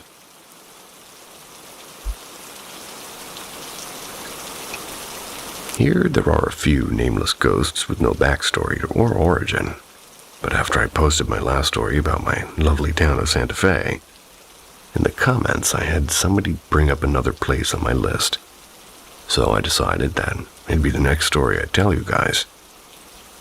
This is a very sad, tragic story, and it also happens to be one of my personal favorites. La Posada is a very beautiful and very old resort and spa. They offer lots of services for the folks who might be a little bit heavier in the pockets. There's one, however, who stays here without paying a cent. I mean, she's the lady of the house after all. Abraham Staub was an ambitious young man from Germany. His brother Zadok and himself decided to come to Santa Fe, New Mexico to start a trading business. That was in 1854. And they were successful in their endeavors, accumulated a large fortune. About 10 years later, in 1865, Abraham returned to Germany for one thing. Julia Schuster was a young, beautiful, and refined German girl, and she was to be Abraham's bride. They were married in Germany, After celebrating their nuptials and getting some affairs in order, they traveled back to Santa Fe so Abraham could not only continue his business, but so they could start their new luxurious life. When arriving, Abraham showed his love for his young bride by building her a grand French Second Empire mansion beyond her wildest dreams. It was one of the biggest homes in Santa Fe at the time. They spent no time at all filling it with children and guests as Julia rapidly became a prominent socialite and a mother of 7. Their stature made them well respected, and this led Abraham to becoming the first president of the Chamber of Commerce. And if the story ended here, it would be a happily ever after story. However, the Staub's good fortune and happy life would shatter, although it might not have been as happy-go-lucky as it seemed. Behind the huge parties and well-respected image is rumored to be abuse and neglect. Some say Abraham wasn't a very good husband, like many of the men at the time. To them, a woman was property, and striking their wives wasn't something they hesitated to do. Not too long after, Julia had her 8th child. The infant died. Julia became extremely depressed, and the depression only worsened when she suffered from several miscarriages. It said her hair rapidly and prematurely turned white, and her mind was slipping fast. She apparently retired to her boudoir for the remainder of her short life and completely lost her mind. In 1896, at the age of 52, Julia couldn't take her suffering anymore and took her own life. Years later, in 1913, Abraham died as well. The Staub mansion continued to be filled with guests as they built around the mansion and turned the entire estate into what was and still is La Posada Resort. Booked to full capacity year-round as one of the most popular places to stay in town. Its history hasn't affected the flow of people staying there. I mean, Julia doesn't run guests off. However, it is said that she sometimes runs off employees. I know several people who have in fact worked at the La Posada, my father being one of them, and they've all told me the same story. When being hired in any position at the La Posada, your training manager gives you a rose. They proceed to take you up to the 2nd floor of the main house, the Staub mansion itself, to Julia's boudoir. There you are to leave the rose in her windowsill and introduce yourself to Julia. It said if this is not done, she will make you quit in one way or another, taking the lack of introduction and gift as a sign of disrespect. Yeah, the manager can hire you, but Julia is the one who really decides if you stay. Of course, the help must show the lady of the house the utmost respect, and this hasn't changed since Julia was alive. My dad was hired as a server in the restaurant. This was many years ago. He had a couple of strange things happen when he worked there. One night, the bar was buzzing with the sound of patrons drinking and dining and being social. There was a man sitting at the bar who was acting belligerent. The bartender was a woman who worked there for some time, and I imagine Julia took a liking to her, maybe was even protective of her. The man was being very disrespectful to her bartender, when all of a sudden, his glass flew off the bar behind him. Many people witnessed the glass or something or another being thrown, all of them in shock. Another time, my dad was working the late shift. He was doing his side work and getting his area ready for tomorrow. The bar was empty as it was closing time, and when he saw her, she was standing at the stairs in her red dress. The red dress is what she usually was seen wearing. She was just standing there looking over the railing. As quickly as she appeared, she was gone. I'm sure to this day people hear her singing lullabies to her lost child, or see her walking the corridors of her beloved home. And perhaps she's still putting people who deserve it in their place. So if you come to Santa Fe and decide to stay at the resort and you get a message, be respectful. Keep eyes out for that red dress.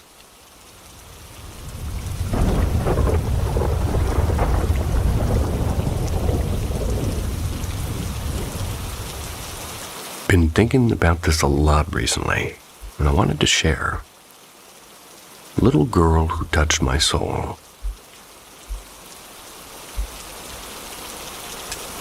This happened a few years ago now. I think about it a lot, and I've wanted to share it in sort of a place where I won't be judged. A friend, my stepdad, and I visited an old asylum grounds one night. It was while we were already in the area. And it was from the time of lobotomies and other kinds of inhumane acts on the mentally ill.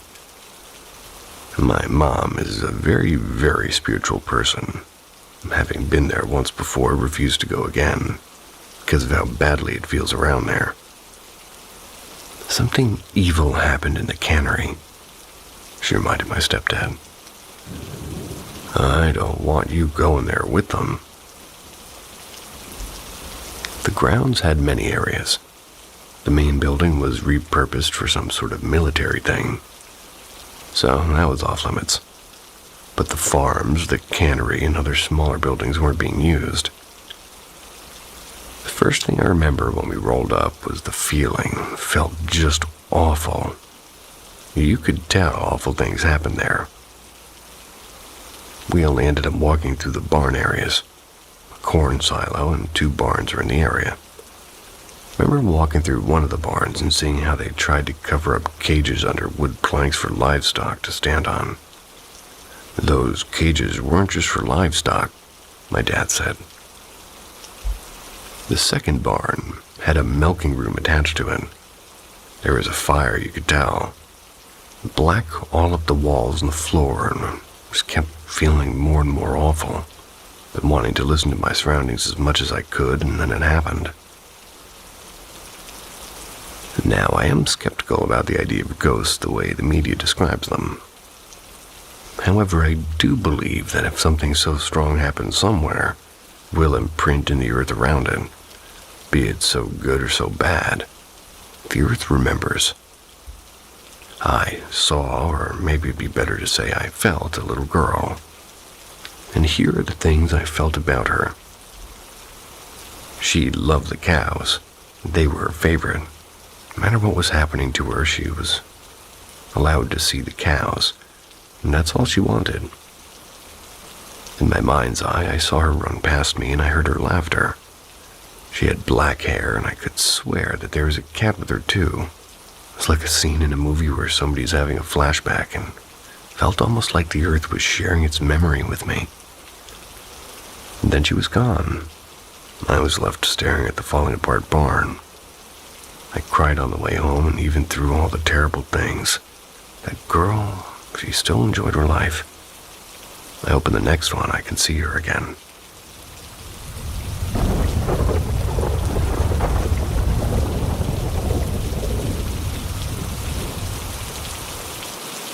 Brother was stalked by a ghost lady.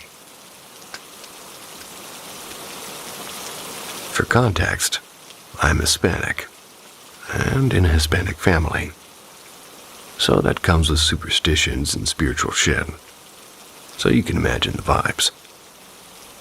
My parents are divorced, and my mom has a habit of constantly moving. This story was told to me during one of the moves. My mom was out of town, so me and my older brother were left to clean up the house and pack up and stuff. As we were packing, we found an old cassette player and recorder. He picked it up and had a cold blank stare. Basically, he told me that when we were living in one of the previous houses, he found a cassette player like this one in one of the many boxes underneath the stairs.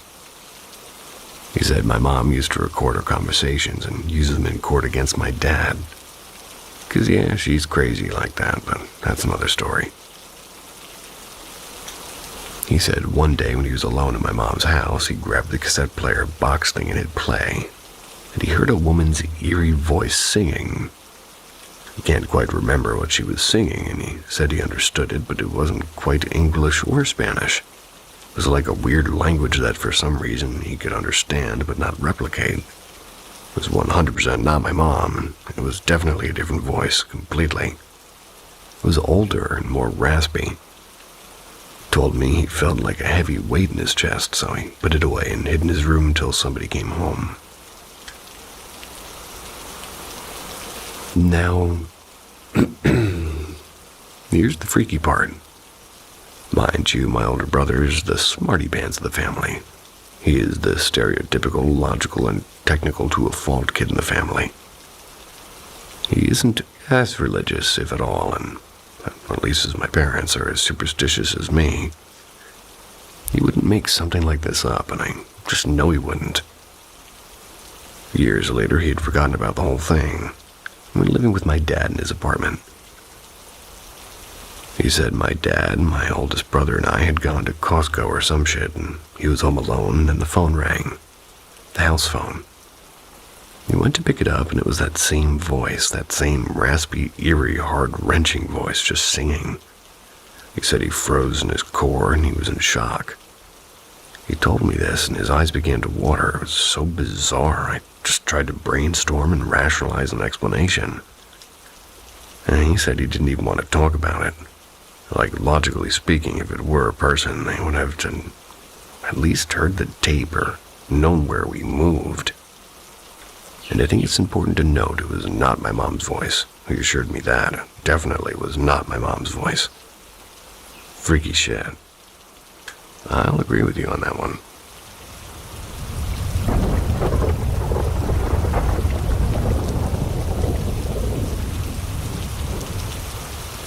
Since you guys liked my post about the monkey, how about one of the most ghostly variety?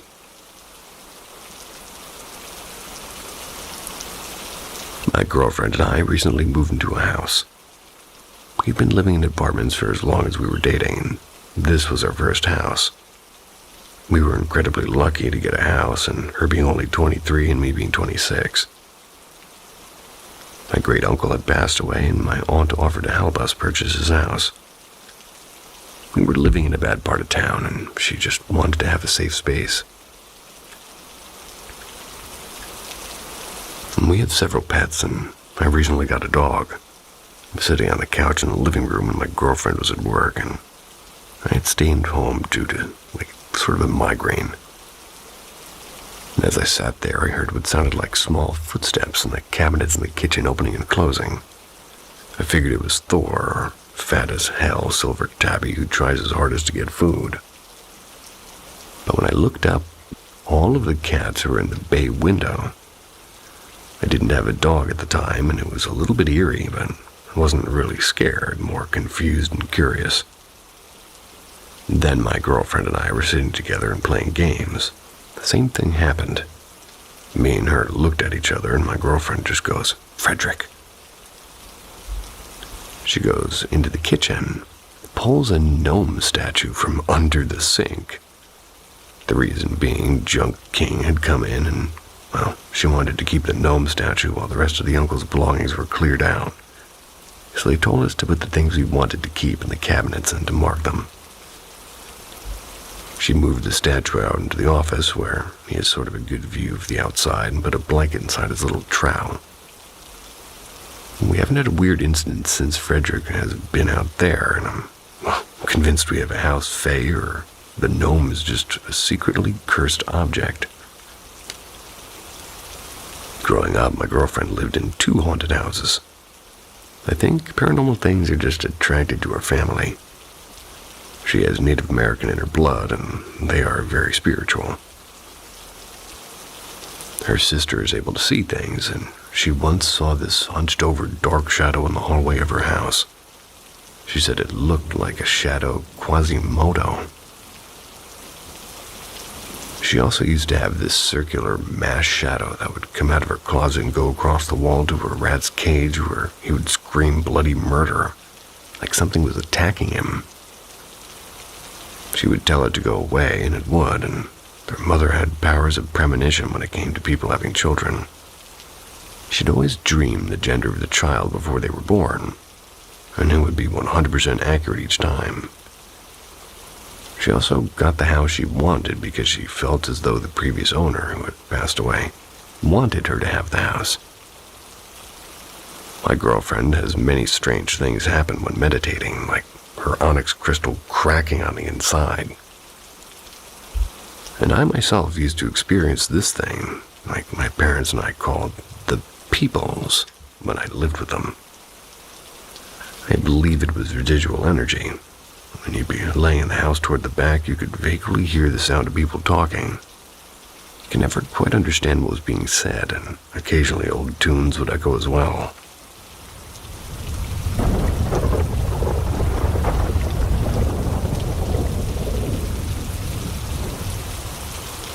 Spiritual activity picking up a little. The activity at her new house has picked up a little.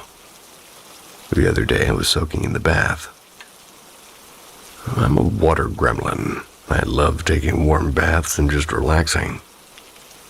My cat Christina always has to be in the bathroom with me. She's a black and white cat. My girlfriend was out on a walk and none of the other animals were nearby when this happened. I heard the click of the bathroom door being opened. I assumed it was my girlfriend and turned to look at the door, calling her name. The doorknob was slowly turning as the door eked open and no one answered. There was no one on the other side. I wasn't really scared for some reason. I was just curious and too tired to get up and shut the door. I definitely feel like the previous home's owner, Uncle Will, is still around. It doesn't really bother me. I've never felt threatened, but I've always felt like there is another energy there. Another thing that happened was I was sitting on the couch watching The Naked Gun. My Shiba, Scooby, was chewing on his toy, and he suddenly started staring to the kitchen, snarling and barking. All the cats were in the living room with me. Nothing was where he was barking. Once again, I felt like I wasn't alone, but I didn't feel threatened. Often our cats stare at the ceiling like something's there, but they don't hiss or growl, they just occasionally meow. I'd love to hear some of your stories. I've always loved the paranormal, and I believe that we still leave some part of ourselves behind. Like, tell me, what have you seen? Edit. Girlfriend came home from a walk tonight. She loves going on walks, and I was taking a shower. I just hear, babe, did you leave the back door open? I was like, no, I never do. I close and lock that shit after I take Scooby potty because I'm paranoid.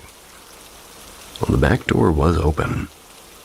The office door was locked, and I didn't hear anything, so there's no way somebody broke in. We checked the house. And the garage light was on and the door unlocked, but the garage was clear too. Maybe the ghost was mad and we just turned the light back off.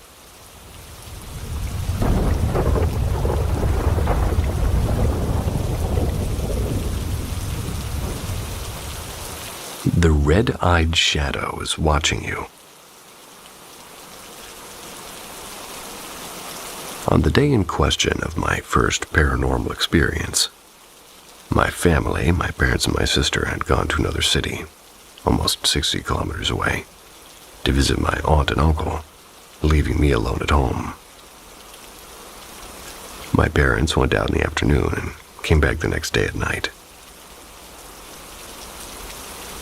The night of their departure, which I thought was a French word because there is spelled differently, I was sleeping and I turned over and I half opened my eyes and I saw clearly as daylight a dark shadow in human form with two red orbs for eyes across the room looking at me.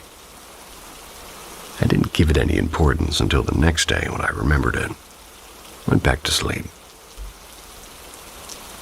My room overlooked the inner courtyard of the building that we lived in.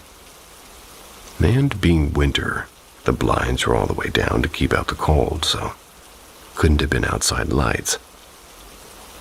To this day, the memory of that shadow continues to haunt me, as I have not found any explanation for what I saw, even though I did try to recreate it without success.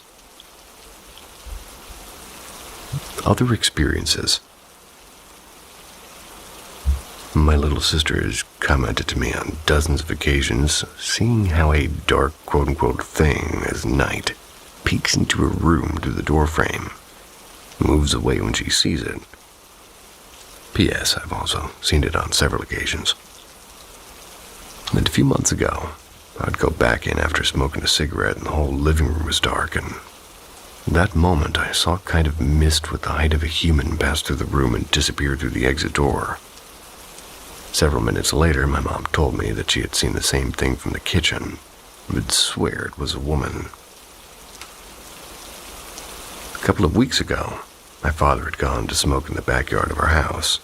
When he went back inside and turned on the lights, he swears that he thought he saw for a few seconds what looked like a child. My sister had already been several hours sleeping, and they were standing in front of the kitchen door before disappearing. She almost dropped a glass of water he was carrying in her hand.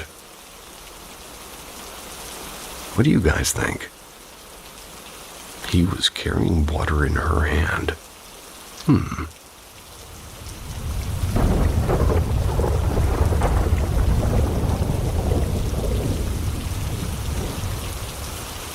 My grandfather's last goodbye. A few days ago, I was going through family photos from my childhood with my mother. That's when we come across a photo of her grandfather, my great-grandfather. Then a memory came to me in the form of a flashback of the day of his death. My family on my mother's side is very religious, and on Saturdays we went to church and then went to my great-grandparents' house to eat together. In the last months of my great-grandfather's life, he had a bone disease that was preventing him from moving more than a few meters without pain. On the day of my great-grandfather's death, my mother's cousin and I, she's a year younger than me, were playing in my great-grandfather's room. It's when my mother kicked us out to let him sleep. About 15 minutes later, we were playing in the yard when, looking out a window of the house, there was more than maybe 20 meters from my great-grandfather's room. We saw clear as day my great-grandfather standing and smiling as he was greeting us. A few minutes later, my mom called us to eat. When she went to tell my great-grandfather, she found him dead. According to what my mother told me, the autopsy revealed that my great-grandfather had been dead for about 10 minutes when they found him. Knowing this, I seriously wondered if what I and my mother's cousin saw was the spirit of my great-grandfather saying goodbye. That's a safe bet.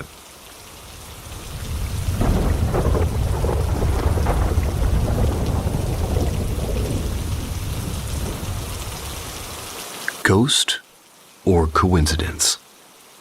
Help. This happened in the middle of June 2020. It was a very strange experience. I've yet to hear a reasonable explanation for what had happened this night. And for some background, I've never believed in anything paranormal. My girlfriend claims to have had a couple of paranormal experiences, but they seem too cliché to be legitimate. I live in Utah and I'm not religious. However, a common hangout spot at night in Utah is the nearest church. My friend used to live in a neighborhood with a church in it. We would hang out, eat food, and talk. Right next to the church was an underground tunnel. There was also a common trail people would walk. The road goes over the tunnel. The road above the tunnel is about 20 feet above the tunnel. The road, pretty much a bridge. So after we were done hanging out, it was driving, I cross over that bridge and I see a black and white cat fall off the bridge and into where the tunnel is. I only saw its butt. However, I knew it was a cat. It's not uncommon to see stray cats at night in this neighborhood. I see them all the time. However, I was very confused why the cat would jump off a 20-foot drop. And I love all animals that I've raised, and especially my stray kittens and baby birds. So I was contemplating pulling over and going to see if he's okay. I didn't at first because my brother had recently gotten a new cat named Sylvester after the Looney Tunes character only a couple of days ago. I knew if I found an injured cat, we would rescue it and want to keep it. I turned around anyways, and I parked next to the school by the tunnel to see if it was okay. The roads were barren. It was 1 a.m. in a quiet Utah religious neighborhood, so I wasn't nervous in any way, and I just wanted to see if the cat was okay. I park and I get out, and there's a fairly steep hill leading down into the tunnel. So I make my way down. I turn on my phone flashlight to see if I can see any sign of an animal, and I just couldn't see anything. But the tunnel was empty. Couldn't see the other side of the tunnel. Walk down the tunnel to the very end and don't see anything, and the tunnel's maybe only 30 feet long. Then it comes out into the other side of the road. I walk back extremely confused because a cat wouldn't just drop 20 feet down and be completely fine. Yeah, I've seen that. Now, this is the frightening part. As I'm walking back up the hill, I see an extremely bright light at the far end of the trail, and it's moving closer to me. I don't know what it was, but my first instinct was to run. But the light was getting closer, and I honestly wasn't scared because the neighborhood was primarily Mormon, right next to a school I used to go to. So I wait to see what it is, and as it gets closer, I hear bike wheels rolling and pedals turning. I didn't want to look weird, so I don't run. I just keep walking back to my car. And in my mind, I was trying to process why somebody would be riding their bike at 1 a.m. It was a woman, maybe 20, 21, and she was quite attractive, if I'm being honest. She was dressed in a floral print dress, what looked like it came directly out of the 60s, with no shoes and long hair that fell across her cheeks, and she said, "Hey," in sort of a friendly voice. I responded with, "Hey, what's up?" or something like that. Everybody in Utah is really friendly and talkative, so I didn't really think anything of it other than, well, why the hell was she riding her bike this late? She said she was going home and then replied with a question about what I'm doing. I said I was looking for a black and white cat I saw fall off the road because I got worried it got hurt. She responded with, "Oh no, I haven't seen a black and white cat around here. But I used to have a cat named Sylvester, and he was so cool. He used to be able to open doors and stuff." My face felt like it got stung by a million bees, and my heart dropped. Is this a fucking joke? Did she just say my new cat's name? I understand it's a common name for a black and white cat, but why did I just see one fall off a road and encounter a very strange-looking woman who also had a black and white cat named Sylvester? And that just happens to be my new cat's name. There's no way this is actually happening. I respond with, "Oh, wow, really, that's so funny," or something like that. I tell her to have a good night, and after telling her to keep an eye out for the cat, she responds with, "Of course I will," and just keeps walking back to my car. I was kind of scared at this point, actually, I get in my car and get on my phone to call my girlfriend. She doesn't answer, so I just give up and drive off. As I back out and drive to get into the road, the woman isn't in sight. Genuinely, she's nowhere to be found. She should be easily spotted with the bright lights on her bike, but she's not. The trail was left dark and empty. It's as if she was never there. The woman was riding on the sidewalk, and the trail splits off into two pathways. One goes into the tunnel, and one goes into the sidewalk that connects to the road. She was on the sidewalk, and there's no way she could have gotten into the tunnel because, as I said, the hill down into the tunnel is fairly steep. There's no way she could have ridden or even walked down there with a bike. She was legitimately gone. Nowhere in sight, no lights, no bike, no sound, no nothing. So where did she go? So, can somebody give me an explanation? Was it just some girl genuinely going home, and did she also have a cat named Sylvester? And if so, how and why did she disappear? Also, why was she dressed like a 60s hippie? No shoes, floral dress, long ratty hair. I'm genuinely pretty stumped. I have no other option but to come here and ask for an explanation. Do you guys think this was a ghost or just a very odd and strange coincidence? Are all ghosts bad and scary, or Was this just some weird sighting or encounter? I don't know what to think. I'm not lying, she was nowhere to be found. That's what's so strange to me. The same cat name was strange and the outfit, but the strangest part was she was gone in an instant. Somebody please tell me what happened to me.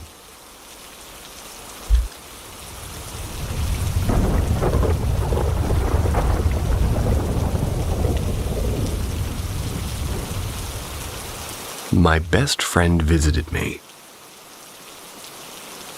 In January of 2011, my childhood best friend passed away. Her name was Carla. We were super close growing up, and I would often sleep over her house. We would rent movies from the shop around the corner of her house. We sort of lost touch when I moved cities 400 miles away, but we would still communicate. After she passed away, I remember I didn't have dreams for almost 2 weeks. Then one of my close friends told me about a dream they had with her. Carla appeared to my friend in a dream, and they had never met before. They asked my friend where I was, and she was looking for me. Then, like clockwork, the following night I had a dream with her, and I was in her old neighborhood, and it was like a bright-ass sunny day. I could barely see the cars and houses. Then from around the corner, Carla comes walking toward me, and she's smiling super big. She doesn't say anything, but gives me a big hug, and I don't remember what happened after that, but I think I woke up shortly. I forgot to mention that before the dream that night, I was watching a movie and eating in my room. When my nightlight starts flickering, eventually turns off. I thought, NBD. I'll get a new bulb.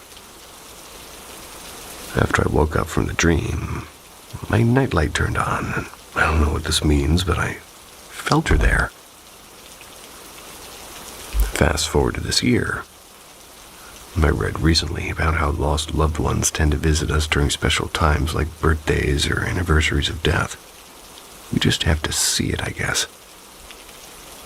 So I started talking to Carla more often than normal, and thanking her on everything she's done for me. Her birthday was coming up, being March 3rd. And on March 1st, I'm in the kitchen washing dishes when I thought to grab my phone so I could listen to my podcasts. When I walked into the living room, I got a huge whiff of Carla's house. It was unmistakable. You know when certain people's homes just have a smell, like not necessarily bad, but just a certain scent? I smelled her. Couldn't believe it, I almost cried, but I acknowledged her presence and I said, "Thank you for visiting me." On the morning of March 3rd, her birthday, around 5 a.m., my boyfriend and I got woken up to the sound of something small that fell. It was coming from the kitchen. He got up to investigate, thinking maybe our cat dropped something. Found out it was a little wall sign that we have in the kitchen that says, "I love you more than bacon." It's been there for almost a year.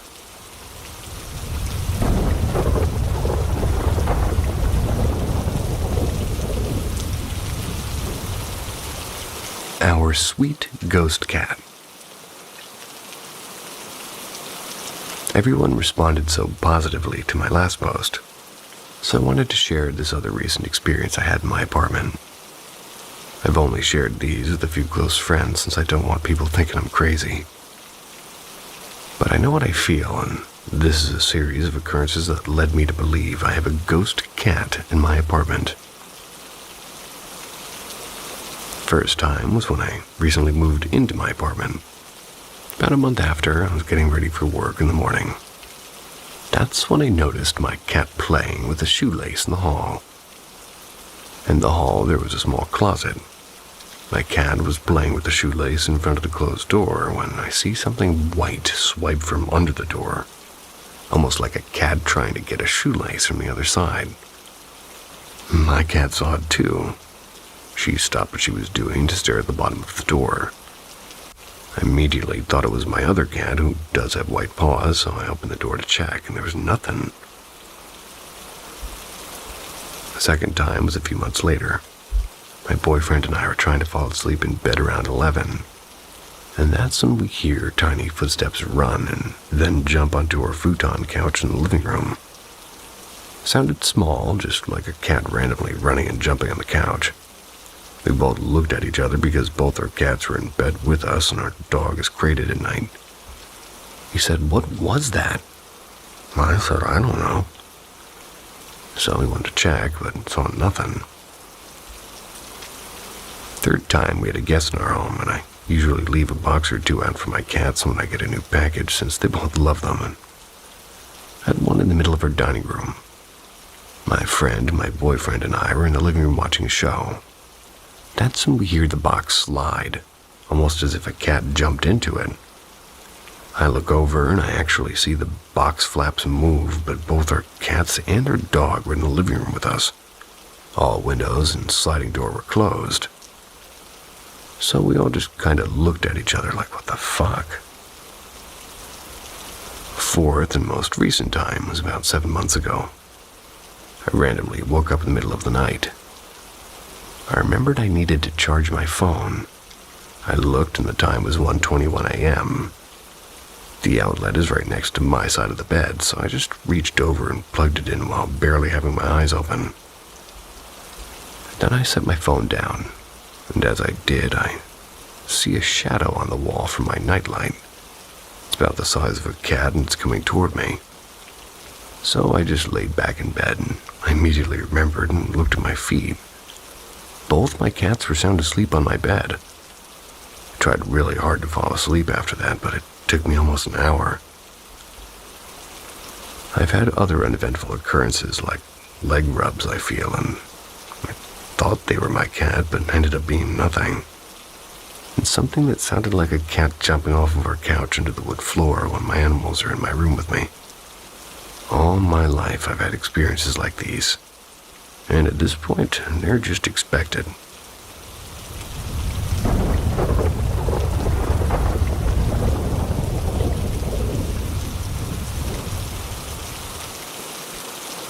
Living on haunted land.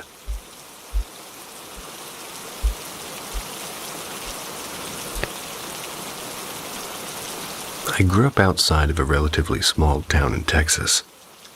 And more importantly, in a haunted house.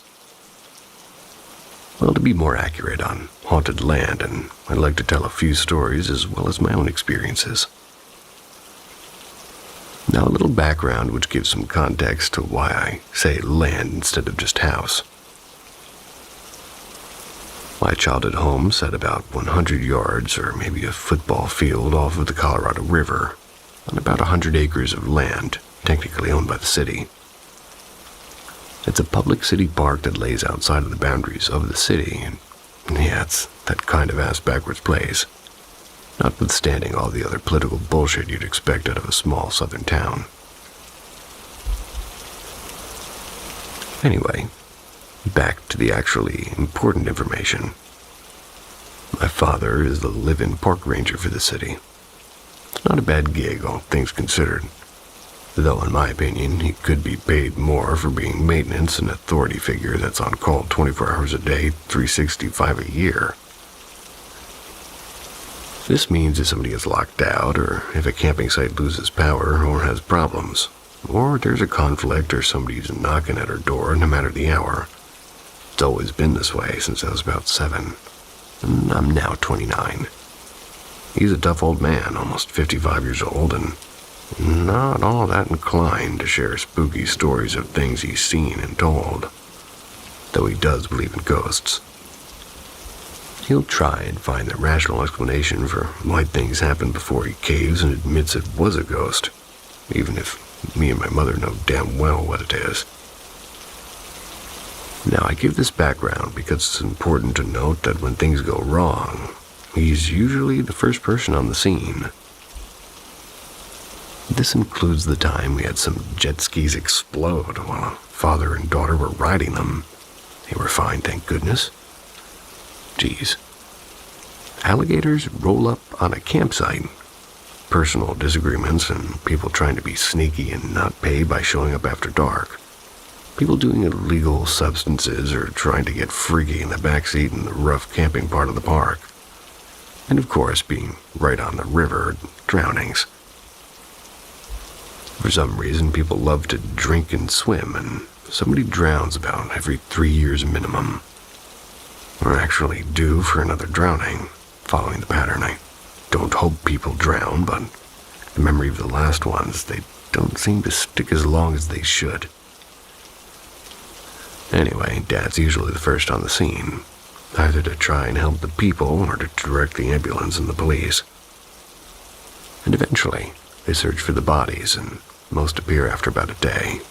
One took 3 days, and Mom said that's the only time she's seen Dad truly disturbed. It's not a fun part of the job. Dad dreads summer and spring when people start coming out and acting stupid. Please, please do not drink and swim if you're,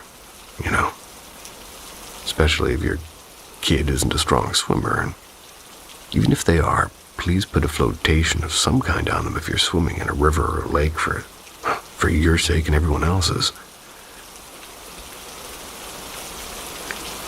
So people drown, sad as it is, and that being said, these drownings have led to several spirits that hang around. Our most popular one to be reported is the first man my father helped try and find the body for.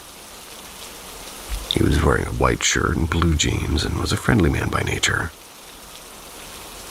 Now, I need you to know I've only seen him once myself after his passing. My mother and my father have both seen him multiple times, and many campers have seen him. One gentleman who likes to fish was out late. Close to midnight, returned to his car. He was alone as he'd been all day. He gets his gear in, gets in himself, and goes to buckle up after starting his car, only to see the smiling figure of a man in a white shirt and jeans in the passenger seat. He leapt out, and when he turned around, he saw no one in his car. It's been almost 5 years, and this fisher no longer comes out by himself if he's staying after dark. Other campers have reported seeing a man sitting at a table with a white shirt and jeans. They'll see them and raise his hand as if to wave at them, and people will go to wave back only to realize no one's there. My mom used to work early morning shifts, like 3 a.m. to 2 p.m., and she'd see him standing outside of the office on her way back from work from time to time. My own experience with him is simple but spooky.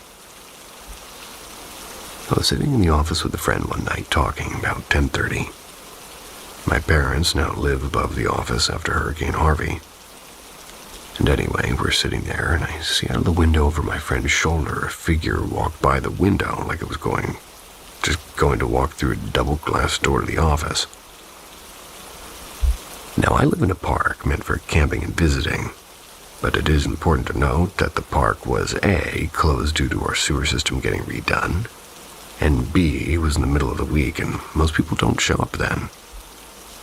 It was the man in the white shirt and jeans, and I knew that he was coming to buy something from the office, and I was spooked, and who wouldn't be?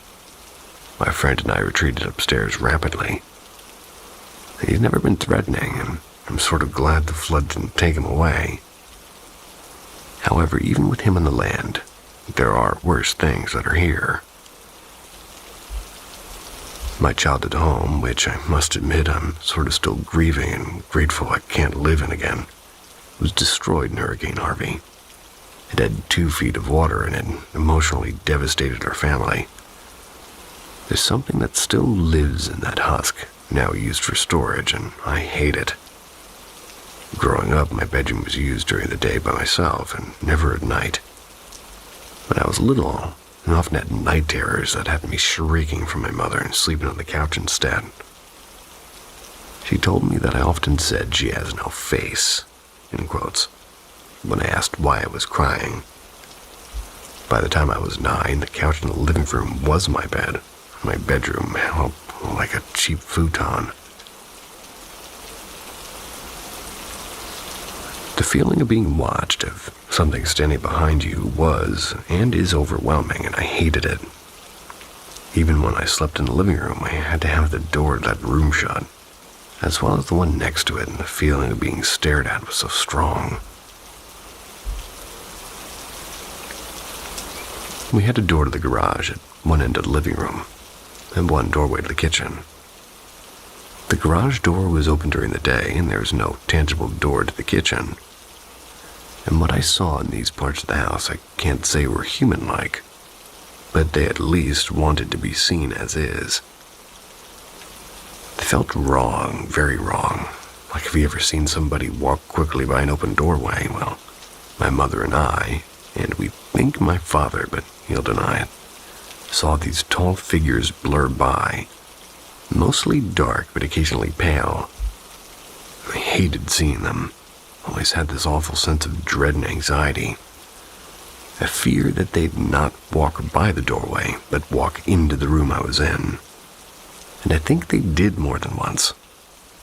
I used to walk in circles in our living room on the phone with my now platonic partner. And as I'd walk by the couch, I'd feel as if something brushed against or wrapped around my ankle. It always terrified me. I was always scared to look behind me or under the couch, and as a grown woman of 20-something, I hated those things. Those moments they'd like to touch my hair and ankles as I tried to sleep, and I'd say it might have been sleep paralysis, except it was really only after I closed my eyes initially, and falling asleep was an hours-long trial. Mom often experienced seeing them, and, well, she hates them too. Since Dad's on call 24/7, there's times that he has to go out at night, and much to our anxiety, we'd often hear the front door open and shut, or hear his voice call out to see what had happened or what was wrong. About half the time, he wasn't even home. And for a time, we'd write it off that we just heard things, until the dogs started responding to it too. We used to have a lab mastiff mix. They would growl any time this happened, or move closer to my mom like he was defending her. I've seen things dart under the curtains or beneath sinks, found drawers open and things knocked over and open that had screw-on tops or push-in tops. Things that nobody's touched in months. One time, a mounted deer head from my grandfather came off its hook and cracked me on the head. The nail it was on is unbent and undamaged, but it hurt, I assure you. Anyway, more recently, during my current visit home, Mom says that when she goes over to the house, or what used to be her house, she doesn't like going inside anymore. She says that when she takes the dogs out at night for bathroom breaks, she doesn't look in the dark windows. The house and my childhood home share a massive yard. Even if her instincts are telling her to, she's scared that if she does something will be looking back at her. Or at least feels like something's looking back at her when she does. And I have those same feelings. And sometimes, when I'm on doggy duty, the feeling that something is peeking over the 7-foot fence. And this post is long, but I'd like to finish it by saying that her new home above the office is much more peaceful. Something opened the locked bathroom door the other night when I was visiting my parents, and an entire shelf popped off its rack in the cabinets a few weeks before that.